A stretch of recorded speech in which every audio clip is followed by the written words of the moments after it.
Good evening. Hold on, folks. Good evening. Want to call the room to order? Want to call the room to order, please, so we can get going and hear from all of you? All right, good evening. Calling to order the June 15th, 2026 meeting of the Palo Alto City Council, which shall be our last meeting before we take a summer break. So with that, I will ask our clerk to call the roll. Councilmember Lethcott-Hames? Here. Councilmember Rectal? Here. Councilmember Lowing? Here. Councilmember Burt? Here. Mayor Vinker? Here. Councilmember Liu? Here. Vice Mayor Stone? Here. For the record, all present. Excellent. Well, we get to start tonight with a special order of the day. That is one of the joys that we get to do here on council, although a little bittersweet, and that is a proclamation expressing appreciation to Bill Gutoff upon his retirement, and I have asked Councilmember Lowing to read the proclamation. Happy to do that. Where is our honored guest tonight? Okay, great. Front row. Perfect. Okay. This is a proclamation from the mayor expressing appreciation to you upon your retirement. Whereas Bill Gutoff joined the Palo Alto Junior Museum and Zoo in June of 2001 to support the summer camp program and has dedicated nearly 25 years to inspiring curiosity, creativity, and a love of science in generations of children and families throughout the Palo Alto community. And whereas Bill served as a science teacher, educational leader, and beloved community figure, developing and facilitating exceptional school science lessons, summer camps, after-school programs, and open space programs that inspired thousands of local children through his passion for inquiry, extensive knowledge, sense of humor, patience, and kindness. And whereas Bill designed and constructed innovative teaching tools and hands-on scientific models that made complex scientific concepts engaging, accessible, and memorable for students of all ages. And he became widely known for his remarkable ability to improve and repair educational equipment and exhibits. And whereas Bill played an important role in mentoring and training new junior museum educators, generously sharing his expertise and fostering a culture of learning, collaboration, and encouragement that earned him the deep admiration and respect of his colleagues. And whereas Bill contributed significantly to the development of exhibits and educational experiences at the Junior Museum and Zoo, as well as within the Baylands and Foothills Preserves, while also supporting the care and well-being of the zoo's animals and forming meaningful connections with many of them. And whereas Bill's work was guided by his deeply held belief that science has the power to transform a child's understanding of the world into one filled with wonder, discovery, and delight. And that belief was reflected in every lesson, interaction, and experience that he created. And whereas Bill's impact on the community is reflected in the words of the students and teachers he inspired, including, "Everything Bill touches is magic." Bill's a rock star and a master. It's hard to improve on perfection. I just wish we could have more Bill time. And lastly, I don't care if I'm sick. I have to go to school today because Teacher Bill's coming. And whereas Bill Gutoff is recognized by his colleagues, students, families, and the broader community for his extraordinary dedication, generosity, creativity, and unwavering commitment to education and public service, and his presence at the Junior Museum and Zoo will be greatly missed. So therefore, Vicki Vinker, Mayor of the City of Palo Alto, on behalf of the entire City Council, hereby recognizes Bill Gutoff for his outstanding service to this community. Thank you.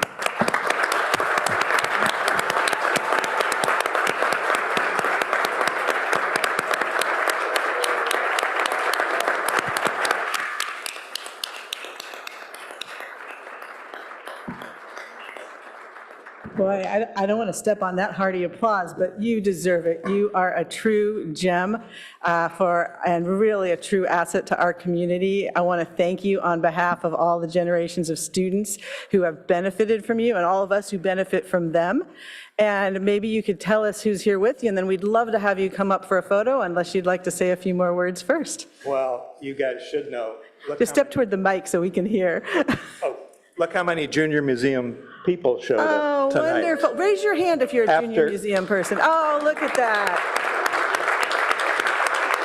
After working with kids all day to show up at the end of the day, that shows the dedication of the whole organization. So Ah, that's that's wonderful. a huge part of everything we do. It's That just is an amazing team. Marvelous. I didn't know I did all that stuff.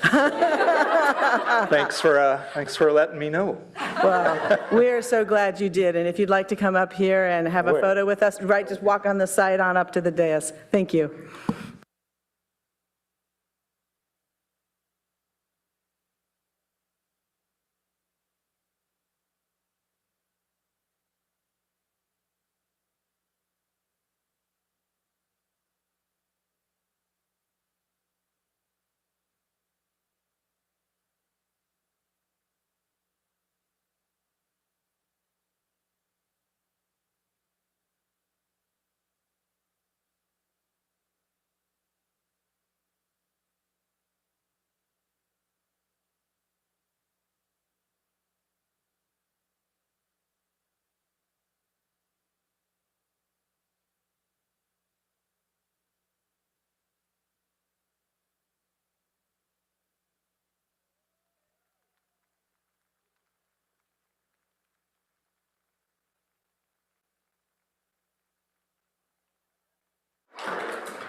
Well, thank you, Bill, and thank you all for coming to support Bill and for what you do for our city every day. We're grateful. Okay, Mr. City Manager is reapproaching there. We're moving on to agenda changes, additions, and deletions. Yep, thank you, Mayor. I figured we'd have a bit of shuffling going on Yes. in the moment, so I want to just give folks a moment to exit and relocate as appropriate. Just want to note a couple of agenda changes this evening, both related to your consent calendar. Item 8 has been removed from the agenda. Oh, I'm sorry, that's not correct. I got my numbers wrong here.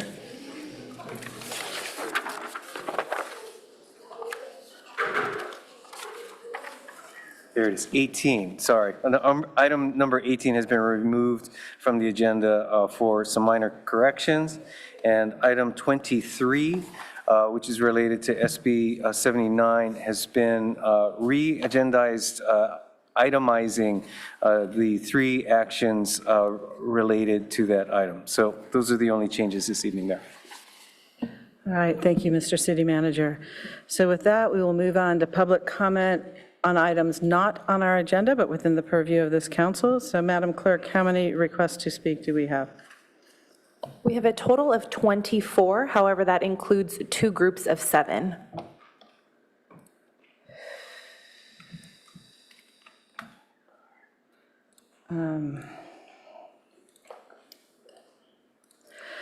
Let's go with a minute and a half each for the individuals, and let's go with 7 minutes for the groups.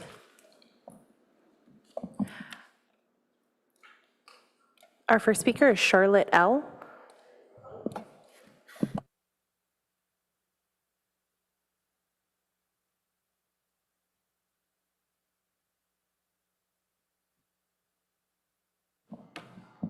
Welcome. So, oh, are they speaking individually, each of the 3 of them? I see. Okay, well, we're so glad to welcome you to our Teen Arts Council, so go ahead and take what time you need. Okay. Hello, my name is Charlotte Liu, a junior at Palo Alto High School and co-president of the Teen Arts Council. Today, my fellow Teen Arts Council members and I are here to, first and foremost, thank the city for funding our events this year, formally introduce the Teen Arts Council and what we do, building on our Youth Arts Month declaration back in March, and finally ask for usage of the new Bryan Street Teen Center. Next slide, please. The Teen Arts Council is a group run by Palo Alto teens dedicated to planning free art events where students can express themselves creatively in a safe space. Every Tuesday at the Palo Alto Children's Theater, about 10 motivated team members meet to plan our events, buying food and decorations, marketing through posters and social media, and running the event itself. Our motto is by teens, for teens. Thanks to your $8,500 grant for our summer festival, Wayfest, we were given the breathing room for funding other events, and ultimately served over 350 teens in the Palo Alto community.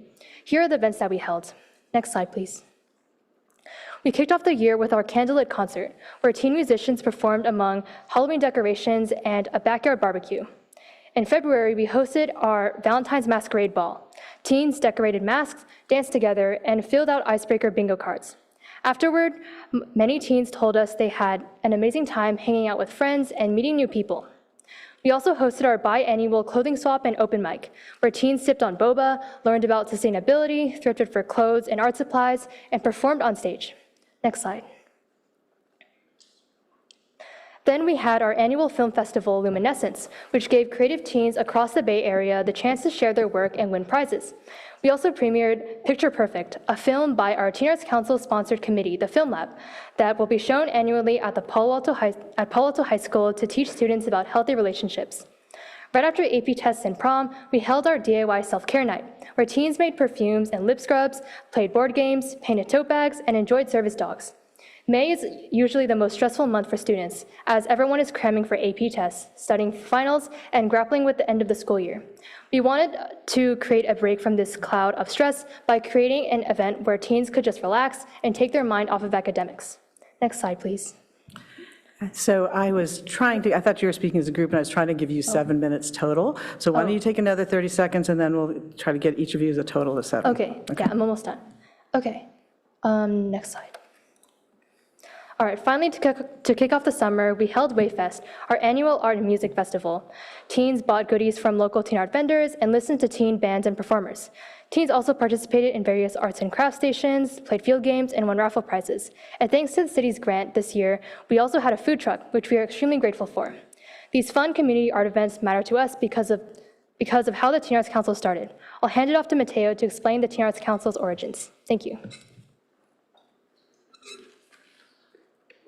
Hello, my name is Mateo Serrano, and I am a junior at Los Altos High School. I am the graphic designer of Teen Arts Council. The Teen Arts Council was initially a student group founded in 2009 as a community response to a suicide cluster. The recent student tragedies underscore the urgency of raising awareness of teen mental health and creating inclusive spaces for teens to be themselves outside their home or school. Moreover, when facing the constant pressure of Bay Area teen that makes everything a competition, from your grades to your extracurriculars or even your own creative expression, a space where no one expects you to be better than those around you is invaluable. Next slide, please. To address this, we laid out 3 main goals for the council. 1, create a free third space where teens can truly be expressed who they are through engaging in art activities, whether that's painting a tote bag, upcycling jeans, or singing their heart out. 2, to build a relaxed, non-competitive community where everyone gets the most applause and support, and people can choose how engaged they want to be. We always have an opinion in our events, just to sit down and be at the back and enjoy the free food. 3, offer inclusive leadership opportunities without barriers. We don't have an application, we host public meetings, and we provide volunteer hours. Today's teens will be the future someday, so TAC cultivates good leaders and representatives of our generation by offering a space where we can learn, fail, and get back up again with constant support. We as teens know that you, as adults, care. You care that our mental health, and you care when we're struggling, but you can't always know what we need without hearing from us directly. By being here, we want to stress the importance of teens having their own voice and say in how their mental health is addressed by adults. And so we're going to tell you exactly what we teens need: a dedicated space of our own. I'm giving it to Amanda. Okay. Hi, my name is Amanda, and I'm also a part of the Teen Arts Council, also known as TAC of Palo Alto. So continuing off of Mateo, through our event planning experience and proven impact, we are eager to further our goals. That's why we're asking to use the new Bryan Street Teen Center for our meetings and events for the 2026 to 2027 school year. Teens need a designated third space, and the Teen Center is just that. Right now, we meet at the Children's Theater. However, since we share the space space with so many other great programs of the Children's Theater, we are struggling to find the uninterrupted time and space for us to host our events. It was an honor to be chosen by the city to paint the very first mural in the Teen Center for its reopening. As we've already familiarized ourselves with the space, we would love to be able to do it even more and take on the responsibility of arts programming at the Teen Center. Specifically, if we were to have access to the Teen Center, we would use the space to hold our weekly meetings. We would use it to hold our previously mentioned events with some benefits, like the fact that it has a large open space and comfy furniture at the Teen Center, which is perfect for our DIY self-care nights. We also have new ideas of organizing monthly arts and craft space for teens to connect with one another. However, currently we face a few issues regarding the Teen Center. It closes at 6 p.m. for when we hold our meetings at 6:30 p.m. to 7:30 p.m., with events going on even later than 7:30. Additionally, transportation is a problem too, especially for Gunn High School students that are on the other side of the town. To combat these issues, we are requesting 3 main parts of this plan. Number 1 is later hours, such as having it open at 4 p.m. and closing it at 8 p.m. on weekdays and close at 9 p.m. on Friday to Sunday. The current hours are 3 to 6 p.m. on weekdays, but if our school ends at 3:30 and it takes at least 20 minutes to go to the Teen Center when combating peak traffic, teens would only be able to utilize the space for 2 hours. The second is on transport support. So we could make the Teen Center much more accessible through a free destination through the Palo Alto link. Additionally, having designated links from Gunn and Pali to the Teen Center would greatly increase our member count, our event attendee count, and also more Gunn students could benefit from the Teen Arts Council. I have a lot of friends from both Gunn and Pali who would love to be a part of TAC, but they find the transportation to be a personal issue.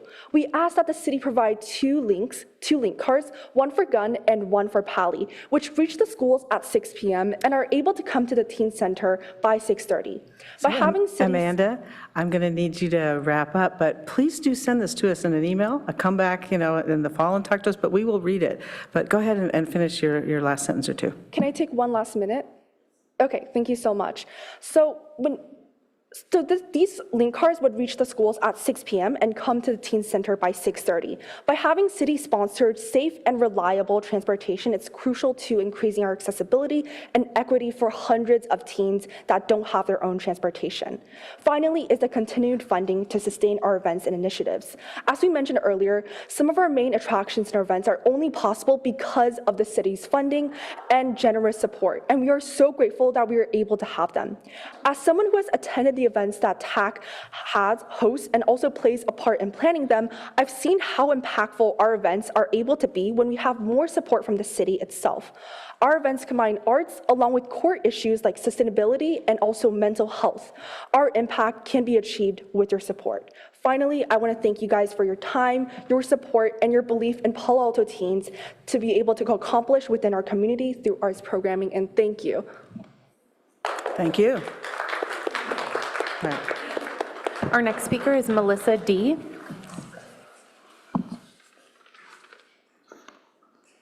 Good evening, Mayor and council members. Thank you for everything you do on behalf of this community. I am Melissa Dinwiddie, representing Indivisible Palo Alto Plus and SOS Palo Alto, Safety Over Surveillance. I grew up in Palo Alto, attending K through 12 here, and my parents still live in the same house where I grew up. We're here tonight because we are deeply concerned about the Flock AI surveillance cameras, and there is real urgency around this issue. Our community is deeply worried about this right now, today, and I'd like you to see this for yourselves. Could everyone here who feels that this is an urgent issue please rise? Thank you. Please be seated. That's this room. That's Palo Alto. Here's why this matters so much right now. There are documented risks to our civil liberties and our Fourth Amendment rights. Today, not someday, but today, ICE has invisible access to Flock data. As it states in the DHS Privacy Impact Assessment, and I quote, "Vendor retention of ICE data. ICE does not contribute data to the commercial LPR database, and the vendor is not permitted to use any of ICE's query data, including photographs, for its own purposes. ICE query data is not retained by the vendor except to maintain audit logs for use by ICE." In light of revelations that ICE uses Flock, Flock has not provided sufficient guarantees that Palo Alto's data is not currently nor will be used for immigration enforcement. Second, ICE detention facilities are coming to our region. The county is suing right now to try to stop ICE from opening a detention center in our backyard. After ICE ran roughshod over the permitting process to get there, ICE is also secretly planning a detention center in Dublin where an abandoned women's prison filled with toxic mold and crumbling asbestos exists. We trust that when you return from break, you'll have a thoughtful and meaningful conversation about all of this, but while you deliberate to keep our community safe, you must cover the cameras. What Flock wants most of all, is our data.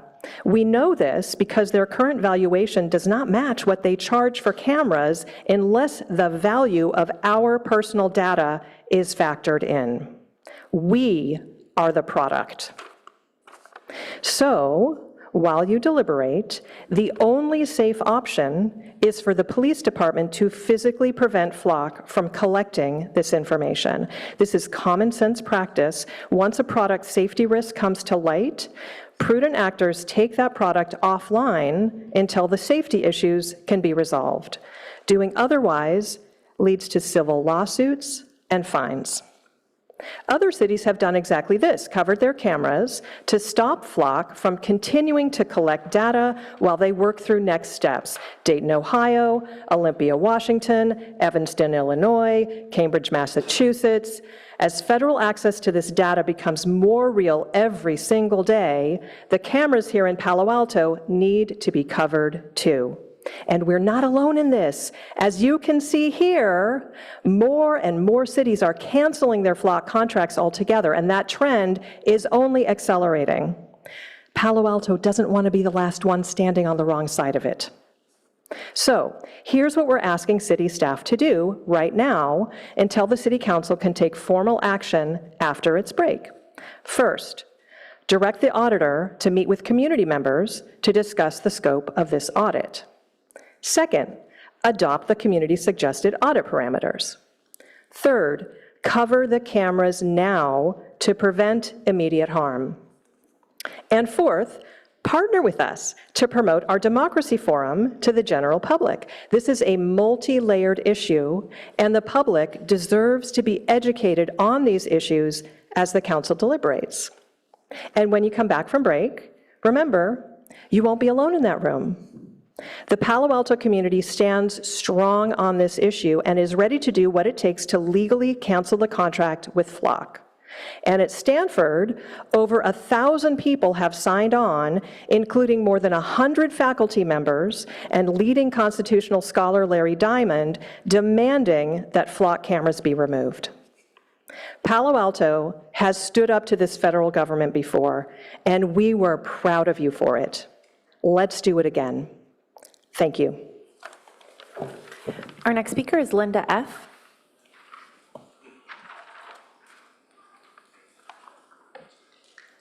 Good evening, Mayor and Council members. My name is Linda Fromer, and I've been a resident of Palo Alto for nearly 24 years. My husband and I chose to move to this city when we relocated from New York, specifically for the schools and the safe community it offers. Raising our 3 children here included many wonderful years of involvement in Boy Scouts, Girl Scouts, Little League, youth community services, Palo Alto recreation summer camps, and much, much more. This community has been exactly the safe, welcoming place we hoped it would be. Until recently, I was unaware that surveillance cameras had been installed throughout our city.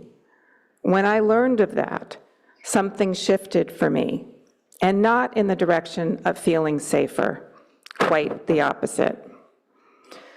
Clearly, we live in an anxious moment nationally.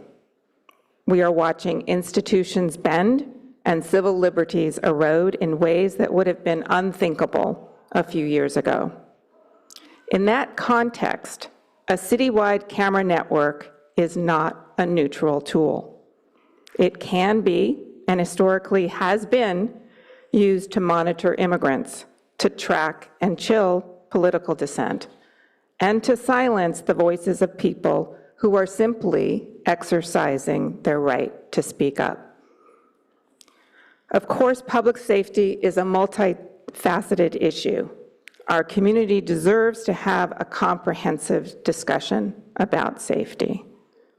Right now, our neighbors are not safe. Plans to build detention centers in our backyard in Dublin and Gilroy are not abstract policies. They are a direct, imminent threat to people in our neighborhoods and on our streets. Activists' liberties are threatened by the federal government. Parents driving their children to gender-affirming care appointments are looking over their shoulders, wondering if they're being tracked. Our Stanford community worries about participating in protests as their research funding gets ripped away. This city's safety was never built on surveillance. It was built on neighbors, on community, and on trust. At this moment in time, our federal government is failing us, and we are turning to you for help.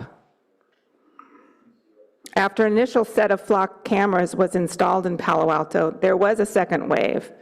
I fear this can easily lead to a third and fourth wave. Are we heading into being a city with cameras watching us everywhere? I hope not.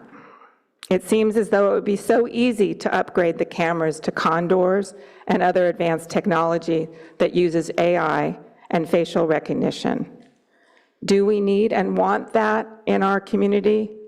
I don't, and I know many others don't as well. If Flock gets the FBI contract, our data will become bait for the federal government. Without any doubt, without any need to question anyone's intentions, more data means more data breaches, more exposure, more harm to the people this city is supposed to protect. Once the genie is out of the bottle, it can't be put back. But more importantly, I know if you as Palo Alto leaders stand up to fight this issue, we can have a real impact. We are a technology leader, and with that comes responsibility. It is incumbent on the City Council to ring the alarm bell now. I urge the Council to discontinue the use of these cameras and recommit to the values that made so many of us choose to raise our families here. Thank you. Our next speaker is David P.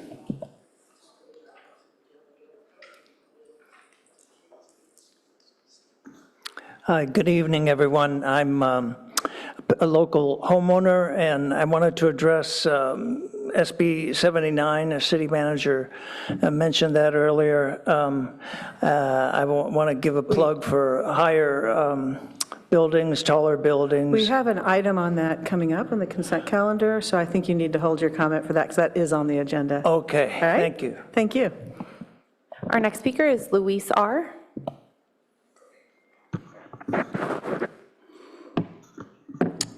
Good evening, City Council. My name is Luis Rosas. I'm a concerned community member and organizer from East Palo Alto, born and raised.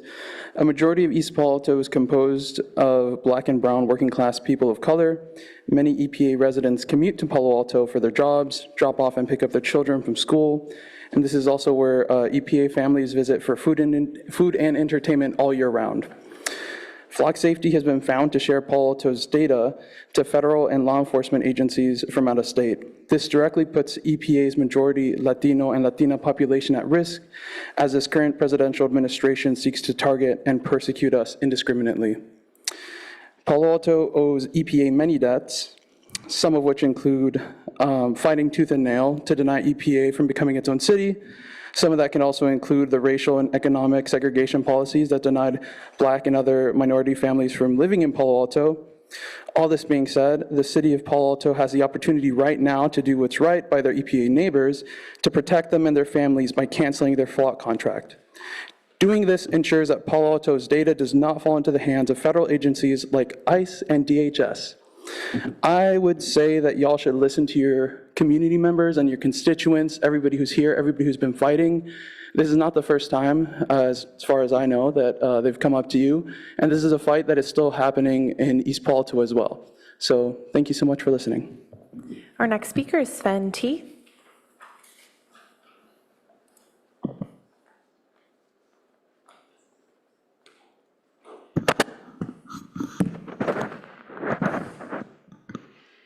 Hi there, City Council. Thank you guys for what you're doing. It's a hard night.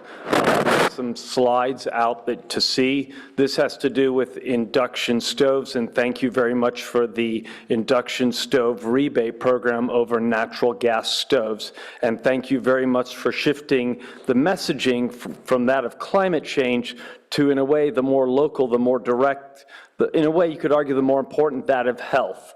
I was recently with my wife on our honeymoon, second honeymoon, and I have some tobacco fighting graphics for you to share. If you have suffered with cancer or have friends that these may be triggering, because this is what other countries are doing to get the message across. Could I have the next slide, please? So Canada is tracking how graphic cigarette warnings are over time, and you can see the number of countries now that are actually putting this in place. So this is my mother country. Next slide, please. So this is what Canada has on their cigarette boxes.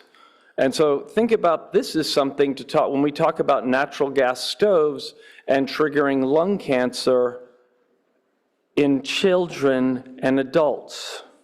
Next slide, please. This is what Thailand, what some might consider a third world country, they have to pay for their own health care as a government entity, so they want to get it across that health care. Your time is up. Thank you. Our next speaker is Valen V.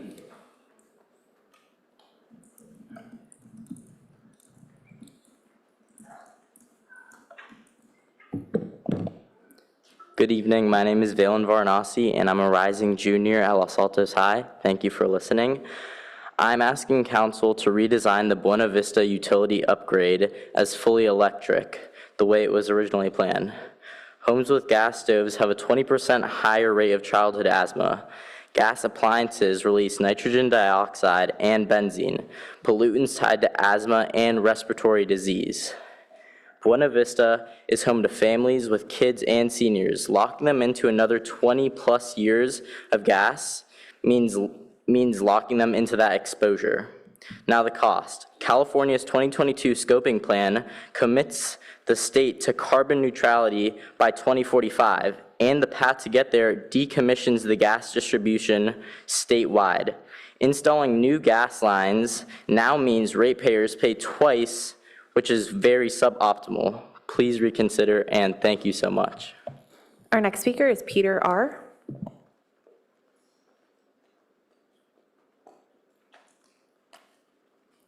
Hi, my name is Peter Revenaugh. I'm an incoming senior at Pally, an Eagle Scout, and I have a strong interest in environmental science. The issue I'll be speaking on today is the dual gas and electric utility implementation of Buena Vista Mobile Home rather than only electrification. I think this issue and environmental issues in general often suffer from a lack of representation from younger people. Young people are underrepresented in these decisions, even though we'll be living with consequences much longer than most current elected officials. That's why I support transitioning this mobile home community to all electric utilities rather than continuing to rely on natural gas. The choices we make today will affect our community for decades. And I think we should choose the option that's best for our future. Thank you. Our next speaker is Xenia H.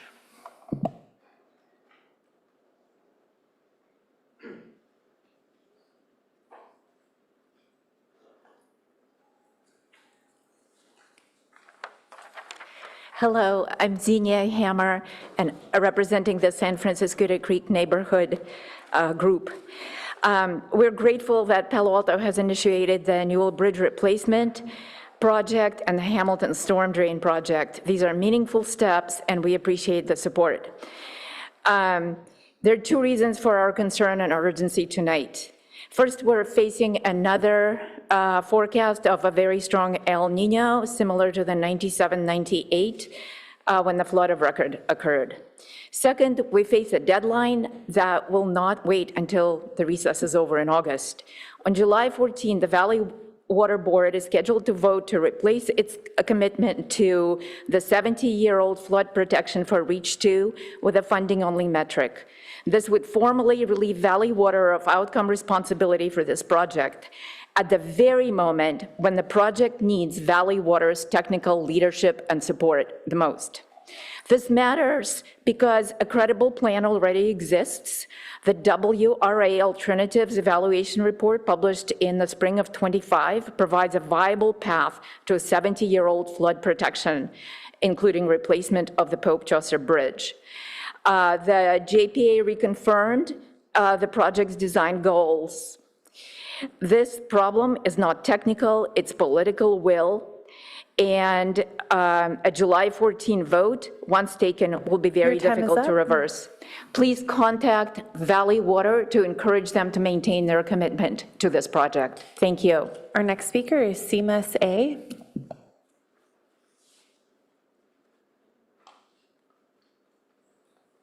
My name is Seamus, and I live on Stanford campus. You know, I have this flock off badge here, but I think I got a little confused outside. I'd like to share 3 of the reasons I'm so excited about flock coming to our community. So first of all, they enable connection. I heard that a Kansas police chief searched for his ex-girlfriend 164 times in 4 months, and I was just so heartwarmed by his unrequited dedication to and affection for her. Second, Flock can share data with a whole national or statewide network. So as we saw in Mountain View, statewide and nationwide lookup settings can actually be toggled on by accident. And it's really exciting to have a technology that helps jurisdictions to cooperate with each other, even when they maybe don't mean to. And third, I know that most people would expect that the government would need like a warrant to track everywhere that they've been in the past 30 days. But that's another one of the great things about Flock. So these police officers can just decide for themselves that they'd like to find out where I am. But I'm worried that this frictionless process actually isn't fast enough. So I was thinking we could use the cameras along with information like race and income level actually to predict when someone is on their way to commit a crime and arrest them before that happens. So I'd appreciate it if you could, appreciate the advances we're making with AI and direct the police to look into that. Thank you. Our next speaker is Justine B.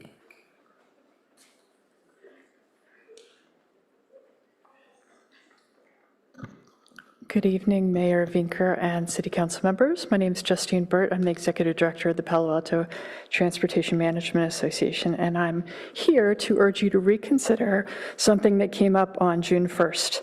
I think bikes should be allowed on California Avenue.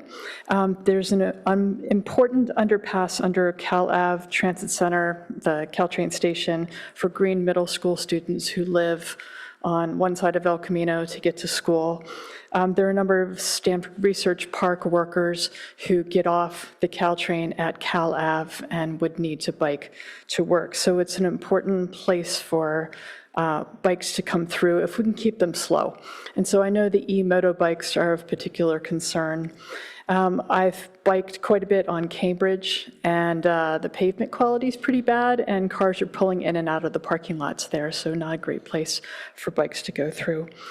So I suggest maybe instead 5-mile-per-hour speed limit on Cal Ave. I really like the schematic of the negative space for the bike lanes and the pedestrian thermoplastics. Maybe 5-mile-per-hour speed limit with tickets given above 10 miles an hour, just something to think about. And for those of you who might be available tomorrow night, we're doing a community bike ride leaving at Cal Ave in El Camino Real, going down to Eagle Park and Mountain View and back. Hope you can join us. Thank you. And that concludes public comment on items not on the agenda. All right, well, thank you, Madam Clerk, and thanks to all of you who provided public comment tonight, especially our youth. With that, we will move on to council member questions, comments, and announcements. So, colleagues, what say you? I know I've seen a few of you at a bunch of events. Maybe we'll just give it a minute to settle down here.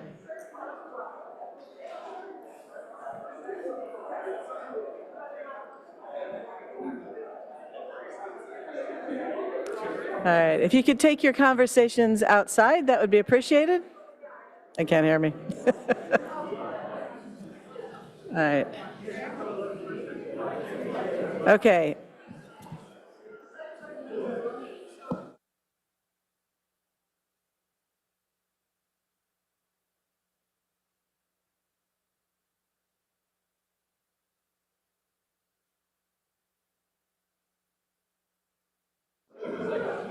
Okay. If you could, they can't hear me. Okay. Sorry, we need to move on with our meeting, and it's tough to hear back there. Thank you so much. Thank you. All right. So, colleagues, there's a couple things I'd like to let you know. I'm not seeing any lights, but if anyone has comments, please do ring in. One is I announced this on Friday, but it's a matter of general interest, especially given an agenda item coming up about our utilities. So as you know, Palo Alto has its own municipal electric utility, and we provide power through the Northern California Power Agency. Last year, the longtime general manager of NCPA announced his retirement. So I serve on the executive committee of the board of NCPA, and we conducted an extensive nationwide search for his successor. And I am pleased to announce tonight that Tony Zimmer has been selected as NCPA's new general manager. Tony has worked at NCPA for 25 years and up until Friday served as its assistant general manager. I am confident that Tony will be an excellent leader at this time when capacity, reliability, and affordability of our electric power is critical. And so I wanted to let you know he's in Roseville, but will be out here getting to know us better. Okay. I also wanted to let you know that about a global data center pact that C40 is sponsoring and announcing and launching this week. C40 is an association of the world's 100 largest cities, and they will be announcing this pact at London Climate Week this week. And even though we are not one of the 100 largest cities, they did invite me to endorse the pact, which I have done. And so this pact, I have copies of it for those who want to see it, but it basically establishes a vision for sustainable, high-performing urban data centers grounded in equity, sustainability, and local benefits. So I just wanted you all to be aware of that. So that is all I have. And seeing no lights, we will move forward with our busy agenda. Okay, we will move to our action items before consent tonight, since some of those consent items depend on it. And so we will move first to item 2. All right, so while staff is arriving, let me give a little background on this item. So tonight we will hold a public hearing to consider item 2, which is a series of actions adopting utility rates and financial forecasts. There are 7 separate resolutions under this item. 3 of these propose changes to the city's water, wastewater collection, and refuse rates require a public hearing under Proposition 218. As required by the California Constitution, we will conduct majority protest proceedings for the water, wastewater collection, and refuse rate increases, and the public will have an opportunity to speak. But first, staff will make a presentation on water, wastewater collection, and refuse rates and financial forecasts. And then once we've conducted the Proposition 218 hearings on those rates, we will consider the rates for the city's electric, gas, fiber, and stormwater management utilities. So I will turn to staff for the presentation. Welcome. Good evening. Alan Curatore, Director of Utilities. I'm going to introduce Lisa Belier. She is our Assistant Director of Resources. She presented here last year, but this is the first year she's presenting as Assistant Director. So we have an efficient presentation broken up, as the Mayor said, in 2 parts. I did want to also highlight that in terms of affordability, Lisa will go in some of the details of our expansion in terms of lower residential discounts and rates and expanding to more of the population. But I'll turn it over to Lisa to go through the first items on Prop 218. Thanks. Thank you so much. Good evening, Mayor, council members. My name is Lisa Bellier, and I'm here to talk to you about the 2027 proposed utility financial forecasts and rate proposals. If you could go to the next slide, please. Palo Alto provides essential utility services that residents and businesses in Palo Alto rely on every day, including electricity, gas, and drinking water. And our focus is on keeping those services safe, reliable, and cost-effective. A big part of our work is maintaining and upgrading the infrastructure that supports the community. We replace aging pipes, we're increasing system capacity to prepare for electrification, and undergrounding equipment in high fire threat areas. When storms hit or leaks occur, our crews respond quickly to keep neighborhoods safe and minimize disruptions. We're also contributing our share to the regional wastewater treatment plant rebuild to protect the waters of the bay. We're also planning ahead.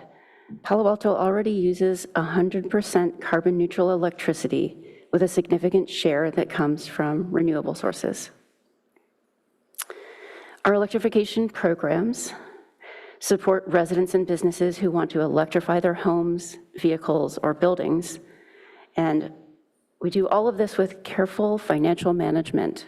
We oversee more than $500 million each year, and as a publicly owned utility, every dollar goes back into maintaining reliable service, keeping rates stable, and planning for long-term needs.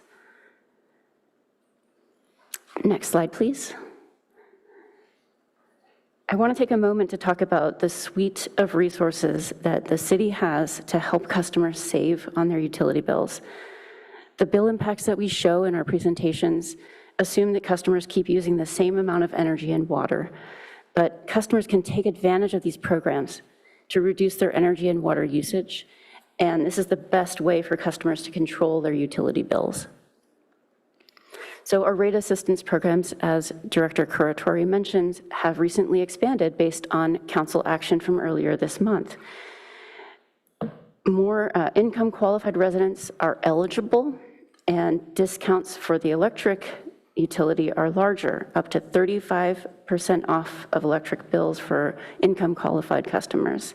We're also continuing our gas discounts of 25%. And those programs are funded through public benefits funds. And there's also water rate assistance available through Valley Water's program for income-qualified customers.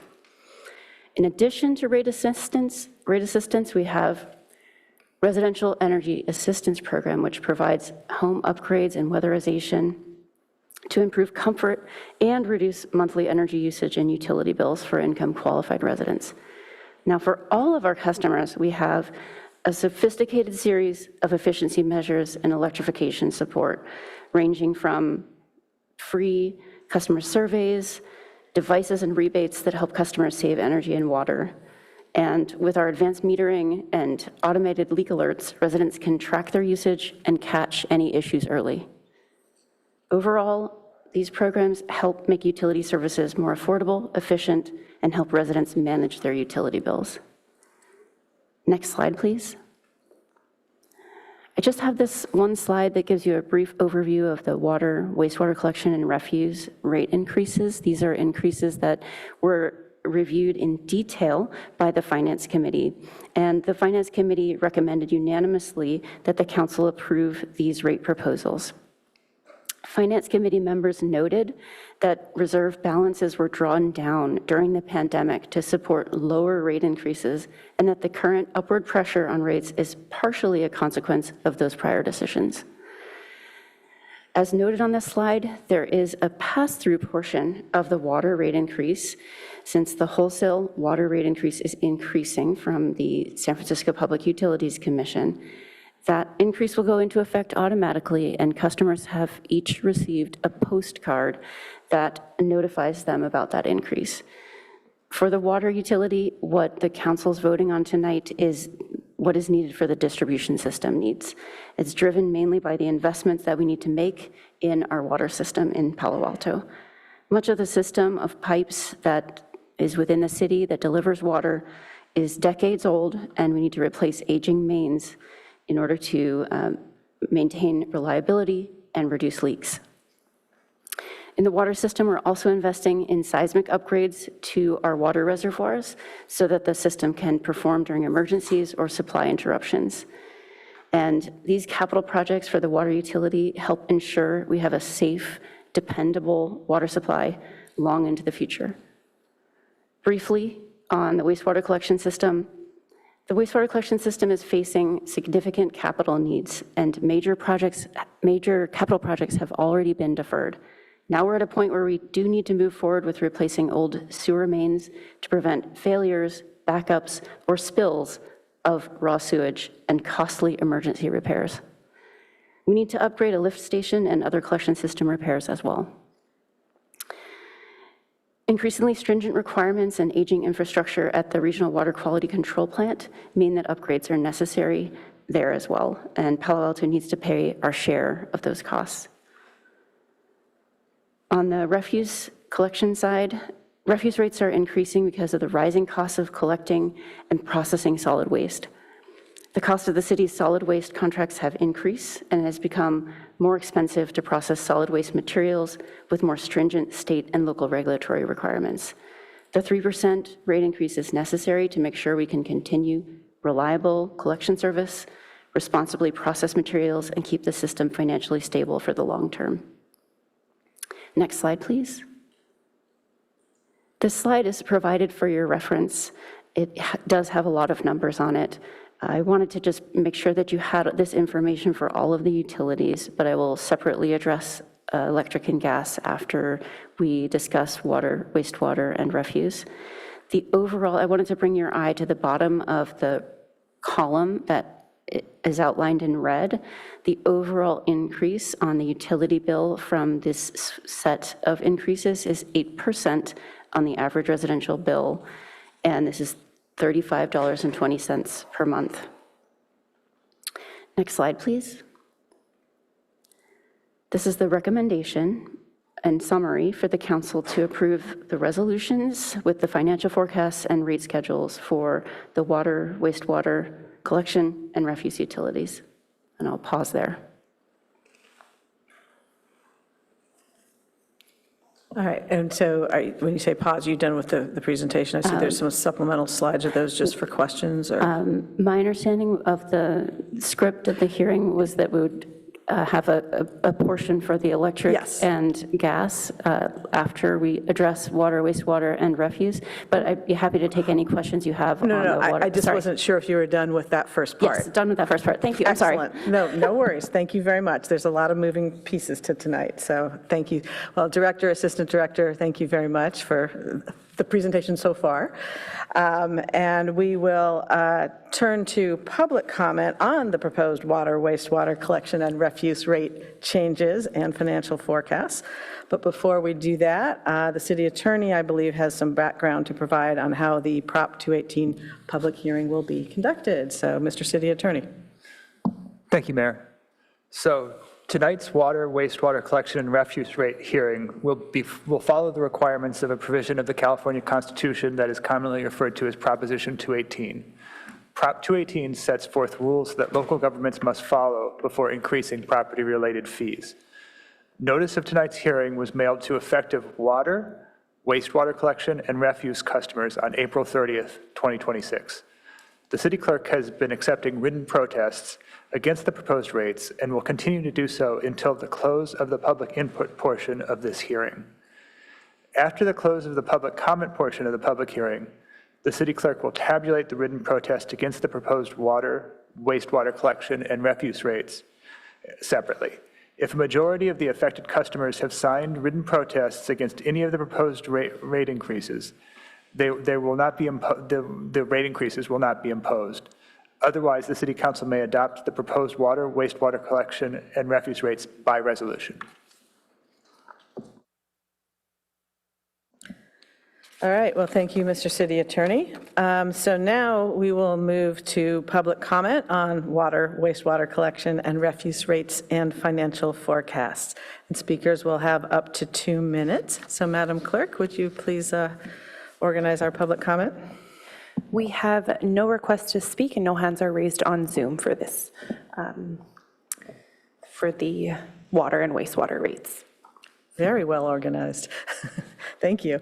Okay, then if it appears that there are no members of the public who wish to speak on these rates, before I close it, just want to remind anyone that this is the last opportunity to submit written protests on water, wastewater collection, and refuse rates. So I'm just going to pause for a moment in case anyone wants to walk up with any paper written comments. Seeing none, I will now close the public hearing on the water, wastewater, and refuse rates. Before we turn to council questions and discussions on the utility rates and financial forecasts, we will first count the written protests on the water, wastewater, and refuse rates, which I assume is the same count as you gave me before because we didn't get any additional ones. Is that correct? That is correct. We have received 7 protests against water rates. Okay, so beginning with water, there are 19,538 water customers subject to the water rate changes, meaning that 9,769 protests are needed to create a majority. And the city clerk has just told us there are 7 written protests that we received against the proposed water rate increases. So, that being the case, we do not have a majority protest, and the total number is not higher than 50% of the total water customers subject to the rate increases. Since there is no majority protest on water rates, we will consider the resolution adopting a water rate increase tonight. So now, are there council questions, discussion, and action on the proposed water rates and financial forecast?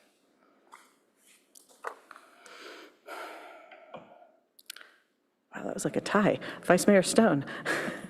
Thank you, Madam Mayor. And I just have one question from staff, because I just think it's helpful for everybody, especially based on the conversation we had last week on the SFPUC. Can you, I think, Alan, I think you gave me this information a couple months ago, but for everybody else's knowledge, so on the staff report talked about a big driver of our water rate increases is due to the SFPUC. And the SFPUC originally projected a 1% wholesale rate increase, but modified that to a 7.4% increase, with significant projected increases over the next few years. And we know that even those are not reliable based on the SFPUC's kind of previous errors in their projected rate increases. What percentage of our water rate increase is attributed to the SFPUC increase? Sure, I think, right, I'll have Lisa go through the details. I think it's $580 per month is in regards to the impact that we're passing through on the water side for SFPUC. As you may recall, Vice Mayor Stone, SFPUC gave us an increase that we were a little surprised with in terms of that, so we've had to adjust our rates accordingly. So that's the main driver, is the cost of water. Yeah, and I'll just add to your question in terms of the amount of the rate increase that's due to the SFPUC. About half of the water utilities costs are to pay for the commodity, to pay SFPUC to purchase the water, and that amount is going up by 7.4%, and on the distribution side, we're increasing the distribution rates by 8%, so it's quite similar, and so it's about half. Okay, so about half of our increase attributed to the SFPUC increase? Yes. Okay, great, thank you. Councilmember Rectal. Okay. Clerk, can you bring up packet page 20? I want to look at figure 2 there in the middle of the page. And this is going to show the wastewater reserves.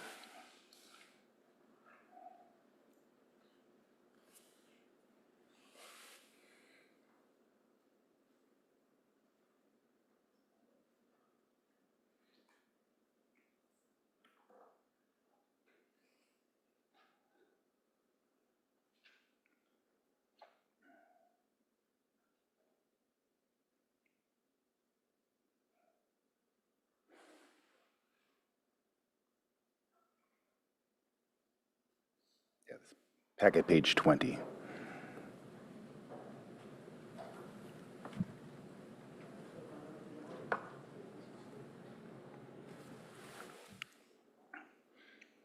Okay, and what this shows is that during 2023 and 2024, our reserves went to zero. Can you talk, was that due to the COVID rate cutting that you talked about, or? Yes, during that time period, we did proceed with a sewer main replacement a year early. And additionally, to that, because of coordination with repaving on El Camino. And so that happened. And additionally, our overall for the utility, our costs were higher than we had projected, and our revenues were lower than we had projected, in part because of COVID impacts. And so those things together led to a low reserve. Okay, and so, yeah, the next question was going to be, could you have foreseen this? And in this case, there were some things that were unexpected. Correct. And COVID also, I guess, was unexpected. So across the board, I mean, overall, I think our utilities are well run. It does bother me when I see 16% increase, and a lot of that is due to capital funding, capital projects. And so what's the trade-off between raising rates and financing that? Can you talk about why we chose to raise the rates, what we are proposing? So in general, for the wastewater utility, and this is showing the operations reserve for the wastewater utility, we show the capital reserve. It's probably just as low in terms of that. We've actually had to take a loan from the fiber utility during this time in COVID. There has been increases to the wastewater treatment plant, as you had said. It's a generational reinvestment into the plant, in neighborhood around $397 million or $400 million. We have received a lot, the city, and I'll credit Public Works Department and Brad Eggleston and his team. They received state revolving fund loans, which is less than 1%, but we still have that debt service, and we also are seeing increased operational costs coming from that treatment plant as well. So those are the real rate drivers. What we have done on the wastewater collection system is we've been very proactive in actually videoing the lines, the collection system lines, and seeing which ones are in need of replacement. So we were able to defer some of those projects, and now, as Ms. Belier has mentioned, it's time for us to actually push forward those projects, and we've packaged those projects together to try to get the most bids and favorable bids from contractors. So those are the key drivers for us right now. Okay, but we're raising rates by 16% on the wastewater. Could we raised it by a lower amount and then financed more of that in the future? What's the trade-offs there? I think as we've been thinking about debt financing, we've been thinking about that primarily for one-time projects rather than projects that are really necessary on an ongoing annual basis. And the key driver here for the collection system is that we need to do main replacement on a consistent basis in order to make sure that we replace all of the remaining pipe before they get to be, more than 110 or 112 years old. So that's what's been driving this. And if we debt finance that, then it would, build on each other. Okay. Yeah. Okay. That makes sense. Yeah. Anything ongoing, you really don't want to finance that. So of this rate increase, how much of it is due to the wastewater plant and how much is it due to the mains, roughly? It varies from year to year, and this year, a majority is because of the treatment cost, as well as to replenish reserves on both the treatment side and the collection side. And I do have some specific numbers I can look up for you. Okay. And then also, big picture, now we look back in hindsight, should we have been saving more reserves? Or do you think that we just got unlucky and we were doing the right thing? Right, because reserves are a good thing when you need them, but they also increase costs. And so if we would have had more reserves, that means in the past we've been charging more for utilities. And so there's a trade-off between having healthy reserves and keeping rates as low as we can. So I'll comment first. I mean, COVID was an extreme event for not only this community, but nationwide and across the world. So many utilities actually tried to keep their rates low and stable, so it's unsurprising. I think what we have done is try to be very structured in terms of what we need to do next in terms of the future investments. And I think one of the key ones and different from other agencies is the reinvestment of the wastewater treatment plant at this time.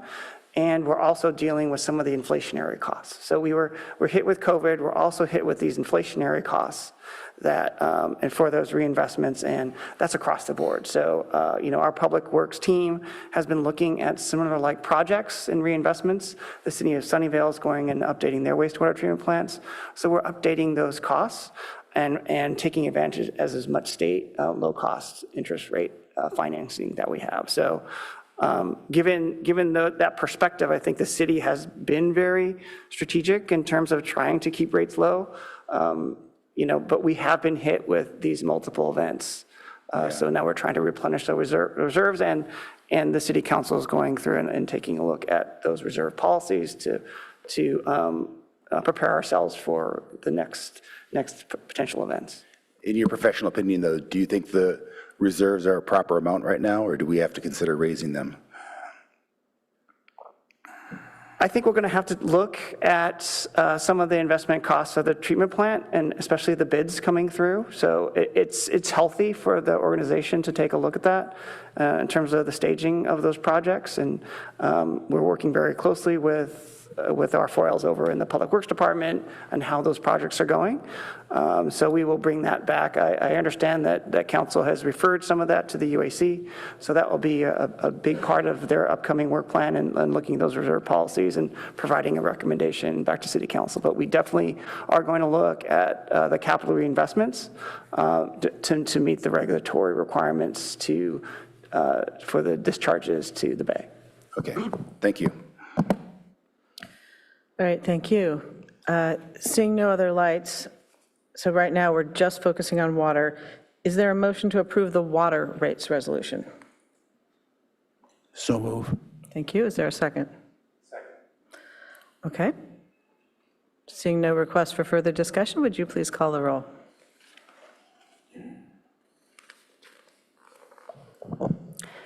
Vice Mayor Stone? Yes. Councilmember Burt? Yes. Mayor Vinker? Yes. Councilmember Lithcott-Hames? Yes. Councilmember Liu? Yes. Councilmember Rectal? Yes. Councilmember Lowing? Yes. Motion carries unanimously. Thank you very much. So moving on to the wastewater rate protest count, there are 22,410 wastewater customers subject to the wastewater rate changes, meaning that 11,205 protests are needed to create a majority. So, Madam Clerk, I don't think we had any additional numbers for that either. So how many written protests did we receive against the proposed wastewater collection rates? We received 7 protests against the wastewater rates. Okay, thank you. So the total number of protests received is not higher than 50% of the total wastewater customers subject to the rate increases. Since there is no majority protest on wastewater rates, we will consider the resolution adopting a wastewater collection financial forecasts and rate increase tonight. So are there any further questions, discussion, or action on the proposed wastewater collection financial forecasts and rates? Seeing none, is there a motion to approve the wastewater collection rates resolution? So move. Thank you. Is there a second? Second. Thank you. Madam Clerk, would you please call the roll?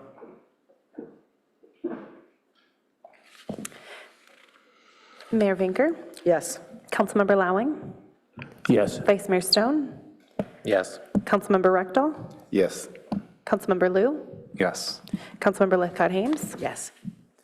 And Councilmember Burt? Yes. Motion carries unanimously.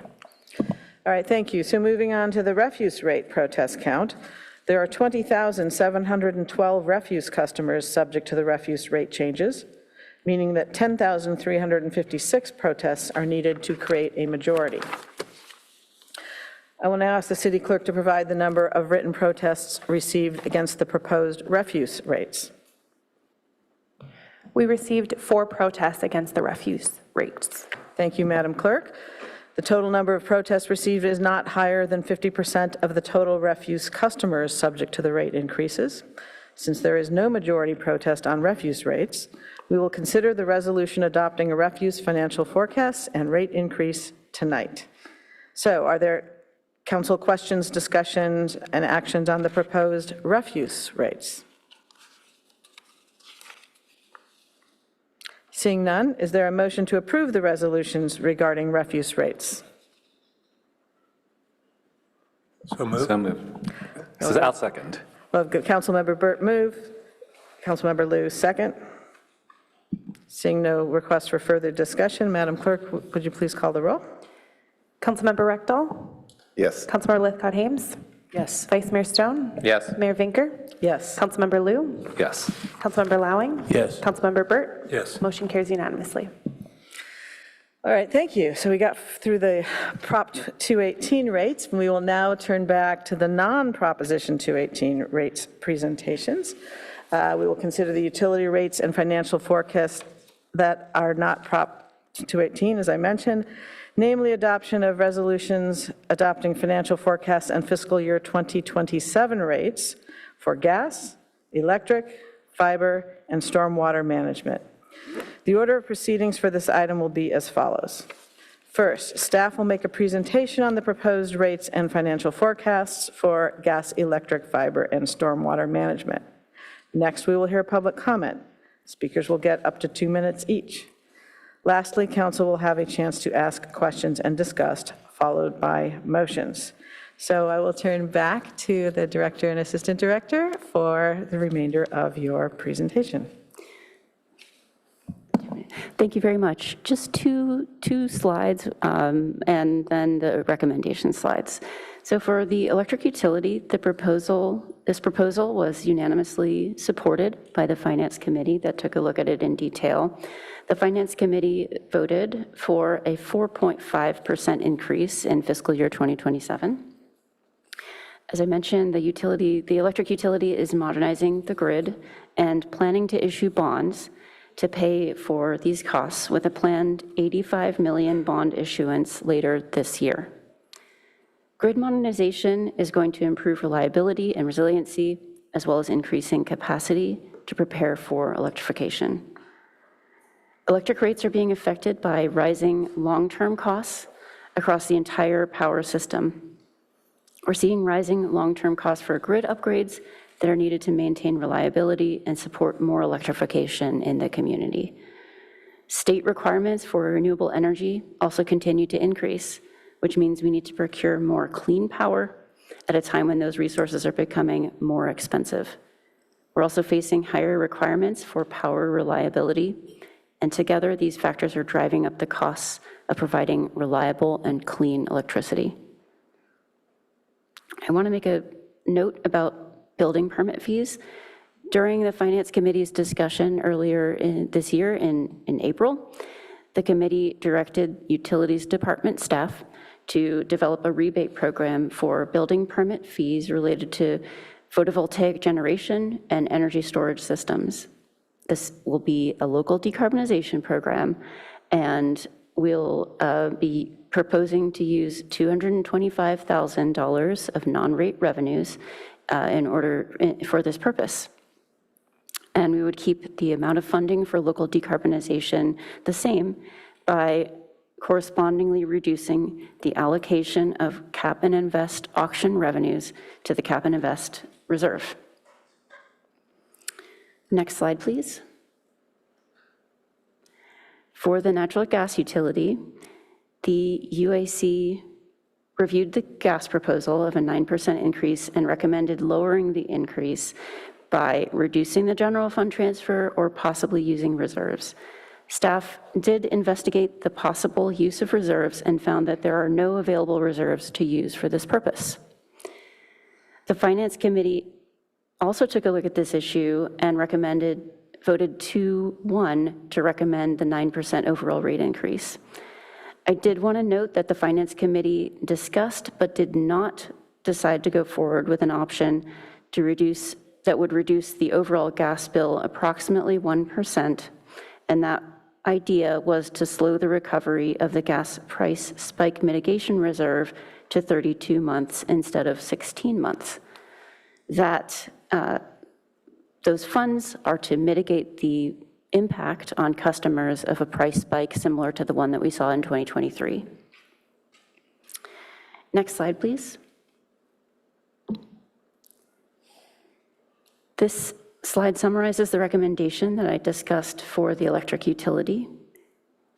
Next slide, please. This slide summarizes the recommendation for the gas utility, and I do want to say a couple words about the fiber proposal and stormwater management. For fiber, the rates included in the packet implement a 3% consumer price index inflation increase. That increase affects only 4 customers that are continuing on the dark fiber rate schedule, that the schedule that existed prior to 2006.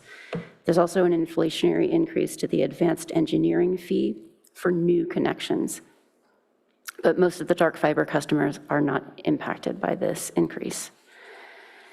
For the stormwater management fee, a majority of Palo Alto property owners approved a ballot measure in 2017. This fee funds the 13 storm drain capital improvement projects that were listed in the ballot measure. And that ballot measure allows for an inflationary increase consistent with the applicable consumer price index, which is 3% for this year. So with that, that concludes the presentation. I'd be happy to answer any questions. All right, well, thank you very much. Now we will turn to public comment. With speakers up to 2 minutes. Madam Clerk, do we have any public commenters on these rates? There are no requests to speak and no hands are raised on Zoom. Okay, great. So are there council questions, discussion, and action on the financial forecast and proposed rates for gas, electric, fiber, and stormwater management? And these we can do collectively because we don't have the same process as we did under the Prop 218 rates.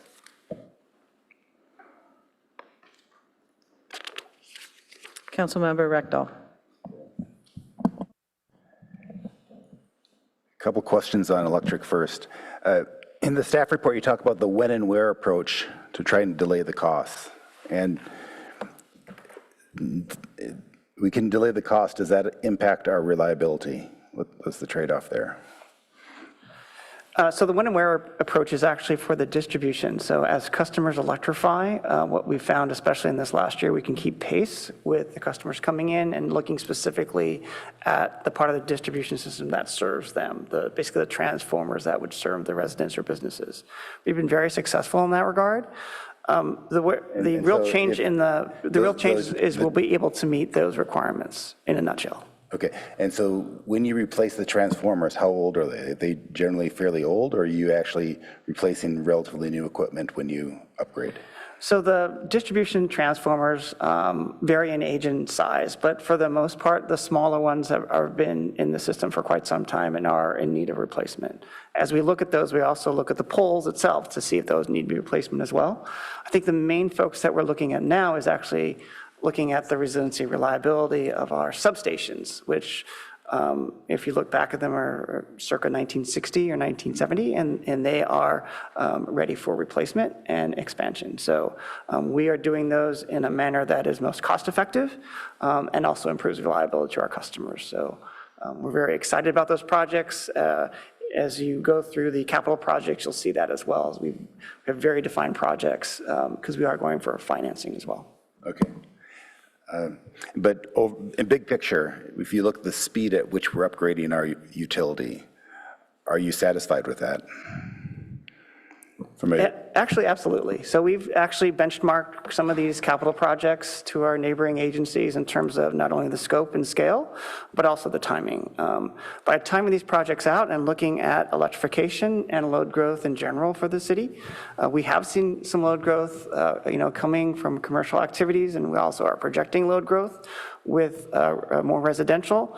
But by not doing the projects and extending them out over time, we're actually reducing some of our bonding costs over time. So we actually see that as a reduction in terms of some of the long-term rate impacts to our customers and increasing affordability. In the staff report, you say that the electric consumption is expected to be 14% higher than previously expected. Is that electrification, or why is that? So that's primarily due to some of the commercial space where we're seeing some growth in that area, really the high-tech space where we have businesses moving in and they do need some compute with their facilities. These are not the large-scale data centers that you read in the news, but they are really on-prem compute for those high-tech businesses that need to have it on-site and frankly separate. Okay, so most of the growth is on the commercial side, not on the residential? Yeah, the growth that we've seen on that percentage is primarily there. Okay, and then finally, on the gas side, we have a 14.5% distribution increase, a rate increase for the distribution portion of the gas utility. What is that from? What are we upgrading? Well, we're investing in the main replacements. We are also getting a federal grant for some main replacements, but continuing at our level of main replacement as well, so that it's a benefit for the customers in Palo Alto in terms of safety and reliability. Additionally, one of the drivers of the gas rate increase is the sales levels have been lower in the gas utility. And, there have been some mild conditions over the last couple of winter seasons, and that has led to some lower gas projections going into the future as well as we've had those milder weather conditions. So, we'll keep monitoring it and updating our forecasts every year, but that's one of the primary drivers.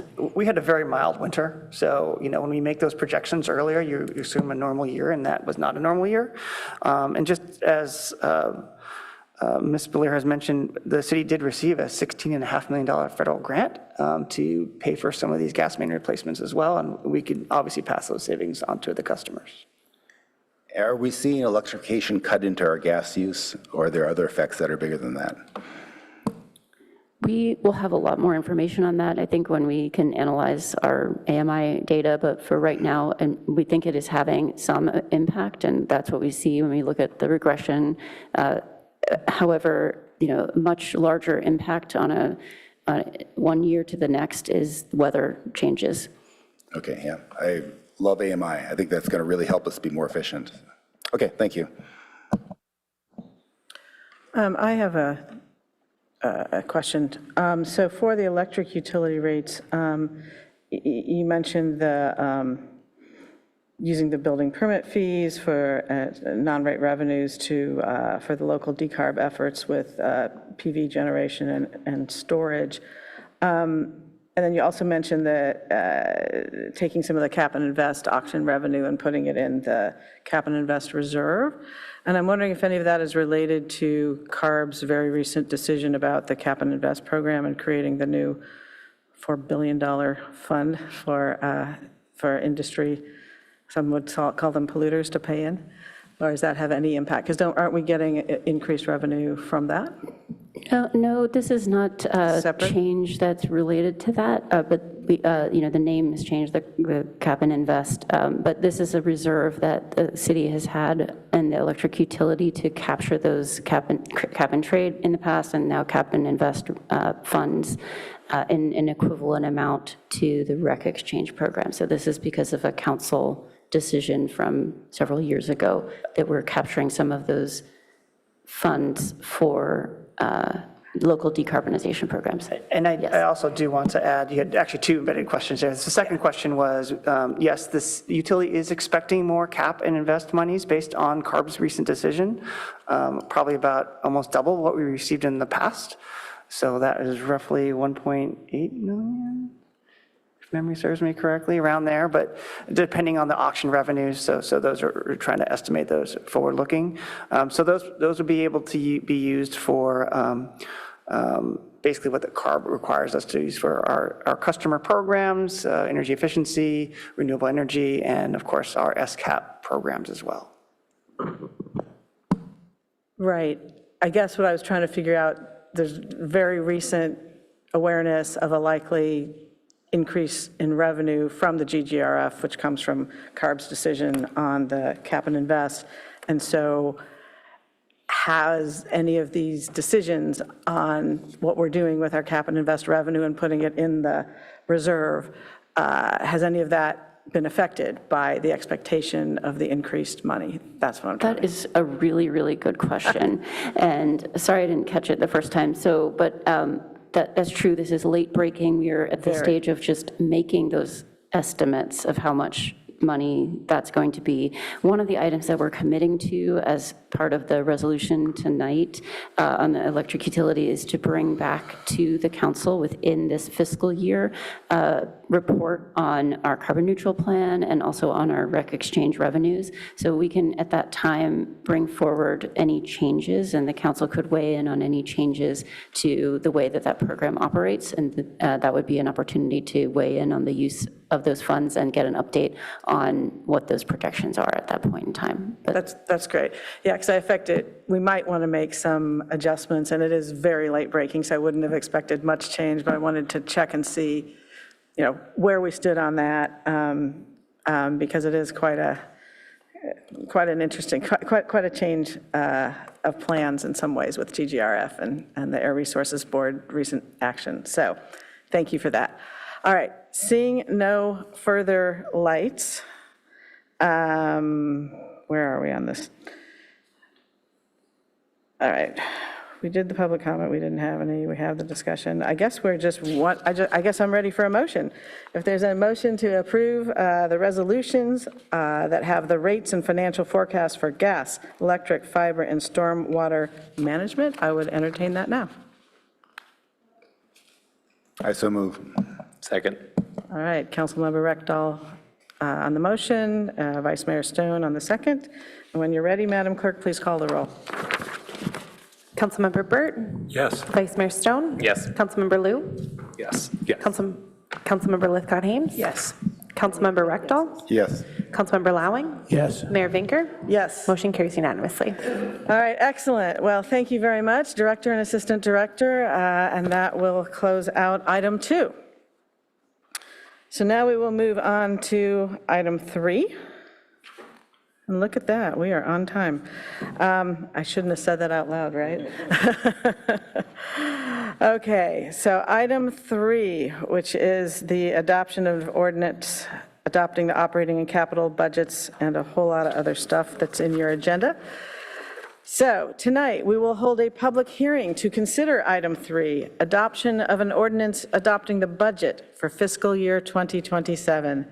This item includes the following specific actions. First, adoption of the fiscal year 2027 operating and capital budgets, including the fiscal year 2027 city table of organization and the changes to the municipal fee schedule. Acceptance of the FY 27 through 2031 capital improvement plan. Adoption of a resolution determining the appropriations limit for FY 2027. Acceptance of the June 30, 2025 actuarial valuation of the City of Palo Alto retiree healthcare plan, and fund the actuarially determined contribution for FY 2027 and 2028. Finally, authorize the city manager or designee to negotiate and execute a memorandum of understanding and funding agreement or lease amendment with the Palo Alto Museum for cost sharing of repairs to the basement and waterproofing in the Roth Building and drainage improvements to Heritage Park. So, consistent with the conflict of interest rules under the California Political Reform Act, review of the budget will be segmented into 2 parts so that Councilmember Liu, City Manager Shikata, and I can recuse ourselves from certain Stanford-related elements of the budget outlined in Attachment C to the staff report for this item. The order of proceedings will be as follows. Staff presentation of the FY 2027 budget, 1 round of technical questions from council, recusals for Stanford University-related conflicts. The remaining council members will discuss and vote on Stanford University-related budget items. Then Councilmember Liu, City Manager Shikata, and I will rejoin the meeting. Vice Mayor Stone will be in charge when I'm out back. And then council will discuss and vote on the remaining FY 2027 budget items. So with that, I will turn to staff. Welcome. I assume you have a presentation on tonight's public hearing? Yes, thank you. Good evening, Mayor, council, members of the public. Lauren Lai, the Chief Financial Officer. I'm excited to be here tonight to present the draft adopted budget, and thank you for enumerating all the items. And thank you for everyone, especially the council who's been involved throughout this process. Next slide, please. So as noted there, we are at the top of this process, which is staff's presentation. Next slide, please. So tonight, we will summarize the Finance Committee deliberations and their recommendations to council. Also review the final balancing actions presented before you and other actions as listed by the mayor. And our goal is to adopt the budget and all the other actions that usually accompany this annual process. Next slide, please.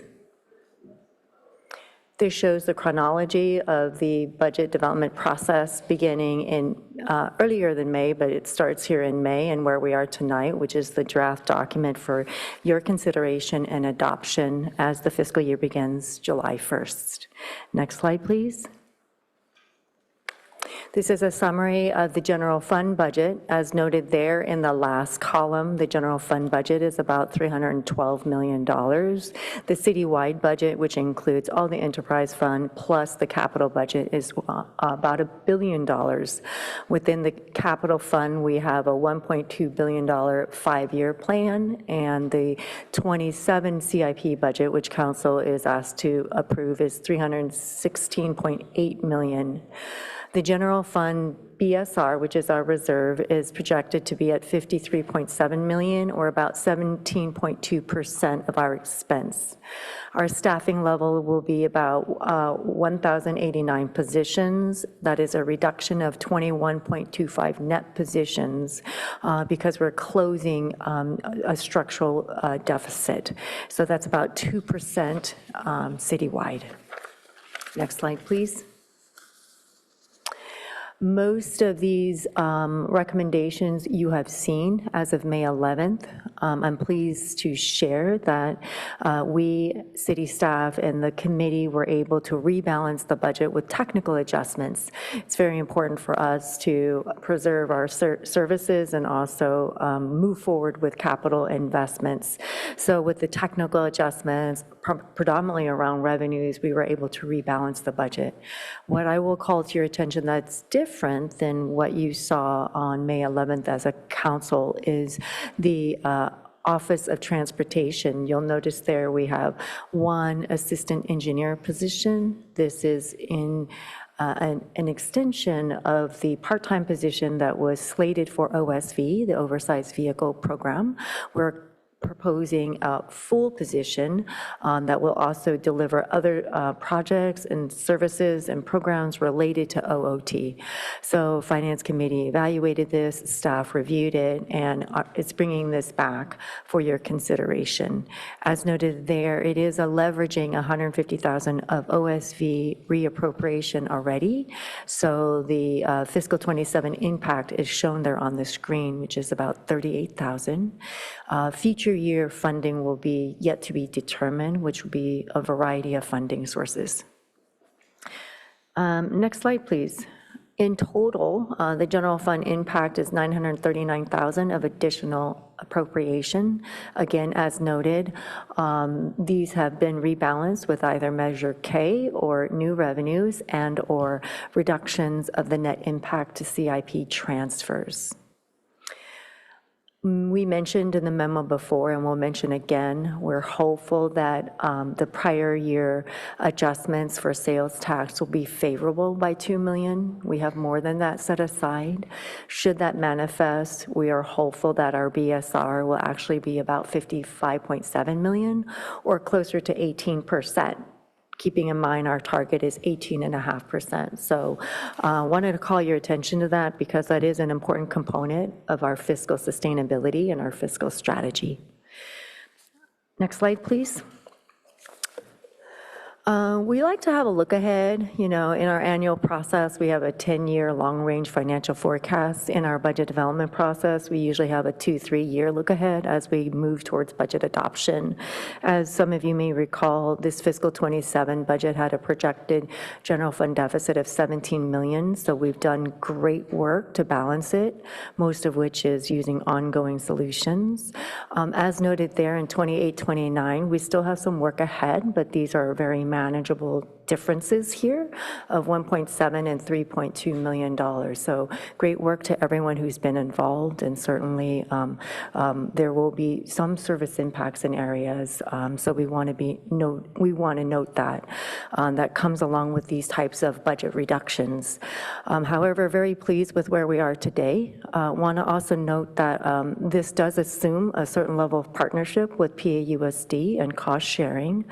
Should those cost sharing not come through for a couple of important programs, those deficits could grow between 1.4 to 2.3 million, depending on the level of gap with that level of partnership. Again, these are things we will revisit likely in December or February once we know more, as those conversations have yet to happen.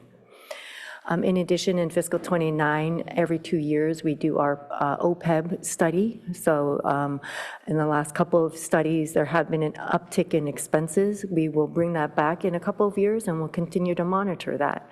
As far as you need to be concerned, the 27 budget implements the policy and implements the requirements of the actuarial report. Next slide. The city encompasses many funds, enterprise funds in particular, as you noted in item 2. A large part of our budget entails utility funds, and so before you are the utility rates, and this incorporates the action that you just took on item number 2. So this summarizes the approximate residential monthly bill impact for the fiscal 27 fiscal year. Next slide, please. Along with the general fund budget, you will be asked to adopt the capital budget, the CI 5-year plan, the table of organization, the municipal fee. I'm also very pleased that Airport was able to make some substantial changes to the fee, bringing that fund more in alignment with the ongoing cost. So I want to really acknowledge staff for that work. Next slide, please. OPEB, I mentioned, every 2 years we do that actuarial report. We did that earlier in February and brought that back to committee and have incorporated those obligations in the 27 budget. We're also incorporating it in the 28 outlook on the slide that I just showed you. As noted by the mayor, we do want council to provide authority to the city manager to negotiate and execute an MOU and a funding agreement with the Palo Alto Museum to provide cost sharing for repairs to the basement and waterproofing in the Roth building and improvements to the Heritage Park drainage. Such dollars to a certain extent have been appropriated in the CIP by the Finance Committee. Appropriation limit, or the GAN limit, is a state requirement. We do that annually. We are well within those limits, and it is your job as a legislator to also adopt that resolution. Last but not least, we have a letter of support from the Planning and Transportation Commission as it relates to our CIP plan. Last slide. This slide summarizes the draft motion that staff has prepared for council to consider and to adopt. Next slide, please. Mayor, that summarizes staff presentation. Excellent. Well, thank you very much, Director Lai. We now will have one round of technical questions from the council, excluding the items in attachment C of the report that are related to Stanford. So, colleagues, questions?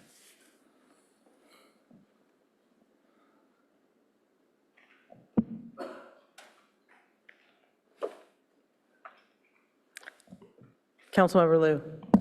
Thank you. I appreciate all the work. I think things are largely as I expect and as we've left them previously. Maybe one point I want to just confirm, since this I was trying to find in my notes and it got a bit lost, was about the $2 million sales tax adjustment and the implications of BSR. Can you talk a little bit more about how that adjustment is otherwise incorporated into our budget? Was it an assumption that we had from the very beginning? And also what the nature of this $2 million adjustment is? Is it a one-time deal or have some ongoing component? So just a little bit more color Sure. would be helpful. Apologies for the vagueness, given the general confidential Understand. nature Yes, of this. want a vague answer to this, yes. Correct. So 26 budget at mid-year, we did an adjustment which council approved. That adjustment had two components: a one-time component for what we call prior year adjustment, and an ongoing base adjustment, which would be a reduction of our base revenue for sales tax. The portion we're relating to tonight relates to the one-time adjustment. So as we know more and as we work with the state, that estimate is getting more refined, and we're very hopeful that we will have more available than we had originally thought. So this is favorable. Right, so this adjustment came in the process by which time we had already made all of the cuts, and this $2 million is sort of newish news from the past month or so after most of the decisions have been made. And if we had known there was this $2 million before, we could have made slightly different choices, but not very different choices, because it is a $2 million only one-time sort of adjustment. Correct. Okay. Correct. It's not a trend or a ongoing business activity change. Okay, got it. No, and so at mid-year, we separated the adjustment into one-time and base adjustment. And 27's proposed budget for revenue already considered the new baseline for the sales tax. Yes, okay, thanks for repeating that part, and I get it, thank you. Councilmember Lowing, I probably should have turned to you first as chair of our finance committee. Yeah, these are more comments than questions, but if you will allow.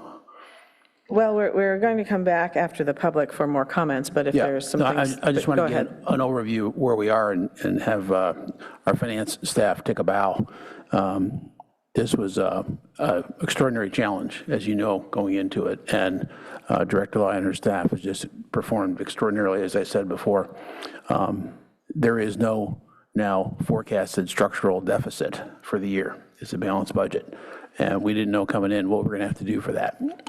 And the services that are remaining are substantially the same for our citizens. So that's just merits attention and notice. I said that just as the reporter walked out of the room. So,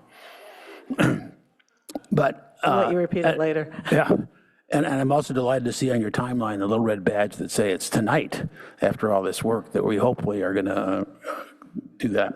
I just want to point out a couple of things.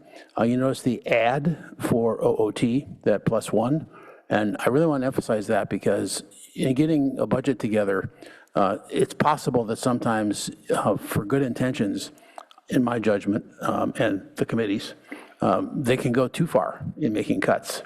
And one of the things we said towards the end of the committee meetings is, what are we missing now that we really need to have for any of you to execute on core strategic items? And the item that came back after some, came back literally, we didn't do it that day, but research was this item to execute on some of the things like the daylighting in parking that we were behind on and things like that. So I'm pleased that we got a response like that saying, I really do want a little bit more money in that area, because we want that too from our staff, to say, here's where we're a little short and here's what we can get done with it. Now evaluate that. So I salute staff for considering that, but also thank the staff that did make those cuts. So overall, that's where we are. The other thing I wanted to point out, if you guys didn't notice that, a bit of optimism there. We did find $500,000 in new estimates of projected increase in TOT revenue. So when we talk about sales tax getting cut and TOTs going up, it shows the strength that we have from multiple revenue streams, and already we've been able to do that. And that wasn't just a fill-in, because our director is too too honest for that. So it was a real forecast. That said, as you all know, we can come back if something changes because these are all estimates for everything on the revenue side. So I'll leave it there and then come back for some comments. Thanks. Thanks, Chair Lowing. Councilmember Lithcott-Haynes. Thank you, Mayor, and I echo the praise of my colleagues for your tremendous work and to my colleagues on the Finance Committee for doing their part to bring that projected deficit way down. I wanted to turn to the MOU with the Palo Alto Museum. I appreciate that the city is working with the museum on cost sharing for repairs to the basement and waterproofing in the Roth building and improvements to Heritage Park drainage. We did receive a letter from museum leadership today raising a few more detailed concerns that I wanted to address. The first is they're projecting that their costs are going to increase beyond what is currently known. And so the question is, will the cost share, which I presume is a 50-50, although it doesn't say that on this slide, will that share increase proportionately as the full scope and any increased costs become known? I'll actually read the 4 questions that they had, and then maybe we could address them. The second is, would the city consider transferring funds as the work progresses rather than after the fact, so the museum's not acting as a construction lender? The third is, would the city waive building permit and inspection fees consistent with a unanimous council direction years ago for public-private partnerships? And would the city commit to an expedited cross-departmental approval timeline to try to ensure that all of this work gets done before the winter rains come? So this seems to be a set of concerns on the part of our partner, the Palo Alto Museum, and wanted to see what staff's thoughts were on these 4 questions. I think the technical response on the budget side is we would be able to cost share up to the appropriation per the budget. So, and hence, that's why we go through this budget process, is to determine what we have the authority to spend. So we have $250,000 that was appropriated from a savings from Mitchell Park Library project. And then also we have about $75,000 that's available in another fund that was designated. So we have the sum of those two. So beyond that, we would have to come back for council authority. And I'll add from there that our staff is working directly with the museum and Public Works in particular in the lead at this point. And as such, we're comfortable that we've got sufficient appropriations to get us through the summer recess.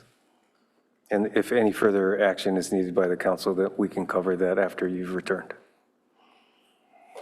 Okay, so the takeaway for the museum should be that the city will figure it out. That the 50-50 cost share, even if costs rise beyond what has been appropriated through this process tonight, that's not a sort of a one and done deal. I think they're very afraid that they're a little nonprofit and they're worried about being left holding more of the responsibility than they can accommodate. And I know we all have an interest in this museum being successful. That said, we're trying to reasonably and fairly appropriate responsibility for these additional costs associated with water. Exactly. I would agree with the second part. I would not go so far as to say even the 50-50 has been fully fleshed out at this point. So that's really ongoing discussions. But again, comfortable and confident that we'll be able to resolve this. Okay, thank you very much. All right, seeing no further lights, we will turn to our public hearing. And speakers that have public comment on this have up to 2 minutes to address the council on all of the items related to this public hearing. So, Madam Clerk, how many speakers do we have? We have 4 requests to speak. Okay, excellent. Our first speaker is Herb B.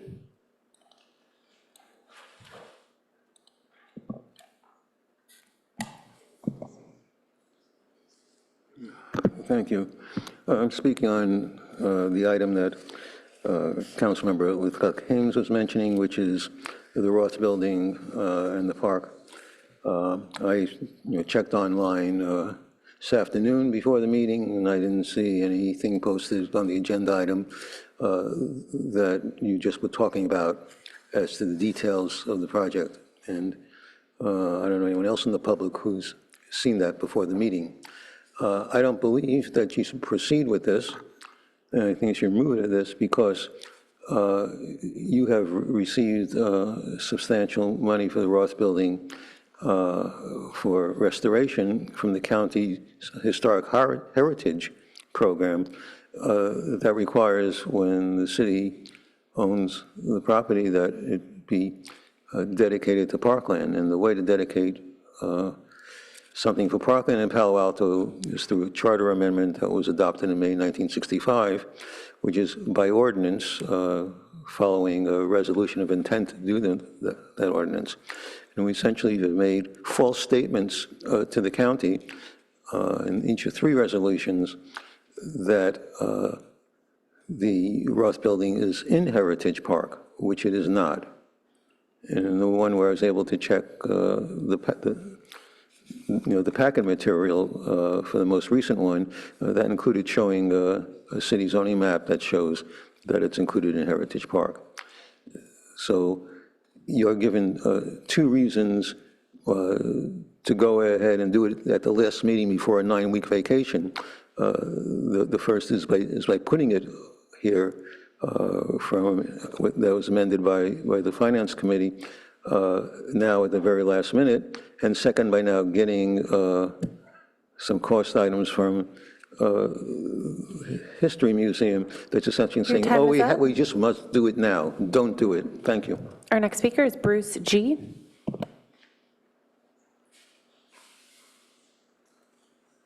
Hello, everybody. Great to see you. I'm here, if you were to ask me 5 years or even 3 years ago that if I would be here in front of City Council in support of the Palo Alto Museum, I'd be scratching my head, say, me? But I have to say that over what I've seen recently, the city, the new leadership of the Palo Alto Museum, the board and the direction they're doing, I really see this as an inflection point for the museum really being part of a pillar in our community. I think it really adds a lot of positive things, a real gathering point, and it's something that we could be really proud of. It's going to be a museum that's really in the new age. It's not, I really love how it's got away from the history part, because it's both respecting the past but looking forward. And I think a lot of communities would be jealous of the vision that they have and how it's going to really uphold the Silicon Valley, the can-do, the innovation that is beyond display for our community and those around it. So I have been totally converted and really want to support the museum and see the role that it can play in our community. In fact, Palo Alto Rotaries did a very generous grant in support of the museum just because of those reasons. And so thank you very much, and I hope the continued support to make this come to life comes to fruition. Thank you. Our next speaker is Marguerite H.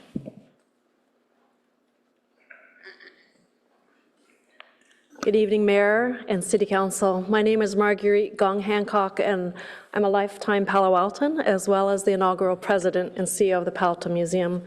I'm really coming today with a full heart. I want to express first appreciation.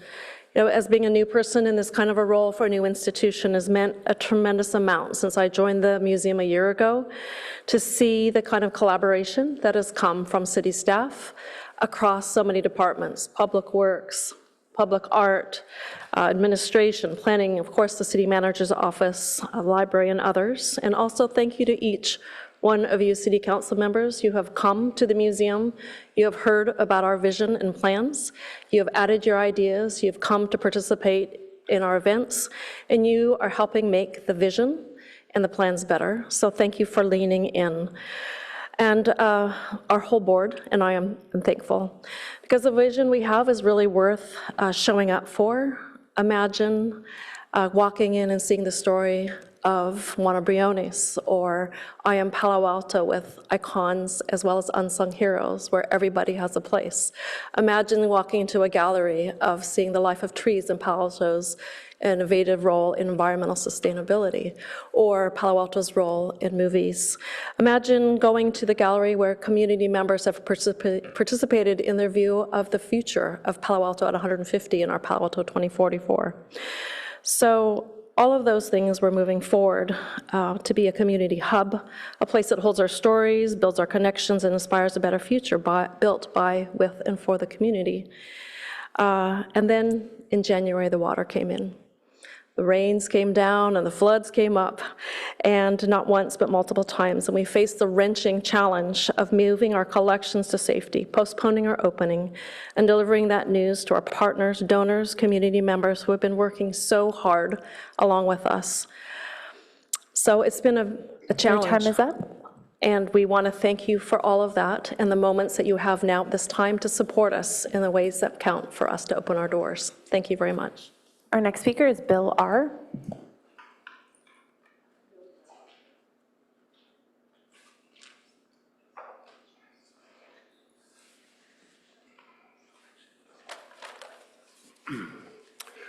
Good evening, Madam Mayor and other members of the City Council. As I was walking up here, I was just reminded it's been a while since I've been behind this microphone.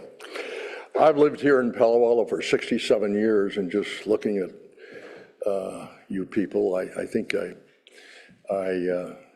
beat you by quite a bit. I came to Stanford and never left. Been in the real estate and healthcare business, and that's been my career. I've actively supported the community through the Palo Alto Community Fund, the Palo Alto Peninsula Open Space Trust, the YMCA, the Gamble Garden, Yosemite Conservancy, and now the Palo Alto Museum, which I believe belongs as a pillar institution worthy of civic investment. Marguerite Gong Hancock, which we just heard from, is just an extraordinary leader. I know many of the board of directors, all quite capable people. They are all excellent representatives of our community. I've noted the name change from Palo Alto History Museum to Palo Alto Museum because it's more than just history. It's the whole community that has existed for well over 100 years. When I invested in the museum, I expect my gift to support the team, the exhibitions, the programs, the things that make the museum what it is to be. What do I expect if being asked to fund a city park drainage system or the waterproofing of a city-owned building? Infrastructure problems with documented routes going back 20 years.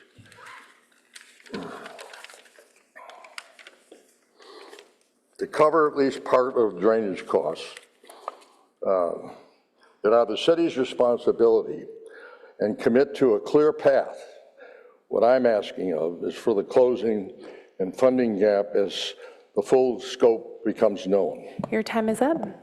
Oh, well, am I done? Yes. I got 2 seconds. Just to expedite the approval time, the real dates, construction finishes before the rainy season so that the museum can open. Let the donors fund the mission, let the city fund its own assets. City has been long in coming.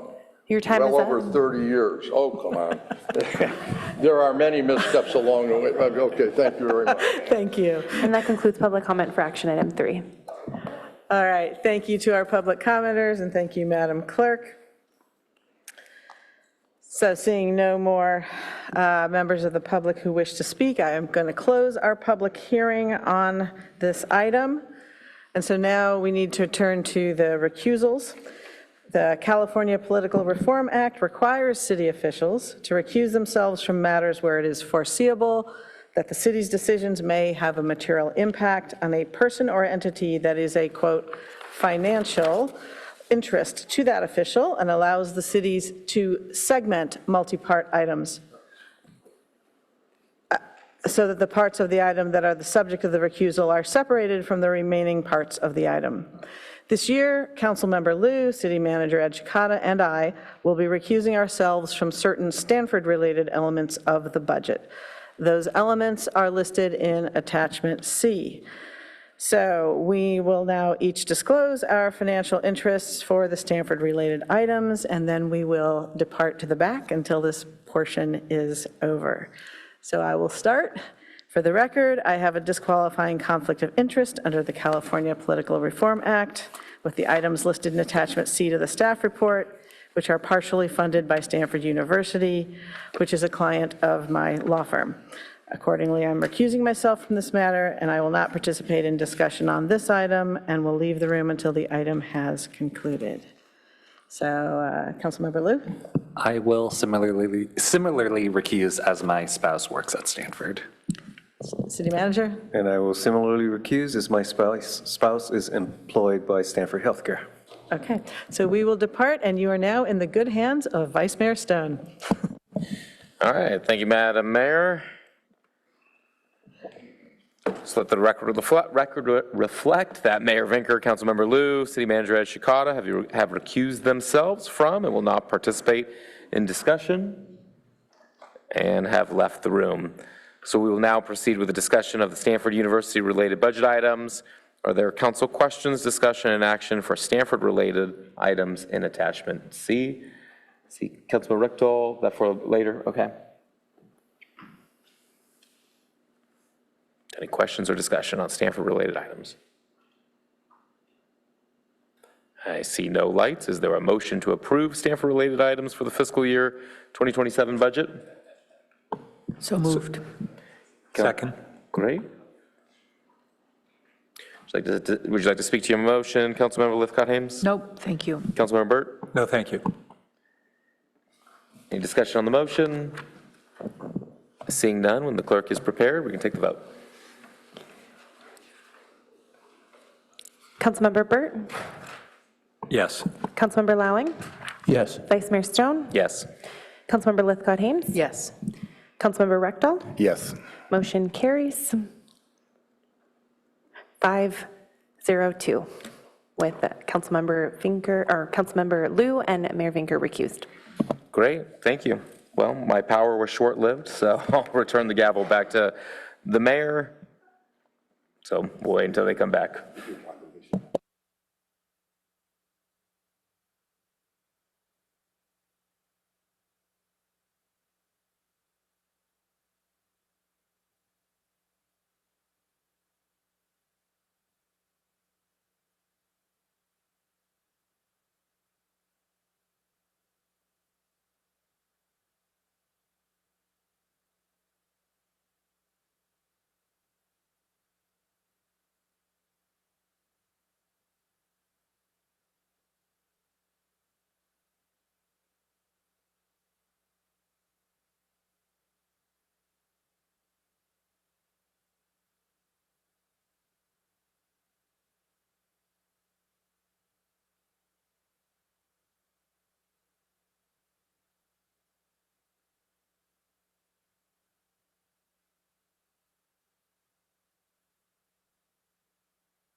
All right, thank you, Vice Mayor. So now we will return to council for questions, discussion, and action on the remainder of the fiscal year 2027 budget.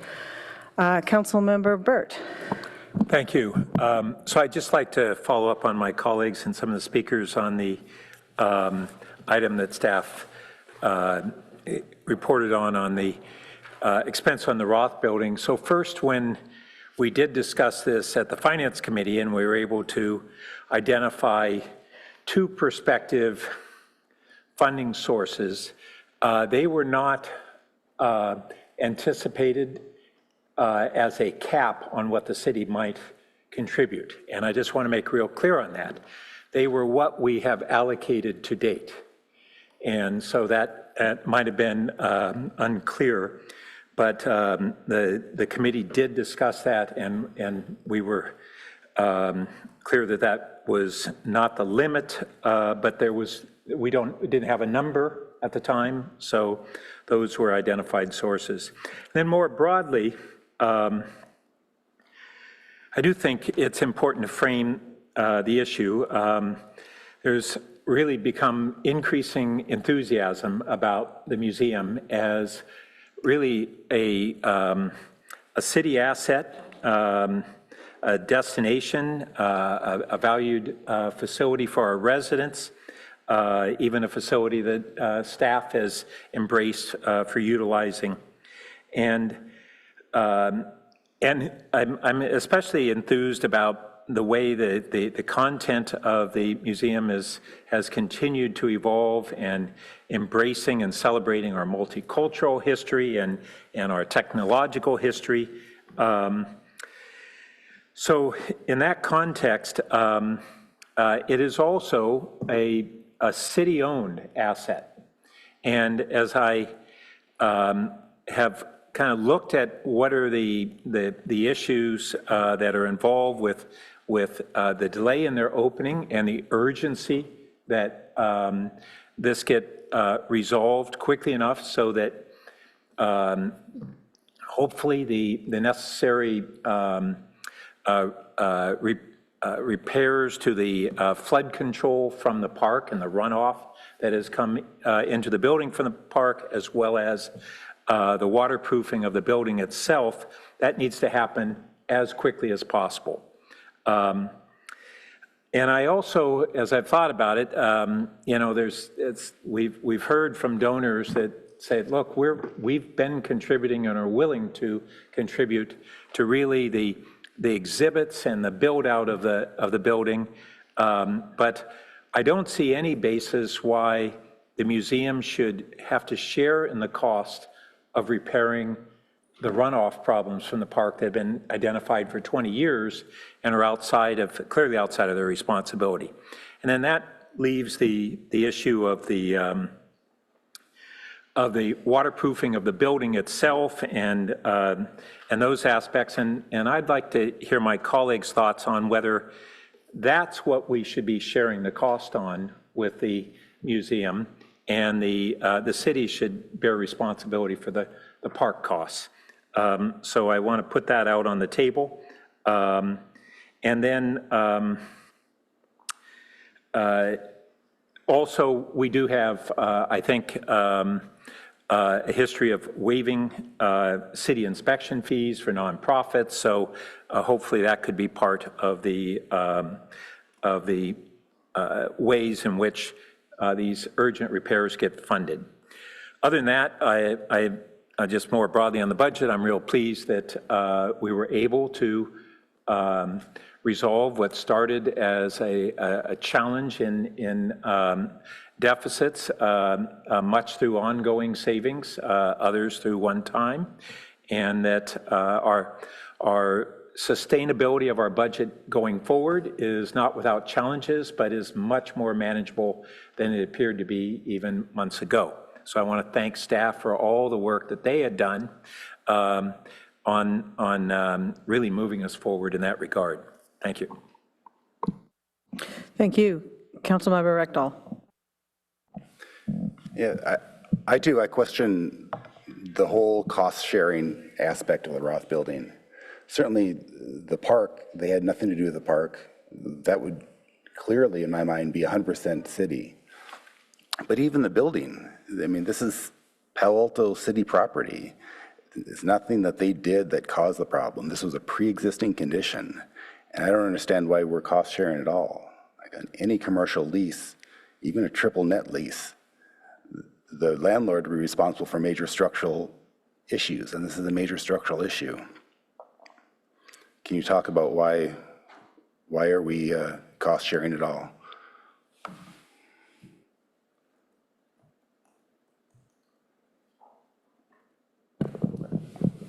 Let's see, Councilmember, I'm not sure how deeply you want to get into this. I would note for the record, perhaps just to correct a couple of things that you noted, the city has invested about $10 million into the renovation, which as scoped was expected to include waterproofing for the building. I would also note that the renovation included modifications to the park area where there is drainage.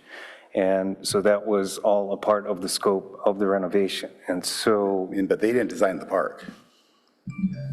No, but they did modify the area of the park that has been identified as one of the drainage issues. This was used as a laydown area for the building renovation. And so as such, all of the area adjacent to Bryant was a part of the scope. So I would also note that we have an existing agreement with the museum, and so any additional financial arrangements would need to be reflected in an amendment to those agreements. Okay, I mean, but this is just not some financial counterparty. This is a partner, right? This is one of our nonprofit partners. And nonprofit partners do wonderful things for the city, but unfortunately, sometimes they're not the most financially sophisticated. And just to say, oh, tough luck, that just doesn't seem to be the right message. They're doing something really important for the community, and this is the most vulnerable time in their life. They're starting up, they're trying to come up with exhibits, they're trying to attract donors, and what kind of donor is going to want to come here and pay for updating the park? They would say, no, I'm going to give it somewhere else. I'm not going to support the city of Palo Alto. So I think we're really they're really doing them a disservice by really sticking to our guns. I don't think that's the proper.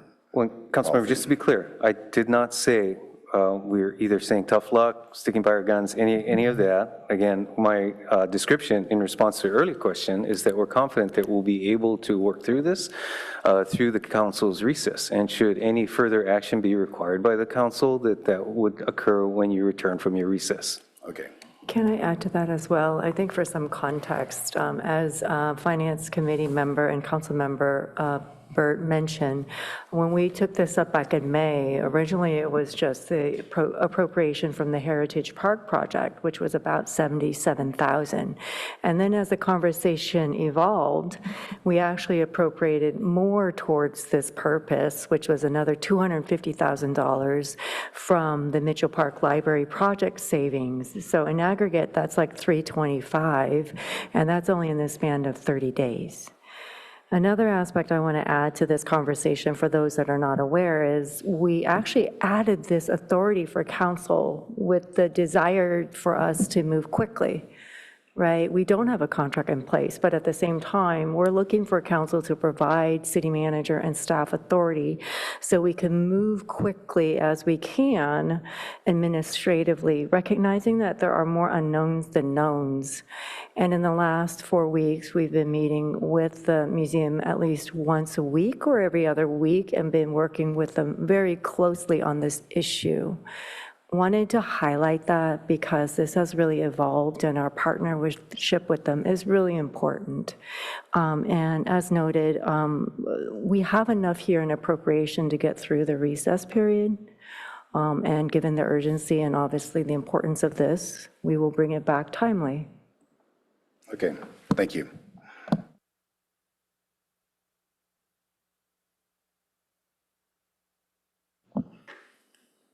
Councilmember Lowing. Yeah, actually, Director Lai just addressed things I was going to ask her to address. A little bit of the history and the process, and of course, this all started with the fact that nobody had estimates when we were in the Finance Committee meeting, and so we had to just kind of press on, and here we are tonight trying to approve a budget, and we still don't have all the data, so we just have to move on together with, sort of trying to do exactly what you said that I wanted to add, which is they want to open for all kinds of good reasons, and we want them to open. So the staff is working on this. They're not sort of putting it on the back burner. So we just want that pace to continue. And we did identify those sources that you talked about, and I'm confident that you're gonna get there. Are we intending, one specific question though, are we intending to get the final contract back to us for approval on the revisions here? It's more of a maintenance contract, but not quite. So that's why I'm asking the question. I think part of the question might be, depending on if it's executed during the break, it would come back as a ratification. Because tonight, council is providing the authority to the city manager to enter into such. Yeah, we just don't know what the total amount is yet and what the potential cost share is. So we have unknowns that we can't approve. That's correct. And so you'd be giving me the authority to work those issues out with the museum, as well as to make expenditures within the approval or the appropriations authority you're granting through the budget. Yeah. Okay, thanks. Councilmember Liu.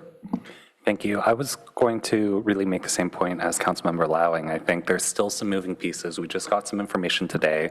We want to be clear that we're a very strong partner. We want to reassure donors, and we will get this done. But that said, we don't really know the numbers involved. $700 some odd $1,000 is potentially a lower bound, or potentially we'll get more bids and a better understanding of the cost soon as well. And I think this does point to a larger need for a thoughtful approach on how we do city property leases. I know that's been discussed in pieces in policy and services, but the way we handle Gamble Gardens versus the Lawn Bowling Club versus the Winter Lodge all have some different structures.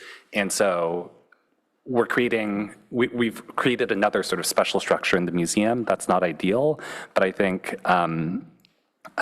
we should come back to this when we have more information. I'll just make a couple of other brief comments here. I'll say that canopy was a point of contention. We, in committee, revised the proposed cut to around $15,000 of their budget from the original baseline of around $43,000. I think as we've sort of looked at the budget picture here, heard about the sales tax adjustments, I think I'm comfortable just squaring up canopy to their intended level because that is a relatively modest cost, and that is investment in the city's infrastructure and the city's trees. I'll also just briefly note that I've been working with the school through the City School Liaison Committee in flagging the budget needs for track monitors and crossing guards. The city's plan right now is, unless it's changed, City Manager, please correct me, is that we would basically fully fund and maintain the current level of service for crossing guards and track monitors until the mid-year budget cycle, at which point we would really need an answer from the school district on whether they're willing to also chip in. And then at that point, we might have to make some hard decisions about what we do for the rest of the budget year and or what we do on an ongoing basis. So that's just how the crossing guard and well, mainly just the crossing guard situation will be handled in the interim while we wait for a school district answer. So yeah, I'll just bump my closing flag and see if there's any receptiveness for just squaring up that last $15,000 for canopy. But otherwise, I'm really grateful for all the work. Got through a lot. There's so much more we could talk about, but I'm ultimately pretty happy with where we are. Mayor, may I clarify? Please. Two parts in your comment, Councilmember Liu. One was regarding canopy, and the second is regarding the track watch and crossing guard. The way the technical adjustments are presented for you in your adopted budget is the full funding, the full appropriation for both of those programs through June 30th, with the assumption of revenue coming from PAUSD. Right. Should at mid-year the revenue isn't shared, that revenue doesn't come, then we would need to adjust the revenue. Yes. But at this junction, from a service level perspective, the appropriation in the draft budget assumes service through June 30th. Yep. Okay.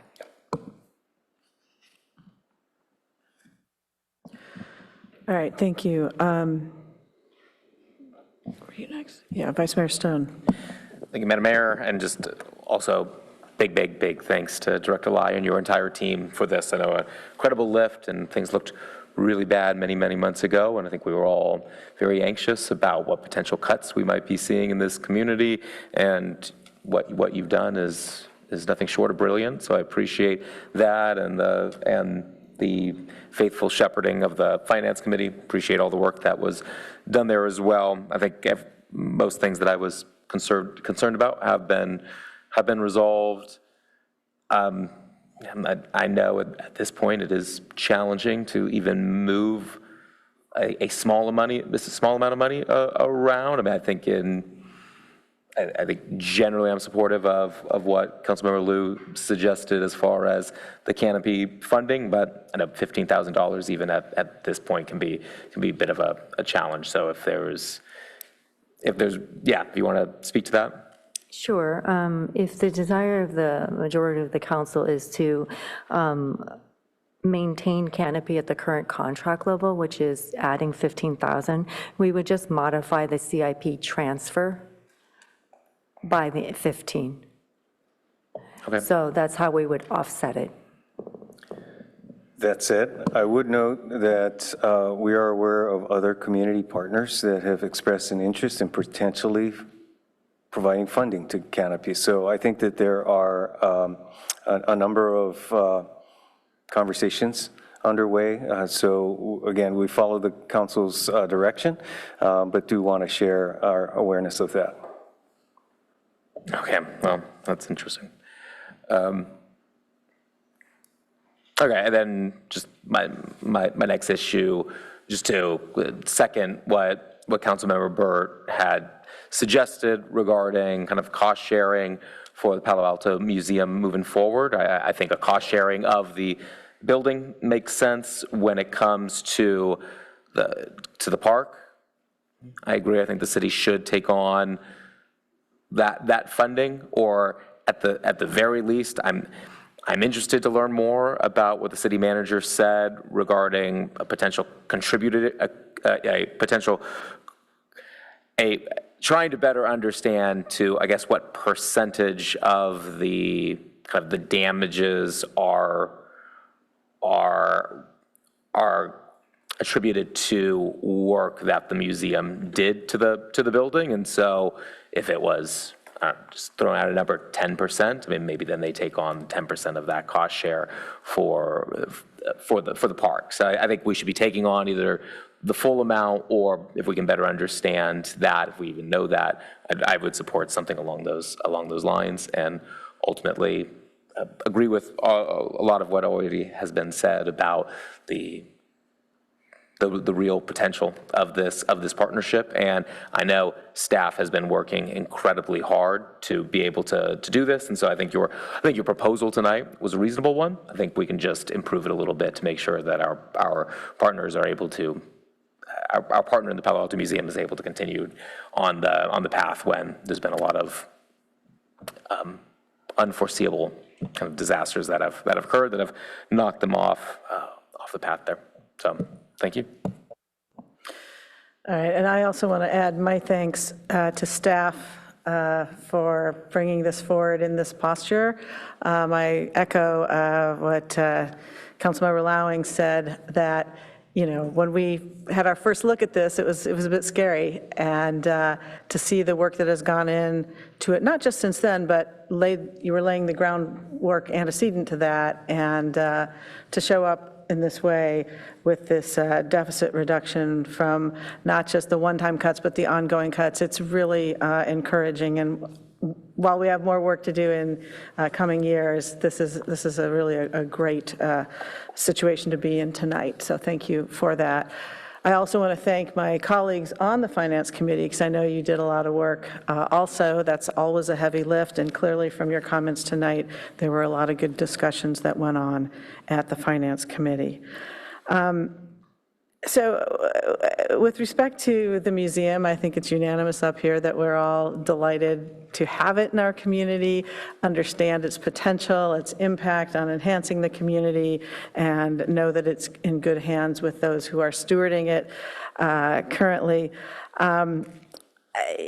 With respect to the park costs and the building waterproofing, I'm glad to see that staff is working hard with the museum staff, so I add my kudos for that.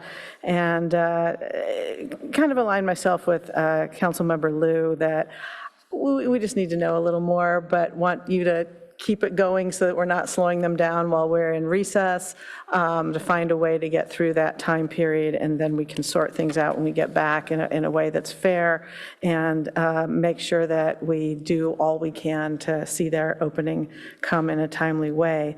But I just think, understanding a little more of the facts of the what's going on with the water coming in from the park side, and also a little bit more about the contract terms. I don't have any sense of what those are and how it should all sort out. So, but I would like to, and I'd like to find a way that the city can be supportive.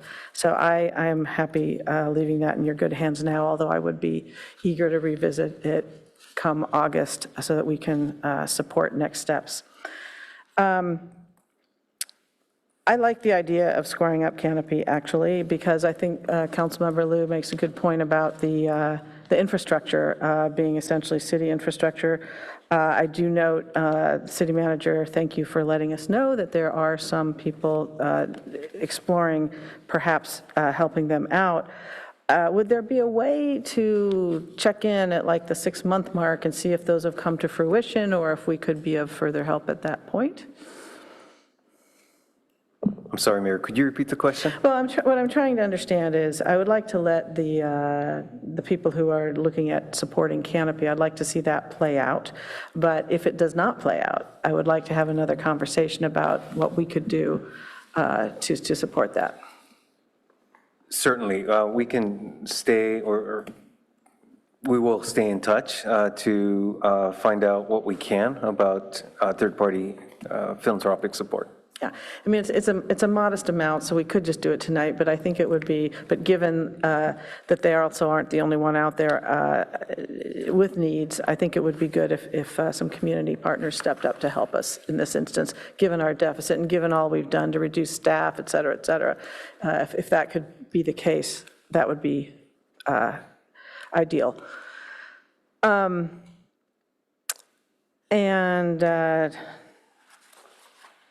Our CFO explained, answered my questions on the track watch and crossing guards situation. I think that's been clarified now in a way that I'm comfortable with, so thank you for that. Did you have more to add to that? For Canopy, just to be specific, it could be brought back at mid-year. Mm-hmm. And I assume that with it being a modest shortfall on the funding from us, that would be timely. Hopefully. All right, thank you. That would be helpful. That's what I have at this point, so I will move on to Councilmember Lithcott-Hames. Thank you, Mayor. On Canopy, I'll add that I was a part of that conversation that the city manager had, where we became aware that there's potentially third-party philanthropic interest in supporting Canopy. So I think we're in good shape letting that proceed, and sounds like we're interested in covering the shortfall should it come to that. On the museum, obviously I'm interested in the subject. I was the first one to speak on it. I do think that we've heard staff, city manager has given us a little bit greater scope of understanding on the 10 million originally allocated toward the renovation and rehabilitation. And I would like to, I think we've been heard as a council about our concerns about sharing. And I don't think we sitting up here can come to a decision tonight about the appropriate allocation of the share. I think the arguments that the park should be ours and the building should be theirs make some sense. And yet I don't know the overall scope of the project financially. And so I am going to trust that we've been heard, and that over the break, it sounds like staff and the museum leadership will figure out how to share this, and so we can get this thing open. That's what we all want. And we want responsibility to be allocated appropriately in accordance with who really should be responsible for what. In a budget that's over $1 billion, 312 in the general fund, I think we've said enough on this topic tonight. It has arisen as sort of the belle of the ball in the budget conversation. And I think, I hope staff feels you have a sense of where council is, and that I certainly trust you to make the right decision about what this healthy partnership looks like going forward. Councilmember Burt. I'm prepared to make a motion if we're ready. Okay, so I would first like to move the 5 staff recommendations that are on slide 12. And then with a couple of additions. First, that staff would return at mid-year or sooner to review whether there is any remaining canopy budgetary requests, if that has not been resolved through donations. And then that on the museum project, that first that we waive the permitting and inspection fees. Second, that that staff move forward with a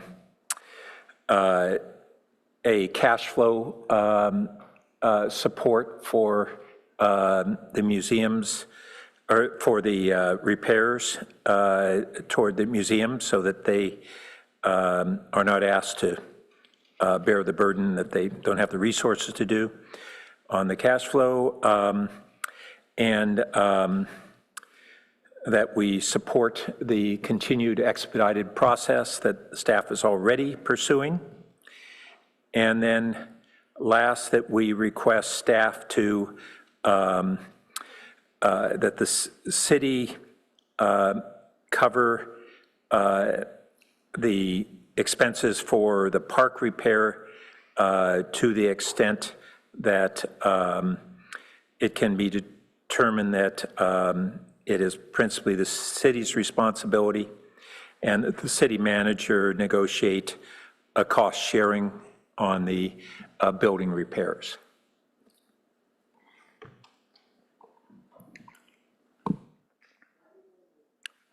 Second.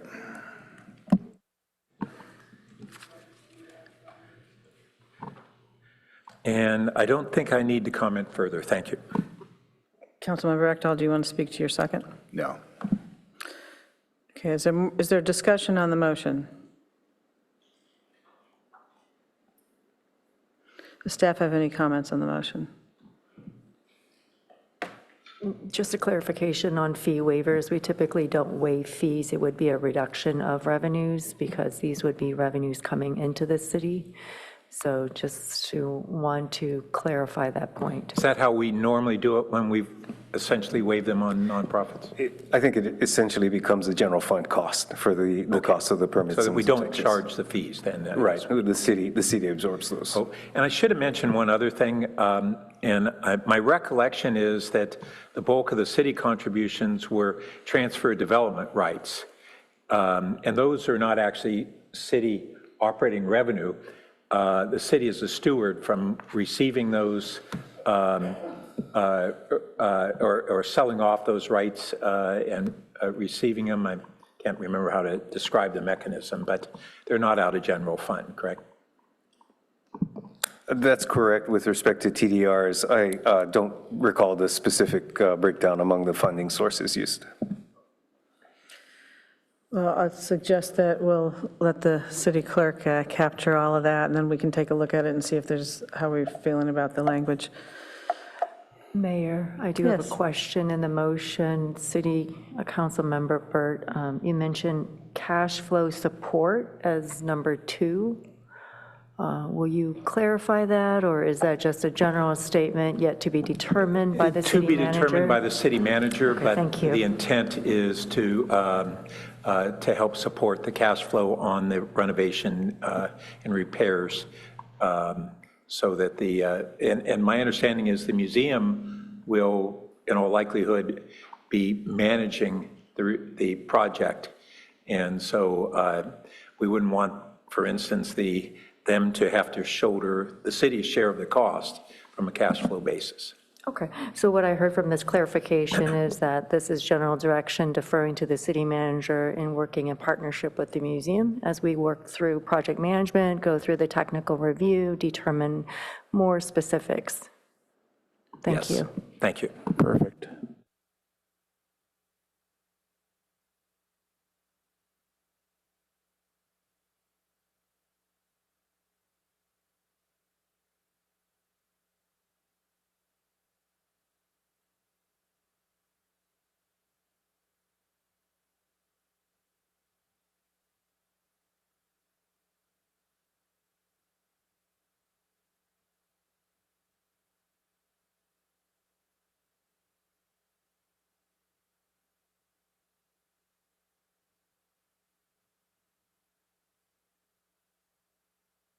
I think all of 7, we can just say related to the museum, and then that first one would be one action.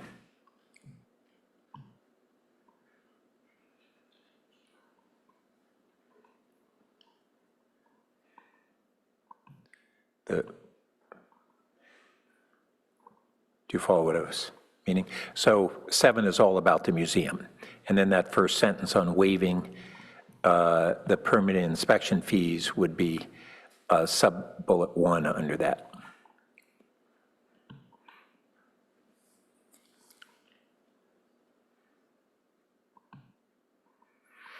Let's see. I think you meant 5 is all about the museum.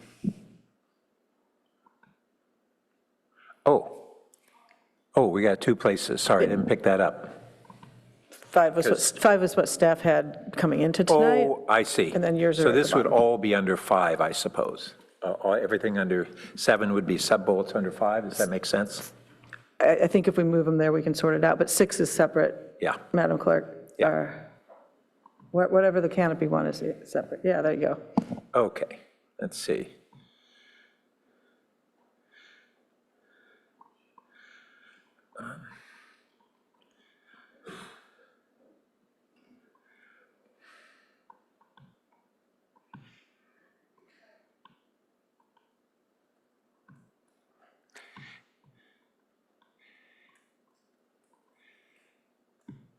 And I don't know, it has to be in the motion. The last one was simply to continue the expedited efforts to try to make sure that it's accomplished before the next rain season. But I know the city is already taking that to heart.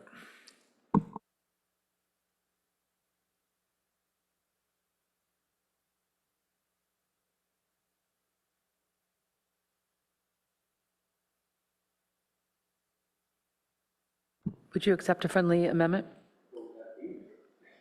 What'd you say? You have to tell me what it would be. Well, I wanted to know if you were open to it before I even said any more. I'm open to it depending on what it is. All right. I like that vibe.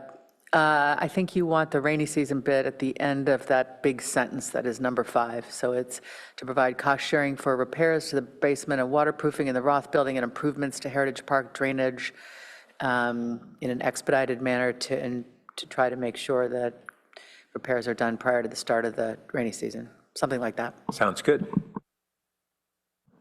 I'm good. Yeah.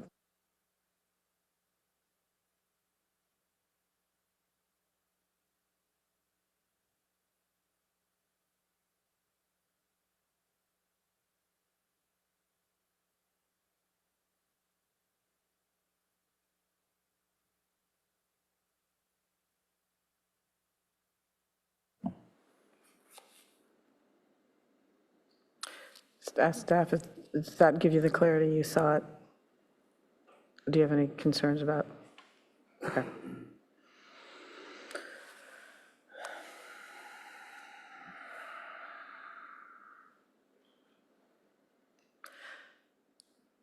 All right, Madam Clerk, let me know when you are ready. Are you set? All right, because I don't see any other further lights, so I think we can go ahead and take a vote on this motion. Councilmember Lowing, Yes. Councilmember Liu, Yes. Councilmember Burt, Yes. Councilmember Rectal, Yes. Vice Mayor Stone, Yes. Mayor Vinker, Yes. Councilmember Lithcott-Haynes. Yes. Motion carries unanimously. All right, thank you. Well, thank you all for all the hard work that went into this. Congratulations on getting this far, and we have ourselves a budget. All right, so we will move on then, not too far behind, to our consent calendar, which with the removal of item 18 is items 4 through 17 and 19 through 23A, B, and C. So give me just one moment to sort out I think we all need to reshuffle for a minute.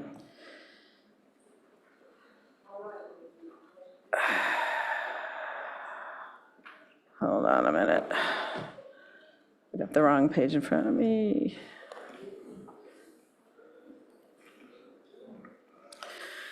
Okay, so Madam Clerk, is there any public comment on the consent calendar? Yes. And how many requests to speak are there? We have 18 requests to speak. Wow. Okay.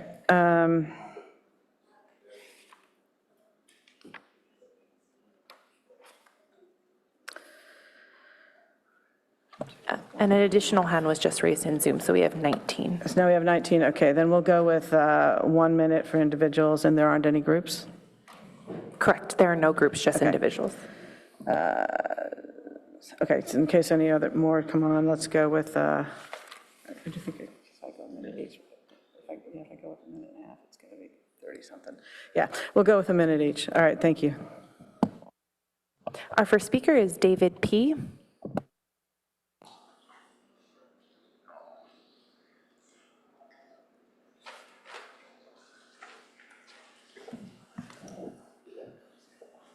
Is there a David P. in the room? No David P. Moving to our next speaker, Scott E.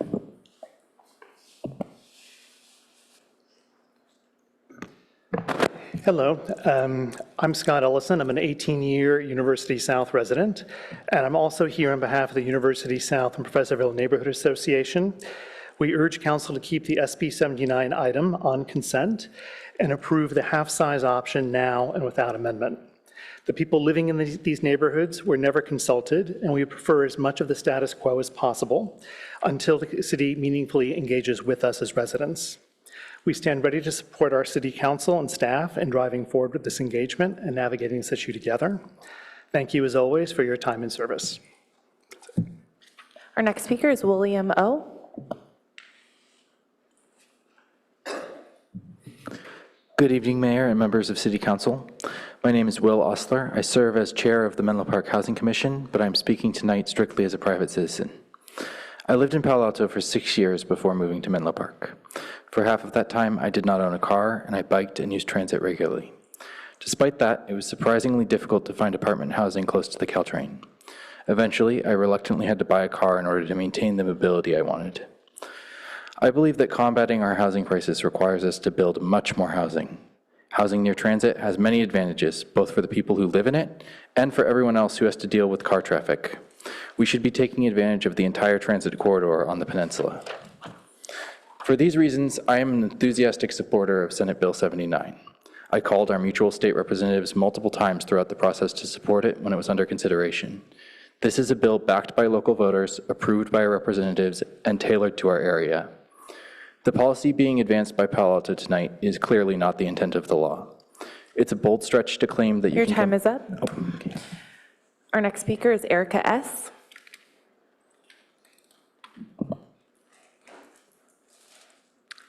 Hello, I'm Erica Stauffer. I'm representing 414 California. I'm here to ask the City Council to reconsider the urgency ordinance that's on consent. By approving the urgency ordinance, the city is asserting that housing is an imminent threat to public health and safety. This seems to conflict with the pro-housing designation the city is currently seeking. SB 79 allows for mid-rise projects, not high-rises or mega projects that could potentially pose an unforeseen burden to city infrastructure. In the case of 414 California, it allows for a maximum of 44 units. This is the level of density that is needed to create a viable mixed-use project at an important infill site on a prominent street in the city. If the ordinance passes, the project will no longer be financially feasible with the important retail and placemaking aspects that are critical to this location. Thank you very much for your time. Our next speaker is Scott L.G. I'm Scott Levin-Gesundheit, land use attorney, Holland and Knight, here for today for 414 California Avenue, also resident of the area for more than 30 years. The ordinance tonight asks you to find that transit-oriented housing is a current and immediate threat to the public health, safety, or welfare. A current and immediate threat to public health, safety, or welfare. A month ago, council approved a 14-story tower. I know you didn't all want to, but you did it. A building half that height on the same street can't suddenly be a public health emergency when you didn't find one last month. So I don't believe you can certify to the state that your utilities are adequate, housing element, and then tell the community today that the same housing is threatening your public safety. Both cannot be true at the same time. You're also applying for a state pro-housing designation. Emergency decrees to suppress that same housing is not a pro-housing act. I think HCD will see this for what it is. So I'm not asking you to stop planning. I think there's a lot you can do on Cal Ave, but I'm asking that you not manufacture an emergency today that doesn't exist on the record. So please decline to pass the urgency ordinance. Thank you. Our next speaker is Scott O. Hi, Scott O'Neill, speaking for myself. I want to suggest it's good to converge on SB 79 densities faster where appropriate. To illustrate, I invite you to imagine two possible mixtures of additional housing in, say, 2034. If you allow SB 79 to take full effect in the downtowns, that's apartment density, mid-rises. So by 2032, we'll expect to have apartments built, not just built, but in place for years. Gently used apartments on their second or third occupant, maybe not cheap, but cheaper than new. If on the other hand, we cap SB 79 at 50% in our downtowns for 5 years, as item 23 proposes, that's merely townhome density. We might get more expensive, exclusive townhomes. And the apartments in that scenario would be fewer in number, brand new, more expensive. Which mix should we prefer? The exclusive Palo Alto favoring the higher cost townhomes, or the more affordable inclusive Palo Alto with gently used, more naturally affordable apartments, making room for our friends, workers, and loved ones who need that help the most? Please remove SB item 23 for consent, negotiate some places. Thank you. Our next speaker is Jeremy L.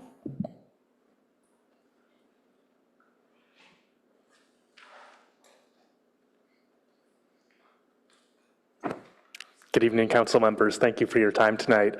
I'm here to comment on the pro-housing designation, which Palo Alto Forward is really excited that the city is seeking. It reflects the good work the city has done in its housing element and beyond in the El Camino Real focus area and things to come, like the San Antonio Road Area Plan. I will simply note, with my perspective as somebody who works in cities up and down the peninsula, that there are other cities that have received the pro-housing designation, Redwood City, Mountain View, just a skip and a hop away, a Caltrain stop or two, that are looking at SB 79 positively. Redwood City is letting the law go into full effect without any modification. Mountain View is doing a local alternative plan. We think that there's a way that Palo Alto can take the best parts of things happening in other cities and leverage this law to reflect the pro-housing reputation that the city is building for itself into the future. So thank you for your work. Our next speaker is Amy A.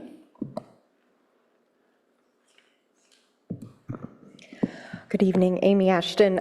First of all, of course, thank you for the innovative El Camino Real focus area zoning, the GMROLM, the San Antonio master plan area. We have come a very long way in terms of housing. We all know this, but we still have a long way to go, and SB 79 is a valuable tool to help us. PHZs take years. Builders remedy projects, which are more than half our pipeline, were a one-time thing. HIP isn't producing housing. The larger sites, churches, the Midtown Safeway, they are not converting. We need more units, and SB 79 is a valuable tool to get us there. Housing near transit is good for local businesses, the environment, and our community. I urge you to implement SB 79, and let's really show what it means to be a pro-housing community. Thank you. Our next speaker is Patty I.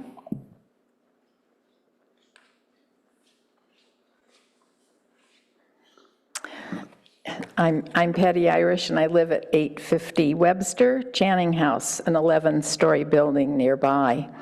We have 200 independent residents who can walk to most of the services we need, and we have 185 employees. Some drive as far as Stockton, you've heard that before, to work here. By building density on Cal Ave and University, you provide the opportunity for people to live near many services, and all these services also need people to use them.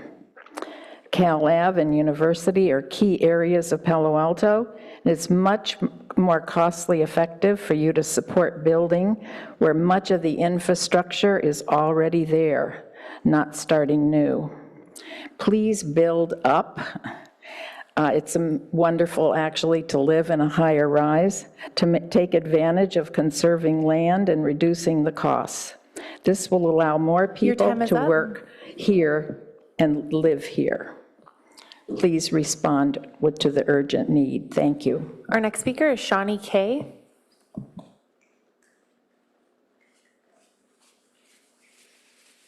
Good evening. I'm Shani Kleinhaus, speaking as a resident. No other hats on my head today. And on a different topic, in 2024, Council approved several paving projects, just like item 9 on your agenda tonight. One of those was to pave around, skirt around a water tower at Foothills Park. That never happened. Instead, a road was paved, a dirt road was paved between the water tower to Alexis Drive without any authorization and no way back. Once you pave something, it's paved. This time on your agenda, there is a trail next to Adobe Creek to be repaved. That's fine. Just please make sure that the project is limited to that section of the trail and no further, and at the existing width and not wider. And also as a resident, I thought you made a good decision about SB 79, and I hope you keep it. Thank you. Our next speaker is Joe F. Hello, my name's Joe Flaherty, and I'm speaking as a private citizen. I moved here 18 months ago from Columbus, Ohio. I just applied online for a job. I didn't expect to come out to California. I just have a unique background where I buy chemicals. And at Tesla, I would have gone to Austin, Texas, or Palo Alto, wherever they sent me. And I'm just so lucky that I came to California. This is a great place. I really underestimated how awesome the weather is and how many great people I've met. And there are just so many other people who want to move to Silicon Valley. This is one of the most economically dynamic areas in the history of human civilization. And we have the opportunity to build more housing where it makes sense next to transit. And it's just so many people that I've met are also under pressure from the cost of living. And I've met young people who want to start families and move away because the cost of housing is just really expensive and it's difficult for them to balance both those costs and their jobs here. So they've moved away to lower cost of areas. Thank you. Our next speaker is Leela H.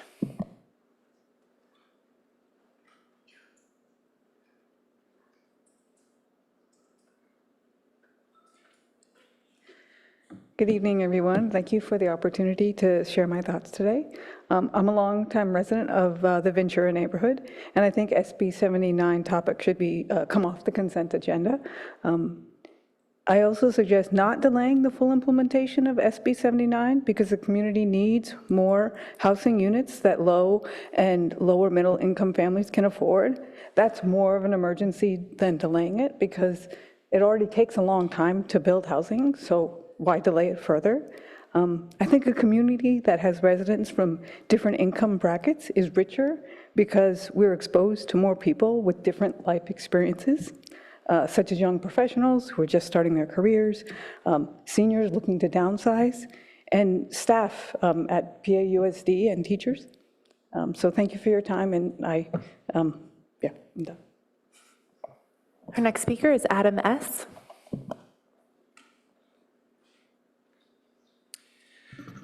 Good evening, I'm Adam Schwartz. I have lived in University South for 11 years, right next to Channing House with my wife and my kids. Thank you so much to all members of the council and for city staff for all the work you've been doing for so long, so hard to build more homes. I'm here to respectfully request that you take this item number 23 off of consent, that we allow SB 79 to go into effect at the very least in the neighborhoods we already know that we want to build more housing. So many of my friends have had to move away from Palo Alto because they can't afford to live here. My adult is living in my house, which is wonderful, but they would like to live in their own home, which is currently not an option for them because of the pricing. My mother is in her 80s and needs to move to live closer to me, and that is a struggle for our family financially because housing is so expensive here. We need more homes, especially near transit, so please take this off consent and let SB 79 go into effect in the neighborhoods we already know we want to be building more homes. Thank you. Our next speaker is Stephen T.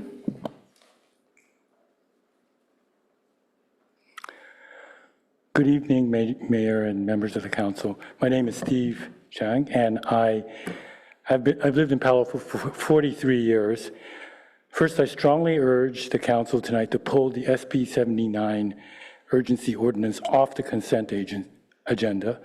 A decision of that magnitude, which impacts so many people and so many neighbors, deserves a full and transparent discussion and not voted on silently as part of a package.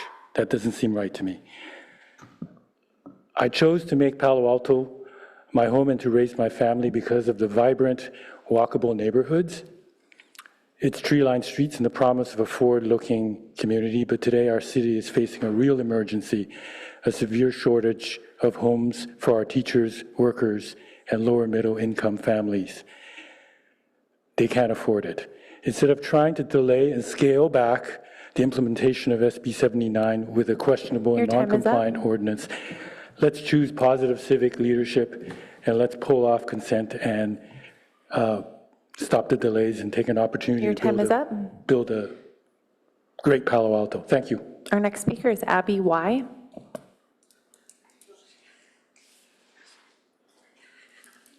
Hi, council members. I'm Abby Yee. I'm a Master of Laboratory Animal Science student at Stanford University, currently living on campus. Thank goodness the housing is subsidized because I tried looking for housing and I knew the housing market was pretty bad before looking, but like, wow, it's really bad. It was like $3K on average. And like my partner got a job at Apple, and like that's considered a pretty good paying job, but even that couldn't get her a house. Yikes. So yeah, please take SB 79 off consent and say yes to it. Thank you. Our next speaker is Jeff L. Good evening, everyone. My name is Jeff Levinsky, and I wanted to thank you all for the hard work you did 2 weeks ago, balancing all the different issues and such in order to come up with what's on the consent calendar tonight, and I hope you vote yes. I'd like to point out that we looked at some of the options that were on the table earlier, and one of those was to exempt properties on El Camino. That would include town and country. With the density bonus and such, we could not keep any retail at town and country. You are literally 2 weeks away from town and country being forever lost potentially as a retail center in this community. That would affect employees, shoppers, diners, school children who go there. It would have an extraordinary devastating effect in our community. Please vote yes on the consent calendar. Thank you. Our next speaker is Doria S. Thank you, and I agree with the previous speaker about the potential disastrous loss of retail in the community, but I want to start out by thanking the mayor and the city council for their work on June 1st, and I also want to thank the staff for their hard work on SB 79. You had a unanimous vote on the 1st of June to pursue a totally legal option to compliance on SB 79, and I think, without going into a lot of detail and repeating things you've already heard, that you should do the same thing tonight. And I know that a lot of community members will really, really appreciate you doing that and will support you, and I know that they would join in with me and wish you a very, very lovely vacation. Thank you. Our next speaker is Deborah G.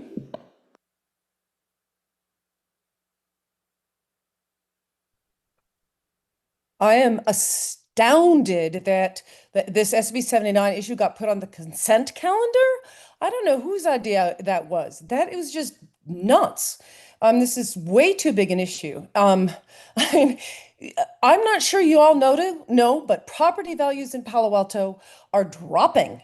I just bought a house in Palo Alto for 25% less than its appraised value. And I sold my own property for 8% less than its highest value. That was about 10 years ago. So property values are dropping in the city. Enrollment in our schools have plummeted. You're cutting the budget. And you took this the city of Palo Alto took this amazing, vibrant economy and just went, I think we like it the way it is to be residential, and didn't build housing. This is like, at some point, this isn't just bad governments, It is malpractice. Our next speaker is Haley G.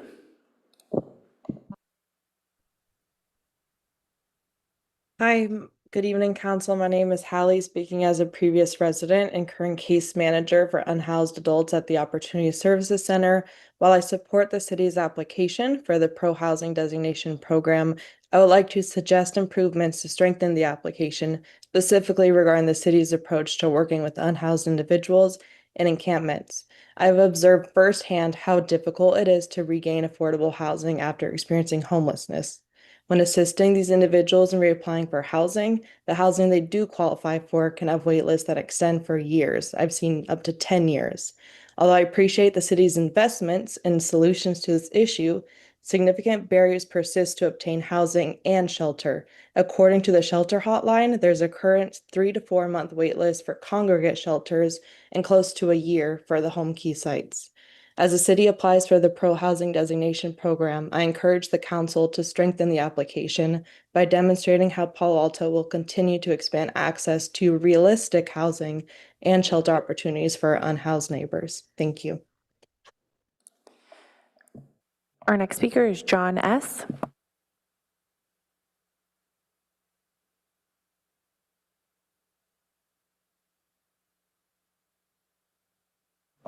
John S., you should be able to unmute yourself and speak.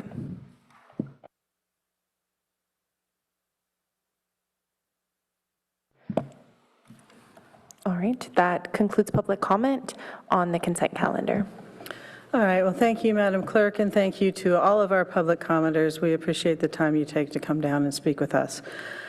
So with that, I will ask my colleagues if there are any recusals or no votes or requests to pull on the consent calendar. There's a lot. Okay, Councilmember Liu. I need to recuse from item 12, which involves relationship with Stanford, and my spouse is employed by Stanford, and I need to recuse from item 23 on SB 79, as I live within the SB 79. I own a condo in the SB 79 radius. All right, thank you. Councilmember Lithcott-Hames. I would like to pull an item, and I wonder if the clerk can, I'd like to pull 23A.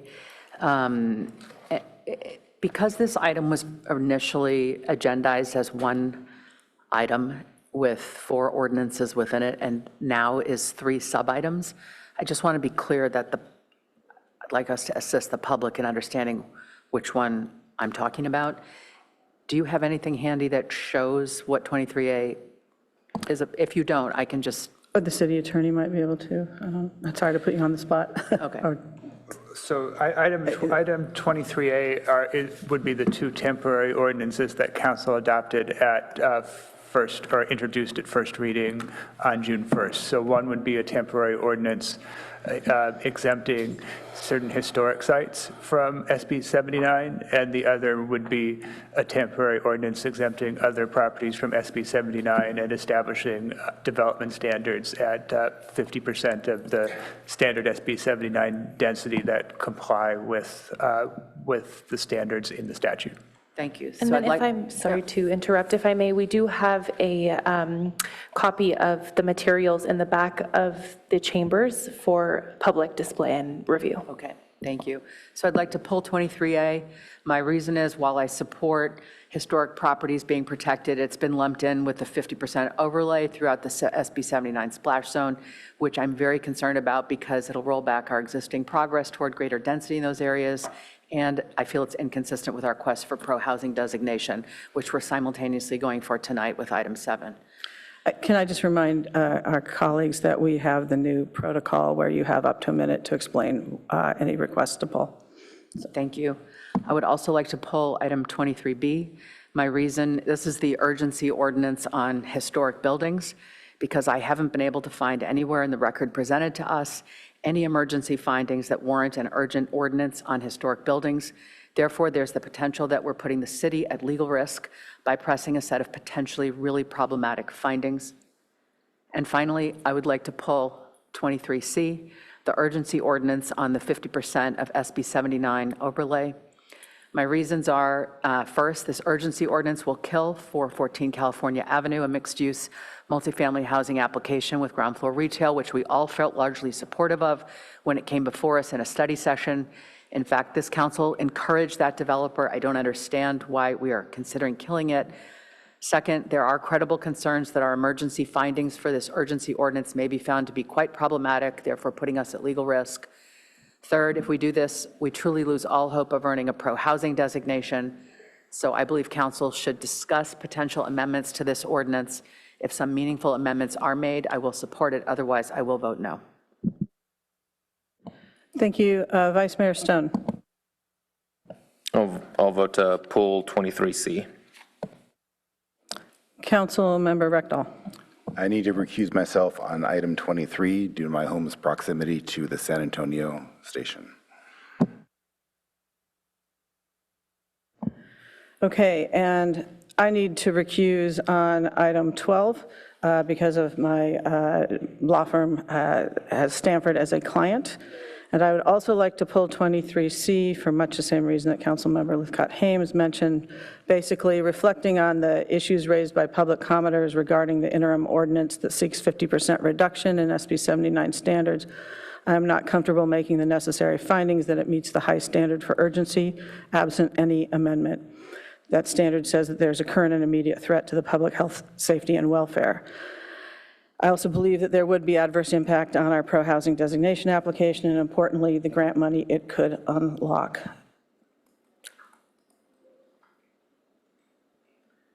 All right.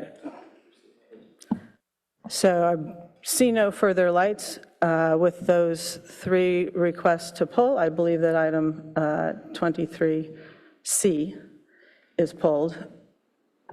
That's correct, Mayor. Right, and 23A and B is not, because there was only one request for each of those.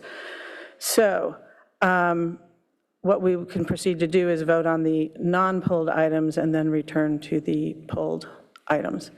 So I'll let Madam Clerk manage all those recusals. I'll give you a moment.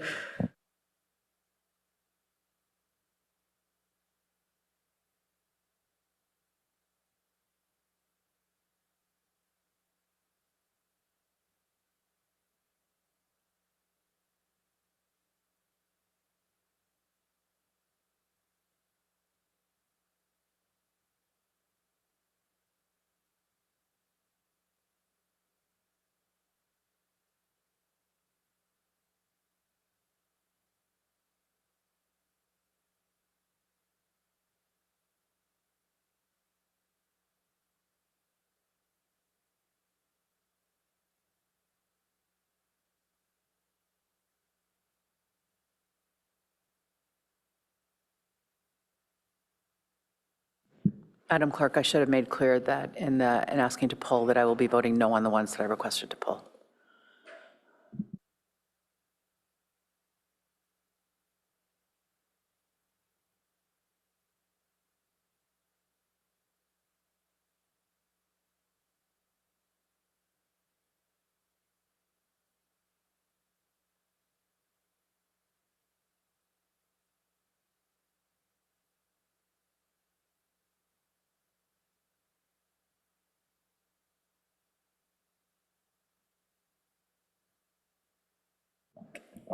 Did I miss if there was a maker and a seconder of the motion?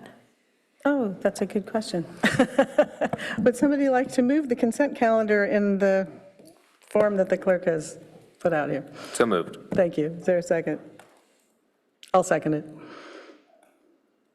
That was very delicately put, Madam Clerk. Thank you.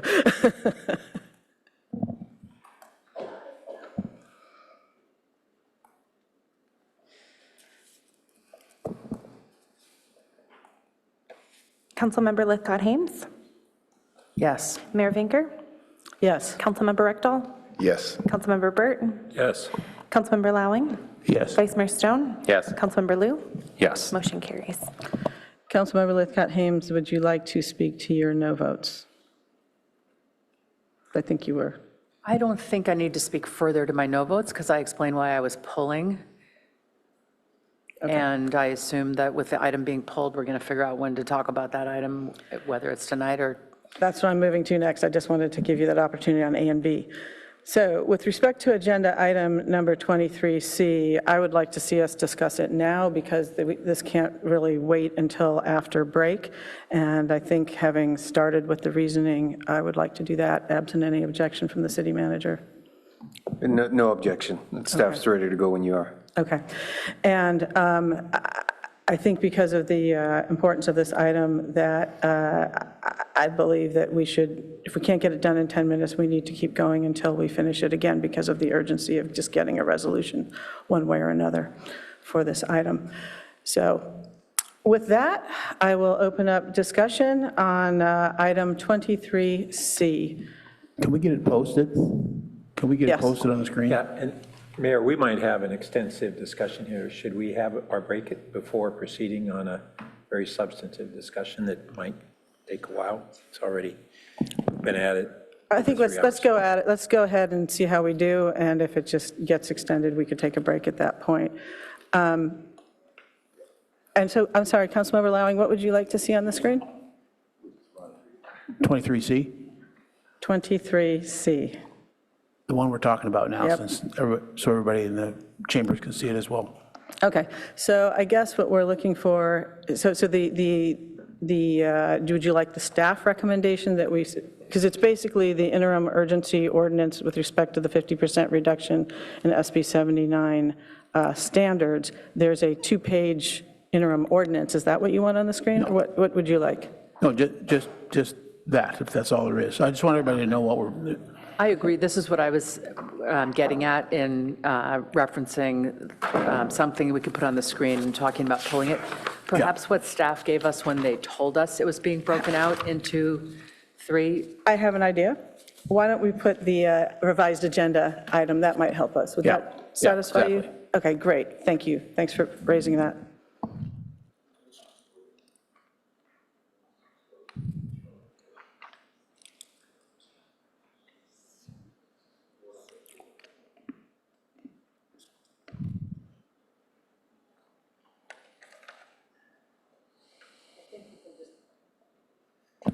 I think we can delete A and B there. Or do you want them all there just for reference? Which was your preference? Yeah, that's what we're talking about. Okay.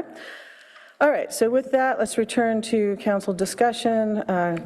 Councilmember Lithcott-Hames. Thank you. I appreciate that we've pulled this because I know how much work went into the SB 79 ad hoc effort to address the state law and figure out its appropriate and best application in our city. It was late. We made some decisions incredibly late at night, and I appreciate we're having an opportunity to make sure we're making the right decision.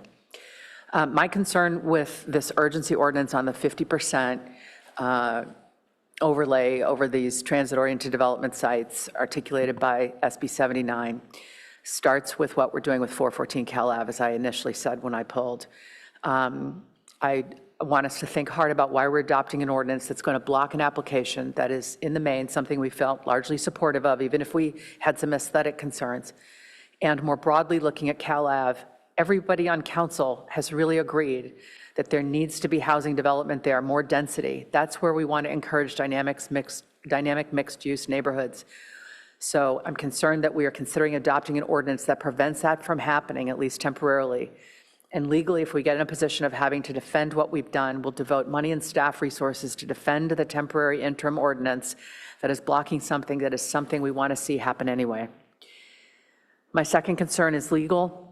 To justify an interim emergency ordinance, this council has to make findings that there is a current and immediate threat to the public health, safety, or welfare. I have found no evidence presented that would allow me to make such a finding. And if we nevertheless go forward, public commenters who have written in have suggested we may be putting the city at substantial legal risk, and it is our job to protect the city from that risk. Third, if we make emergency findings to warrant this urgency, it is highly doubtful we'll get our pro-housing designation that we just approved in item 7, and we set our housing reputation back again. Fourth, if we carve out some streets from the SB 79 splash zone, like Cal Ave, like the El Camino Real focus area, like University Ave, like San Antonio, we're not going to get a massive influx of developers in this July 1st through 15th window, nor are we going to get proposals in R1. Why do I think that? Because we had the builder's remedy in effect for a year and a half, and we had 10 projects, and none were R1. Just the 2 weeks gives time for those who are planning to submit, like 414 Cal Ave, and a property in the El Camino Real focus area, which apparently they want to file under SB 79 because it allows more units of housing than the focus area. And then the window will close, and it will take the steam out of those alleging that they may sue us. So what it comes down to for me is, I feel I can only support this interim urgency ordinance if we do some carve-outs like Cal Ave and elsewhere. And also, if we augment the language in our late night June 1st motion to ask staff not to just explore within 6 to 12 months, but to return to us with a plan to revise zoning in these areas, I feel it is imperative to give staff clear direction on next steps. So those are the main reasons why I'm interested in this conversation happening again, and I hope we can reach a compromise tonight that is better than we came up with on June 1st. Right, thank you. And I just want, I think, to clarify further sort of where we are to set the stage for this. So we just approved 2 temporary ordinances that will become effective on July 16th that exempts historic sites and reduces the SB 79 standards by 50% starting July 16th. We also just passed an urgency ordinance that exempts historic sites starting now. So that would be effective on July 1 when SB 79 comes into effect. Hopefully, Mr. City Attorney, I didn't screw any of that up. So where we are now with this interim urgency ordinance on reducing the SB 79 standards everywhere, starting as soon as it would pass, it would need 4 votes to pass, whether in the form it currently exists in the staff report, or in an amended form. So we could pass it as is, amend it, or reject it. If it does not pass in any form, SB 79 will go into effect on July 1 for, without those reduced standards for those 15 days. So if it does pass in some form, it would be effective upon adoption. I just wanted to sort of set that out as parameters for this. With that, I will turn to Vice Mayor Stone. Thank you, Madam Mayor. And I didn't explain my reason for pulling. I figured I'd hold off now. So for me, upon further review, I've concluded that the draft interim urgency ordinance implementing SB 79 50% option just contains a fundamental flaw that I can no longer support. I think specifically Section 1J of Attachment D states, that's our, right, so in our draft ordinance, the reasoning for the urgency that we would be stating in this draft ordinance is that the City Council finds and declares that the impacts described above present a current and immediate threat to the public health, safety, or welfare that would be realized by approval of projects under the standards set forth in the government code. But then the very next sentence acknowledges that there are no pending project applications that would be affected by the ordinance, and that the ordinance would not deny approvals needed for multifamily housing projects. So to me, these findings are just difficult to reconcile. On the one hand, we're making the extraordinary declaration required for an urgency ordinance that there exists a current and immediate threat to public health, safety, or welfare. Yet, in the same section, we acknowledge that no such immediate development pressure presently exists and that no housing projects would be impacted. I'm concerned that we're effectively asserting the existence of an imminent threat while simultaneously acknowledging that the circumstances giving rise to that threat are not actually present. I don't believe the record before us supports making that finding. I do want to be clear, though, that I do believe the underlying rationale behind the temporary, non-urgency ordinance that we have already passed is sound. I think unplanned and unmitigated development of any kind can create significant challenges when infrastructure and public services are not adequately prepared.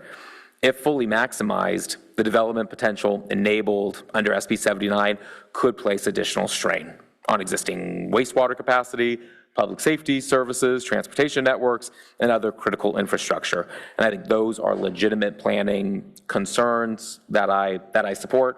So absolutely welcome Councilman Lithcott-Hames' suggestion that we provide additional clarity to staff on a more aggressive timeframe on when we can see those plans and strategies for increased density in some of these in some of these areas.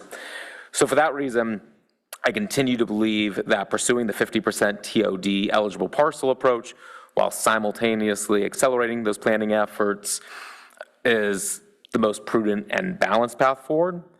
But while I support the policy objective, I do not believe the legal findings necessary to justify an urgency ordinance are supported by the facts before us, and therefore I can't support the proposed urgency ordinance as drafted. Thank you. All right, thank you. And I agree with my colleagues that have spoken so far that on the legal side, that because we have to meet the heightened requirement to pass an urgency ordinance, there is increased legal risk in order to cover those 15 days. But just speaking practically for a minute, I think there's pretty low risk that we're going to get a slew of applications in that short time. We know of the one that's likely, 414 California. And so I just want to talk practically about that for a minute, because we did have some concerns about some of the specifics during this study session, but I recall us being excited about the prospect of housing at that site, and I also recall the architect saying it wasn't, that our concerns weren't anything that they couldn't address. So in addition to what Councilmember Lithcott-Hames said, when I look at it just from the practical side, the biggest issue that I remember was when we did our pre-screen on 414 was applicants' interest in shutting down Mimosa Lane. And I don't believe anything about this SB 79 decision is going to affect that one way or another. So in other words, I believe we do retain control over that right of way, regardless of if this passes or not. Net, I believe that our legal risk outweighs the risk associated with having one or maybe a couple of applications that get filed in that short window. I believe that risk of passing the urgency ordinance outweighs the risks of not passing it, which include, so if we pass this, we risk our pros housing designation application. We risk loss of interest by developers upon whom we rely to build homes for our community. We risk expending legal fees to make our case. We risk paying the legal fees of the opposing party if we lose. HCD could step in if they have concerns about our ordinance, which would put us in an adverse posture with them at a time that it could affect our other dealings with them. For me, this is something that I just can't see passing as is. Now, we're going to need 4 votes either way. I'm willing to discuss some carve-outs for this if we want to do that instead. And then I might be able to get behind it, similar to Councilmember Lithcott-Hames, if we are clear in our direction to staff. I noted in the staff report that we talked about, that was trying to capture what we talked about last time about what we would do in the next 6 to 12 months to get a more granular look at zoning. It said that they will explore opportunities to accelerate housing production on California Avenue and adjacent areas of ECR. I would definitely want to add and bring back to council a proposal for zoning revisions to effectuate such production in that time period. We need to see it come back so we can act on it. If we put something like that in there, and we carve out areas that we could agree upon, I would entertain a conversation around that. Councilmember Burt. So we really have before us two issues, as the Vice Mayor laid out. One is the question on legal findings, and the other is really planning policy and what we look at on sound community design, the impacts of development, and related matters. I'll just note that setting aside for the moment the legal issues, when we've done the major upzoning that we have already done to incentivize the over 6,000 housing units in our housing element, we've created a area plan for the South San Antonio area. We did considerable looking at impacts on transportation, biking, safety, infrastructure on the El Camino focus area. We've initiated our downtown housing plan, which embraces transit-oriented development and does so in a thoughtful, deliberate way. So what was proposed previously at our last meeting would have just arbitrarily thrown out any of those kinds of well-designed considerations. Our issue before us right now is more narrow. I do want to say that when 414 Cal Ave came before us, yes, we all supported in principle. We had certain different design and impact feedback for the applicant, but it was not dependent on SB 79. That project was going to be coming back to us based upon other zoning incentives that we were offering. There was no discussion of SB 79 at the time, and our support for that project was not contingent on SB 79, so that's just not accurate. I also want to point out that some of the other considerations, one of the things that some of the members of the public were talking about is the unconsidered impacts of if we had gone forward with the proposal of 2 weeks ago on potentially very significant loss of retail. SB 79 is designed to be coupled with SB 330, which allows additional housing waivers, and that could include eliminating city requirements for ground floor retail, whether in Cal Ave, University, or Town and Country. And then I do want to also note that within that proposal was inclusion of Alma. And along Alma in the area within the half mile of the Cal Ave train station is a good portion of our market rate affordable housing, meaning it's not deed restricted, but it's 7 years old or so. Its rental rates are low for our city, but SB 79 would not count that as existing affordable housing that needs to be replaced. So we would have the 13% of affordable housing in SB 79, which may not even offset the existing market rate affordable housing, which is the true missing middle that we have struggled so hard to have in this community.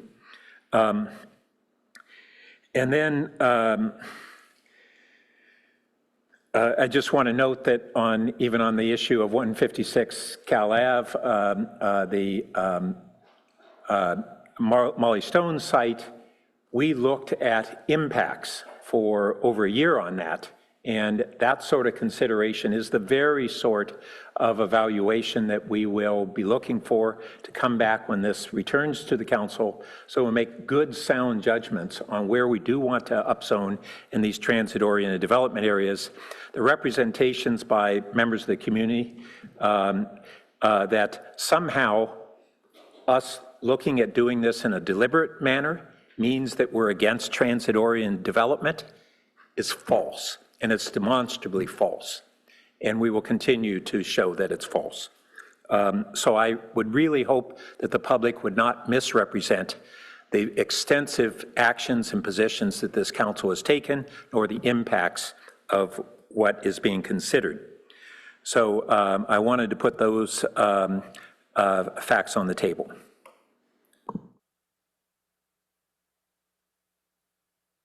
Councilmember Lowing. Yes, thanks. I want to make a couple of general comments first. As we noted 2 weeks ago, this 50% now is offered within the law. This is not something that's illegal or sneaky or anything else. It's there intentionally to give us time to look at an alternative plan should we choose to do that. And that takes a lot of time, even if we had staff sitting around doing nothing. And we don't have that. So the reference to, Mountain View's doing an alternative plan and they chose to do it, that's part of the analysis that we would do to figure out if we want to do an alternative plan or not. We may not need to because we're also doing the downtown housing plan, which might get us there, and then we don't have to do anything. So that's exactly what this is supposed to do. Implementing this thing at 50% doesn't change ultimately SB 79 at all. I'm also concerned that the narrative on this whole thing of SB 79 is talking about all this affordable housing that we're going to get for the missing middle, the lower middle income, my kids can live here and all that. As was just noted, it's usually about 13%. Maybe we can get some of it to 15%. Some of the projects that we have were getting 20 before the state law came in, and they went down to 13. So I just don't think that that's dealing with reality. I think you're going to have 85% market rate in most of these projects, which is just the state. I'm just stating the facts here, not a preference for us at all. I also stated last week that something like 414 Cal Ave has alternative ways to move forward right now, and mentioned that to the developer after the meeting. One is PHC. There's no reason it has to be slow. And so 44-unit project could work just fine. And with respect to new zoning, I certainly support that. There are areas of California Avenue and other areas that we know we're going to rezone. So the issue is just how can we pace all this stuff at once when we feel like we're in good shape relative to the RENA numbers that we're working through our planning department to get up and running. So back to the specific here, in this window period of the ordinance that's of concern here, is there not the opportunity in those numbers of weeks to get a number of applications, or are we just, I think the mayor mentioned that statistically we're probably not going to get those. So we don't have any guesstimate of that. We're just saying that's probably not going to happen.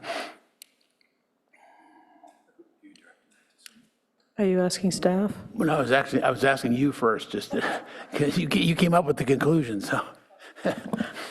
Well, we usually don't have colloquy back and forth, but I wouldn't expect it. I mean, there's 30 days from tonight to pull that off. They'd have to file in the 15-day window pre-app, but I don't know. Okay, so the related. I'm not aware, I guess, of more than, well, I mean, you can ask the housing staff what they're aware of. Are they done with the director late? Your question is, how many applications do I anticipate are going to come in if the interim ordinance doesn't? I think the mayor just changed it to how many are you aware that are coming in? I don't know that any are coming in. Nobody's spoken to me. I've heard the discussion of 415. We have other pending applications that have come before the city, either in terms of pre-screenings for PhDs or have filed applications that could convert within the radius. Okay, so the only implication, by what you said, the only implication for not doing the urgency ordinance is that we might get a few more applicants in that narrow time frame of a few weeks. Sorry, I missed the first part of your question there. If we did not do the urgency ordinance, is the only implication for that compared to where this was before this item was pulled, excuse me, is that we might get a few applications in that time frame? Are there any other applications, any other outcomes that could come up here that we should be aware of? That's the only reason I'm asking the question. Yeah, I haven't done an analysis of what applications may be in the queue, what owners, I don't know how significant of an issue it would be. There's a few that I could think of that could probably turn over and file a pre-screening application under SB 330, even if it's not fully formed. Yeah, I was asking if there's anything else besides that. So it's been established that some other people could come in. I get that. Is there anything else, or does the city attorney want to say that there's any other outcomes that we should just, as we make the vote, if we should just consider anything else? So council just adopted the temporary ordinance on the consent calendar on the second reading. So that ordinance will take effect on July 16th. So what you're talking about now is what to do in that period between July 1, when SB 79 takes effect, and ending on July 15th. Okay, thank you. Since you did ask me, I might just jump in and point out that in the year and a half that we had builder's remedy projects available to be filed, we got 10. So this is 15 days, that was a year and a half. I don't know if that's indicative, but it's sort of it's a benchmark. I'm just trying to turn over every stone, just to see what the outcomes are making this change, because it was in before by staff, and so that's all I'm asking for. Certainly. Councilmember Lithcott-Hames. Yeah, I just want to respond to some of my colleagues' comments. I know we all want to get our RENA numbers accomplished, and we are penalized if we don't. And, when we look at where we are and what it's going to take to get us there, I believe we could have trouble meeting our RENA without SB 79. I don't want to see us get to 2032 and not having met it. And then I think if we don't meet it, then the builder's remedy can kick back in. And when we get to 2032, SB 79 will be fully in play. And then we may have our single-family neighborhoods more at risk because the density will have to be spread out at that point. So I kind of see this as a tool to get us toward the 6,086 unit goal. What I understand about SB 79 is that in terms of the affordability, first of all, local inclusionary ordinances are not preempted by SB 79, as I understand it. So our local inclusionary still stands.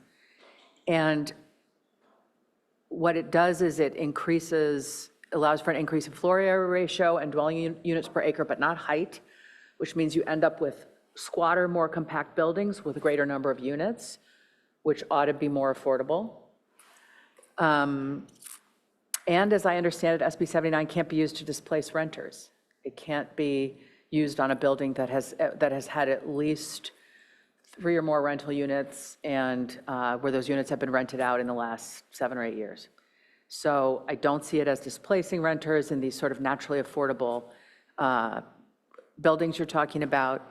And again, as I understand it, and I'm not an expert on this, it will create inherently more affordable buildings and at a height that we want. We don't want the 85 foot. We'd rather have the 65 foot with greater density in terms of the number of units within. So I see it as more attractive.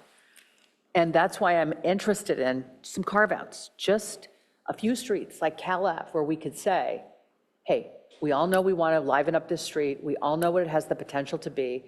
We need more housing there. We've talked about a mixed-use zoning situation there for some time. Let's honor that commitment to Cal Ave and maybe to a portion of El Camino.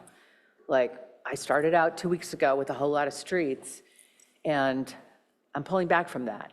But I'd like us to to land on a couple where we can commit that SB 79 as written will take effect. Councilmember Burt. Yeah, just one item.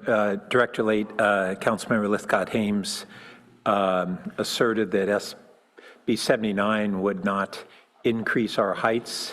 2 weeks ago, we had an extensive report and a table showing what the impacts would be on floor area, units per acre, and height. Can you refresh everyone on what the impacts would be on height?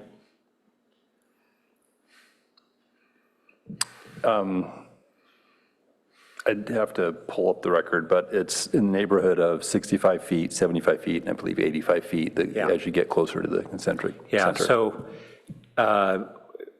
quite nearby the stations, it went up to 85. Quarter mile, it went out to 75, and our existing zoning in those areas where there's height is what? Varies by zone, but the highest is 50 in the downtown area and less out. And then it goes to 65 feet even in R1 neighborhoods where we have a 35-foot height limit. So the claim that it doesn't affect height is far from accurate. I think what I'm doing is comparing SB 79 to the El Camino focus area where we're looking at 85 feet. But that's not all where the only places it would apply. Well, I'm not asking to undo your 50% entirely. I'm saying keep it in place to protect R1, but let's carve out a few places in the city where we're comfortable with SB 79 taking full effect.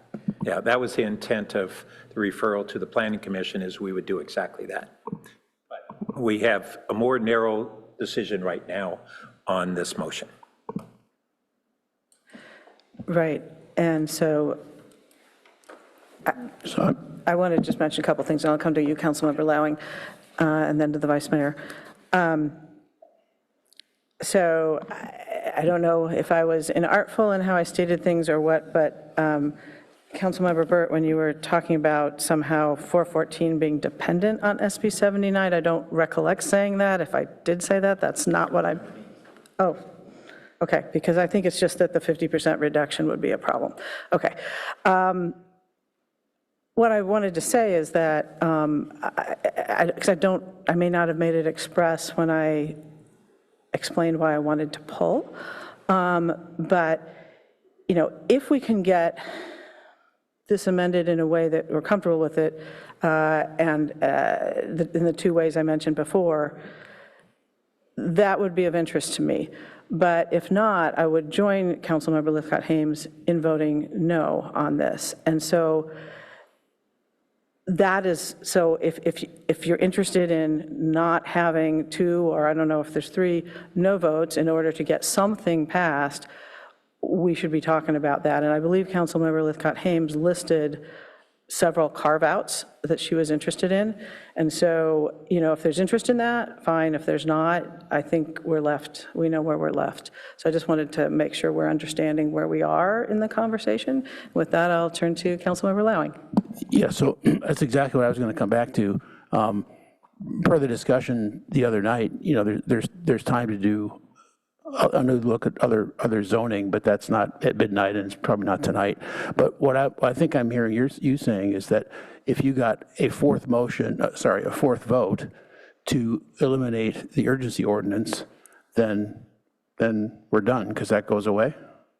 What I'm saying is if you don't get 4 yeses for this ordinance, it goes away, and SB 79 comes into its full force and effect for those 15 days. Right, yes. but I'm trying to put it in a positive mode. If I become the fourth vote, are we done? Yeah. Okay. Then that's what I'll do. I'm sorry, I misunderstood you. Thank you for clarifying. Because this is the thing that's the hot button for some folks. I don't see it as being material, as it's been explained by staff. And it doesn't obviate any decisions that we make in the future about putting up other buildings of any height. Sometimes 75 feet is great, and other times, you know, that's not. So that's exactly the kind of thing that we need to take time to do, is figure out where that best goes and where it fits in the context, or where we want to create context. like down in the San Antonio area plan. So I think that's the way to go. So I'll do that. Vice Mayor Stone, do you have more to say after that? No, I mean, I had initially put on my light just to kind of refocus back to, because I think we were starting to kind of relitigating what we had just passed for the temporary ordinance, and I don't think that's appropriate for what we're doing here. I guess maybe then just a procedural question for staff to, as far, do you need a motion that we're like withdrawing the urgency ordinance? Because my just understanding is there's no 4 yes votes, it already fails. So there's a staff recommendation. There's no requirement for council to move that recommendation. Council can shape its own motion. Whatever that motion is, whether it's staff recommendation or something else, needs 4 votes to pass.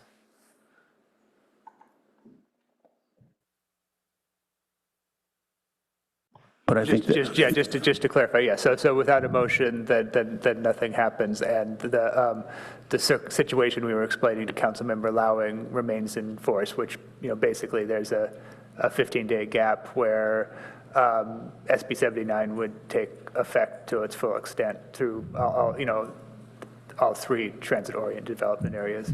So the motion, Vice Mayor, would be the 3 things that you want and not the urgency ordinance. We just wouldn't mention the urgency ordinance in the motion, and the other 3 would be in the motion. Just to clarify that, you would have to make urgency findings today to adopt something that takes effect immediately. In the absence of those findings, we would be in the same situation as you can't have something that takes effect immediately. Right, but is that different than what I just said? That you would just take the 3 that are there as opposed to all 4 of them because we're voting against the 4th one? Sorry, when you're saying the 3, do you mean the 3 that have already passed? Yeah. Oh, yeah. Okay. Oh, yeah. No, I'm sorry. I misunderstood you. So, yeah. So you would need, if council wishes to act today and have this ordinance take effect before July 1, that's not what you want to do.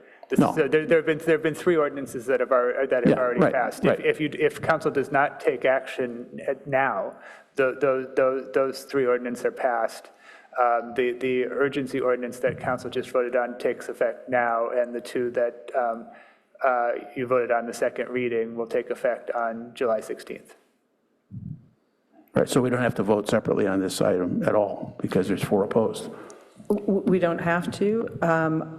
I would like a motion just that we direct staff to bring back a proposal for the zoning revisions that you want in that 6 to 12 month timeframe, because right now it just says that they're going to explore opportunities. So I think it might be nice to set clear expectation that they'll come back so that we can have the granular conversation. Which was similar to the first motion a couple weeks ago, where we were asking them to come back. But it's not with respect to any of these ordinances. Right. It's just, yes, it's just that, let me gently say that I didn't think what I read in the staff report was as strong as what we discussed, because it didn't mention coming back, and I just would like to make that clear. So, Okay. Director Late, is that, do you have that? No, okay. I'm going to leave this one alone. All right, which of you were, I didn't see whose light came on first, or was it? Oh, no, that was mine. That was your old light. Okay, Councilmember Burt. Yeah, I just want to make sure I understand, Mayor, what you're proposing. If we don't have 4 votes in support of the urgency ordinance, it simply dies. If we were to adopt whatever amendments you're asking, it wouldn't be in conjunction with the urgency ordinance. The urgency ordinance, it would be instead of it, correct? It's adjacent, I would say. So, no, I think that... Adjacent. I don't know what that... Right, exactly. I'm trying to explain. So I can drop it all together because we would have moved on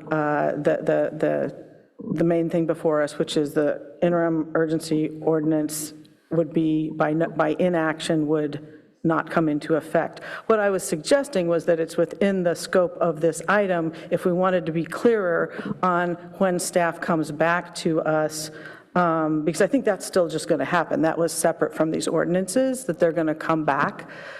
I'm sorry, that they're going to, what it says right now is, explore opportunities to accelerate housing production on Cal Ave and adjacent areas of ECR. And all I wanted to do is make clear, but honestly, if Director Late's here and hears us, we probably don't need a motion, that after they explore the opportunities, they would also bring back to council a proposal for zoning revisions. That is separate and apart from this urgency interim ordinance.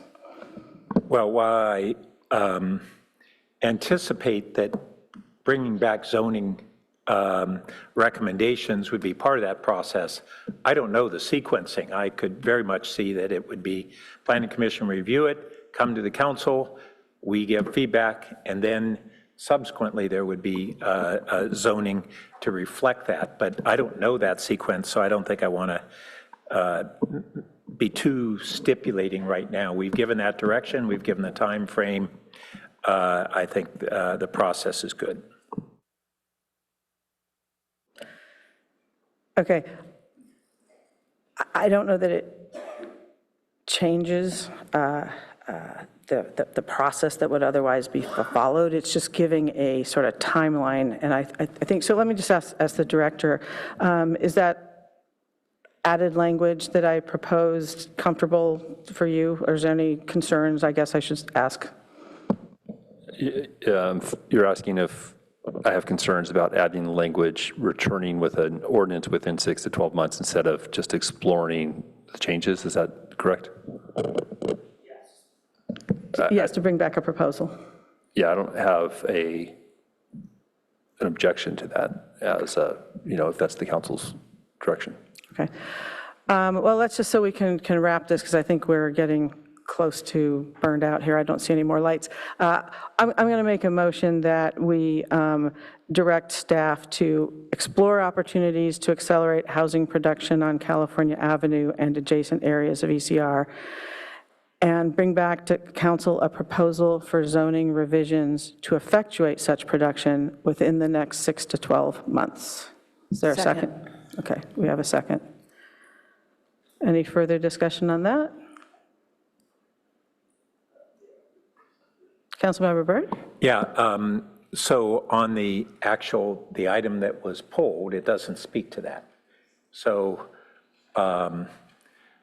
are you saying that we wouldn't take an action to drop the urgency or for or against the urgency ordinance? Or that it would die from lack of action because your motion doesn't address that one way or another? Correct. That part would die for lack of action. We could make that express, or we could just leave it alone. It seemed superfluous to do that. So since this was part of the staff report and within the scope of the item for the 3 items, so the staff report was for all of 23. It got split into 3. No, I don't think this that. went particularly one way or another, so I believe it's within the scope. But I mean, I don't know. So I just want to ask the city attorney. I was just about to do that. Ask the city attorney if he has a view on whether that's a proper motion or not.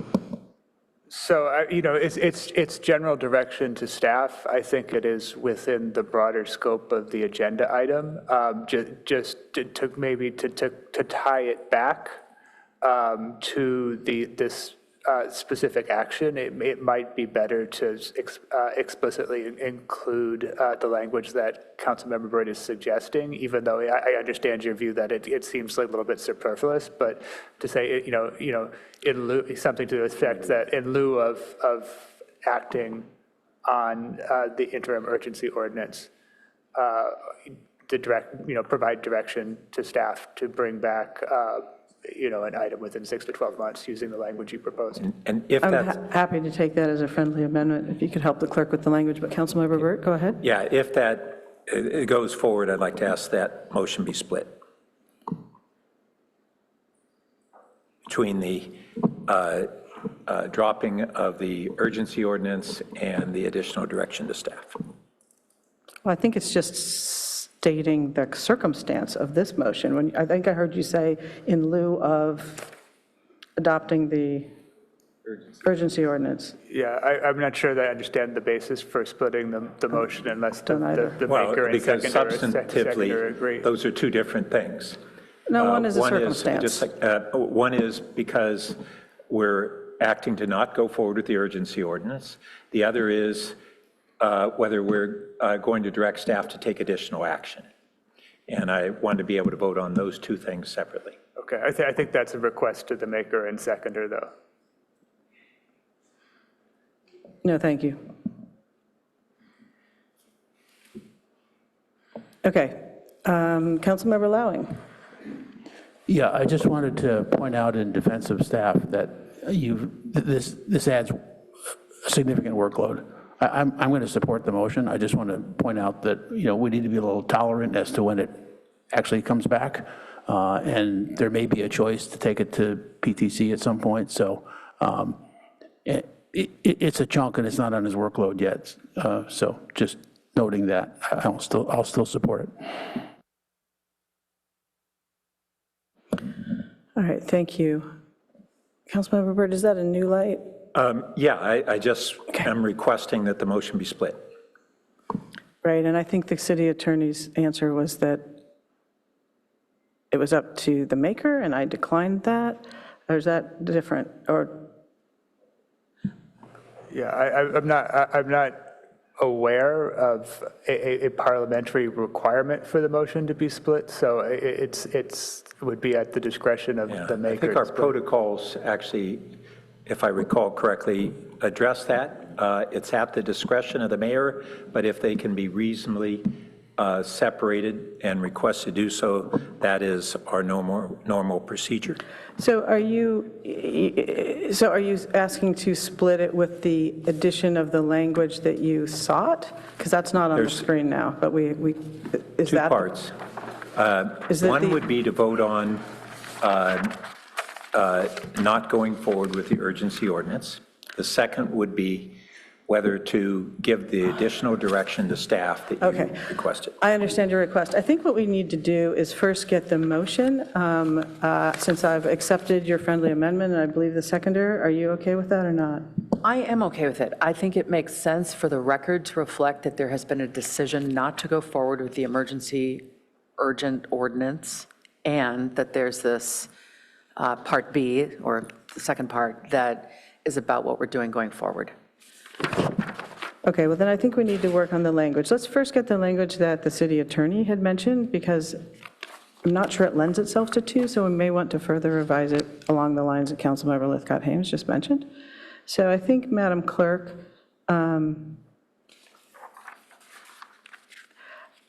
I think that we would say to direct staff that in lieu of adopting the interim urgency ordinance of 23C, might be the easiest way to name it, then it would go on to explore, blah, blah, blah. I think that's where we left off with the language, and so let's look at that and think about the splitting. So the council procedures, Rule 4.3C, provide that if a question contains two or more divisible propositions, each of which is capable of standing as a complete proposition if the other are removed, the presiding officer may, upon a request of a council member, shall divide the same. The presiding officer's determination shall be appealable by any council member. Okay, so Madam Clerk, I believe the language that you've written there, this is a friendly amendment, so we can go ahead and put it in, because Councilmember Byrd asked, and I think Councilmember Lithcott-Hames and I agreed. So that language, that to direct staff, that in lieu of adopting the emergency ordinance of 23C, that whole text can go after, up in the main motion, after to direct staff, and you can just delete that direct staff. It's duplicative. Yeah. Now, Mr. City Attorney, is that what you were suggesting? Let's take a look.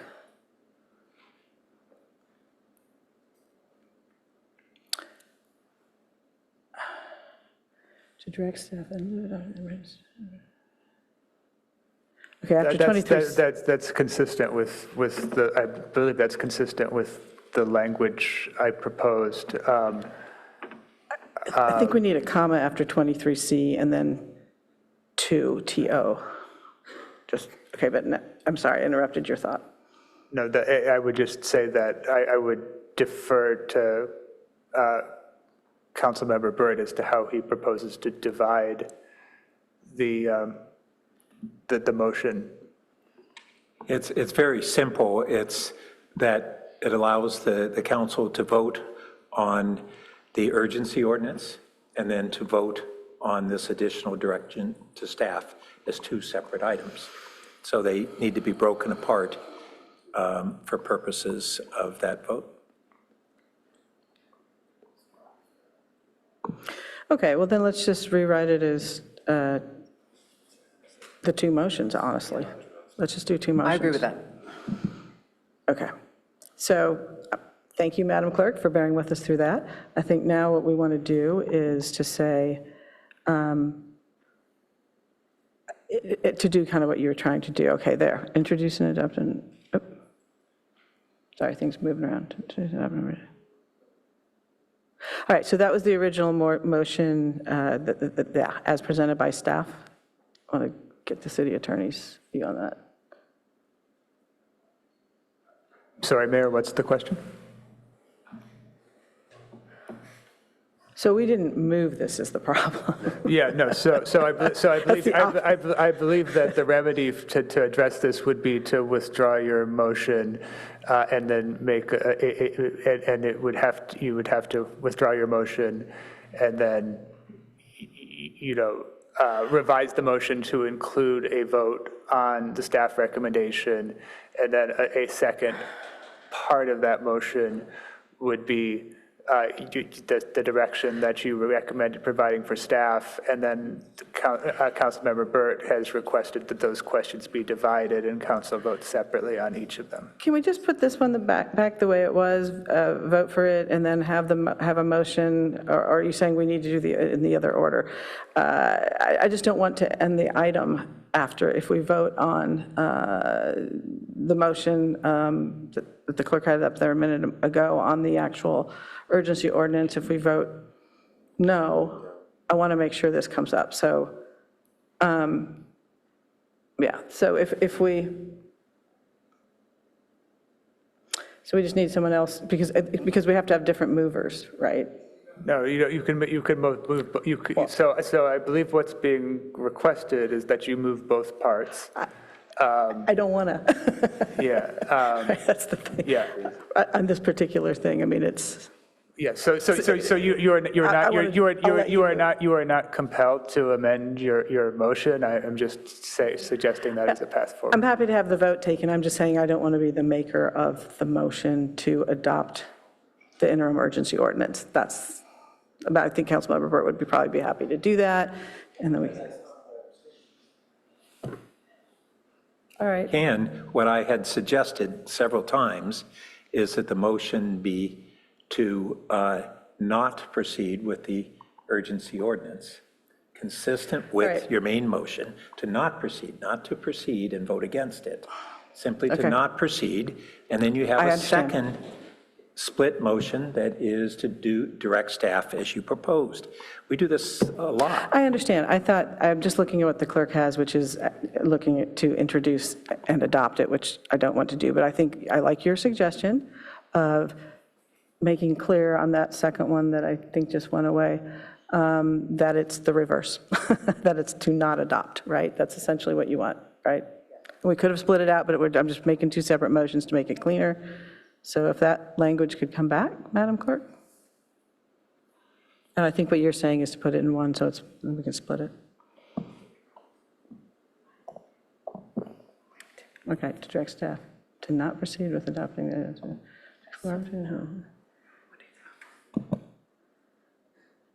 All right, so now we would split that one, and I think Councilmember Lithcott-Hames, you're okay with that. So after 23C, we would split it into two.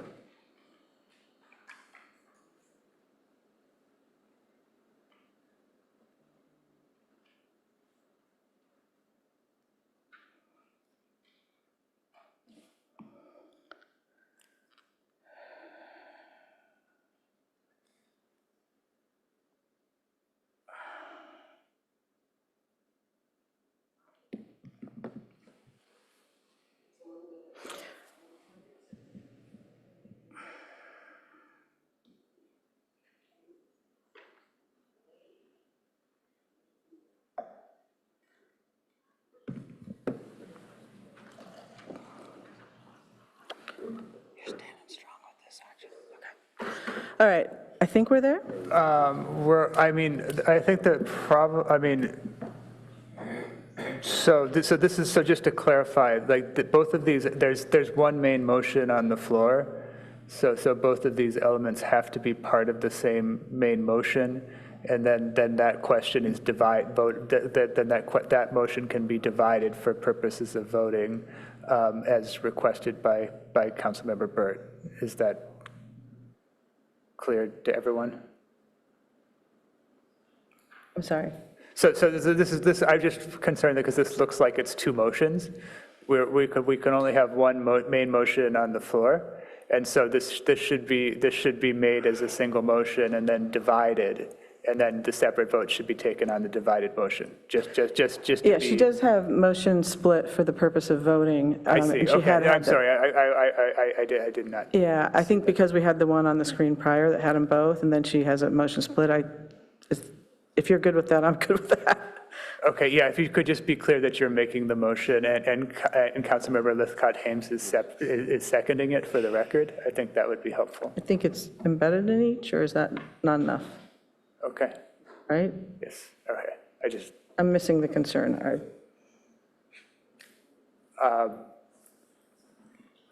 Would it be cleaner if the motion was Mayor Vinker moved, seconded by me, to direct staff, A, to not proceed with adopting the interim urgency ordinance 23C, B, to direct staff to explore. That way, Councilmember Burt can split out B from A. He can vote one way, and we can split the subparts of the motion, but it's one motion, one mover and seconder. I think that part was clear. I think it was more that I was just wanting to be clear that you were seconding it, because I'm not sure that was on the record. I'm actually proposing that it be structured differently than it currently looks. Right now, as you said, it looks like two different motions. Don't take it out yet, Madam Clerk. I'm just asking a question. Does that make more sense to you, Councilmember Burt, or you don't care either way? Yeah, I think it's probably, thank you. I think it's probably a distinction without a difference. So. Okay. Okay, so everybody's good with voting on this way? All right, so we'll start with the main motion before it was split, or do we need to start with the split, or does it matter? I think you could vote in either order. Okay, let's take it from the top. Please call the roll. All right, voting on the first part of the motion. Councilmember Lowing? Yes. Mayor Vinker? Yes. Councilmember Burt? Yes. Councilmember Lithcott-Hames? Yes. Councilmember Stone? Yes. Motion carries.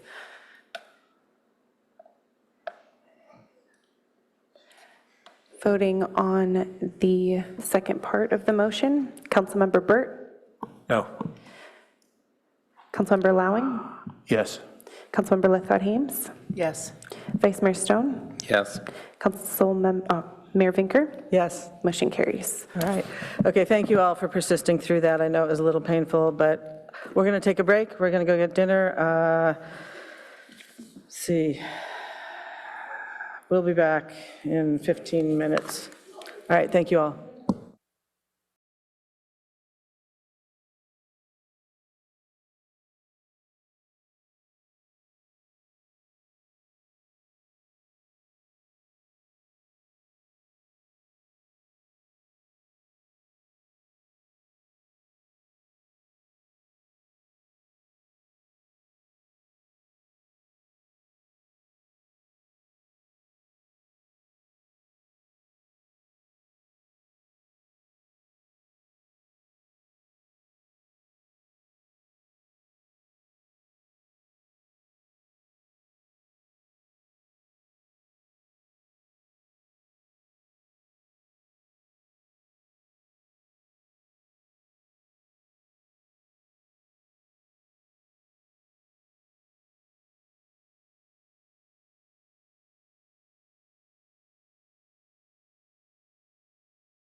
Request Oh, to wait, I speak? think there's one, since we changed courses, I'm certainly willing to listen to Mr. Barak.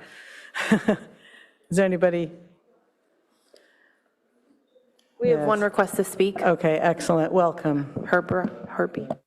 I'm doing this off the cuff because I thought when I saw since you're having a meeting with your city attorney and different rules apply to different cities, and I recall one, for example. Excuse me, I want to be able to hear you. Could we have some more quiet in the chambers, please? Thank you so much. All right, sorry, Mr. Barak, go ahead. Okay, and I may be getting this wrong, but you just passed at least one urgency ordinance which said 4/5 of the members present were sufficient. In my recollection, I thought in Palo Alto, it was 4/5 of the total council. For example, the city attorney said that the other ordinance would take effect, 31 days after the second reading, but we once had a city attorney from a city where it was 30 days, and hired interns would start drafting ordinances at 30 days. So I think one would need to check. I don't have a copy of the charter and code available for me to look at to confirm my memory of what's required for an urgency ordinance. But since you're meeting with the attorney, it'll probably be about something in this city's charter and code rather than some others. I just wanted to bring that up, and I apologize if I'm wrong about that. Thank you. So, Madam Clerk, is that, do we have any other public comments on AA1? No, we have no further requests to speak. Okay. All right. Thank you very much. May I have a motion to move into closed session, please? So moved. Second. Thank you both. Would you please call the roll?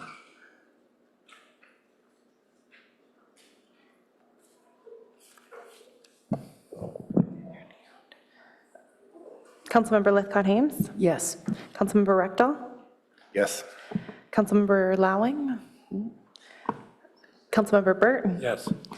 Mayor Vinker? Yes. Councilmember Liu? Yes. Vice Mayor Stone?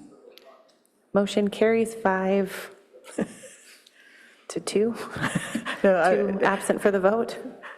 Yeah, 5, I think, 5-0. All right, thank you.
All right, I'm going to call us back to order. And I first want to recognize the city manager whose comments I skipped over in my eagerness to do our closed session. But actually, before I do that, I need to report out from our closed session. So I want to report that the City Council authorized the city attorney to join an amicus brief in support of the plaintiff's position in County of Santa Clara versus U.S. Immigrations and Customs Enforcement, case number 26 CV 5604. All right, so now, Mr. City Manager, your comments. Yes, thank you, Mayor. I would just note for the record that material has been distributed in the agenda packet, so given the hour, I will dispense with comments and can proceed with your last action item. All right, thank you very much, Mr. City Manager. We appreciate that, and we will look at your slides, which I believe are also online for people to access. Yes, okay, so we will move on to action item 24, which is to consider a resolution regarding the 2026 Bicycle and Pedestrian Transportation Plan. So welcome, staff. I don't know which one of you is going to pick it up, but I will turn it to you. Welcome. Thank you, Mayor, members of the City Council. My name is Ozzie Arce, Senior Transportation Planner with the Office of Transportation. I am excited and pleased to present tonight the final 2026 Bicycle and Pedestrian Transportation Plan for your formal adoption tonight. This comprehensive document serves as the city's 10-year action plan and strategic framework to establish a comfortable, connected, and safe active transportation network in Palo Alto. I'm joined tonight by Chief Transportation Official Ria Lowe and Transportation Planning Manager Sylvia Starlack. Next slide, please. The purpose of tonight's action item is to present the final 2026 Bicycle and Pedestrian Transportation Plan, also known as the BPTP, for formal consideration and adoption via resolution. Adopting this plan tonight formally establishes our city's vision for active transportation while simultaneously positioning Palo Alto to successfully capture competitive regional and state infrastructure funding. Next slide, please. This has been a robust multi-phase process that began in 2023. Our planning process has focused heavily on updating previous frameworks, including the 2012 BPTP, to reflect modern travel behaviors. Through an extensive 4-phase engagement campaign spanning public workshops, online surveys, collaborative field tours, staff gathered more than 1,000 distinct community comments.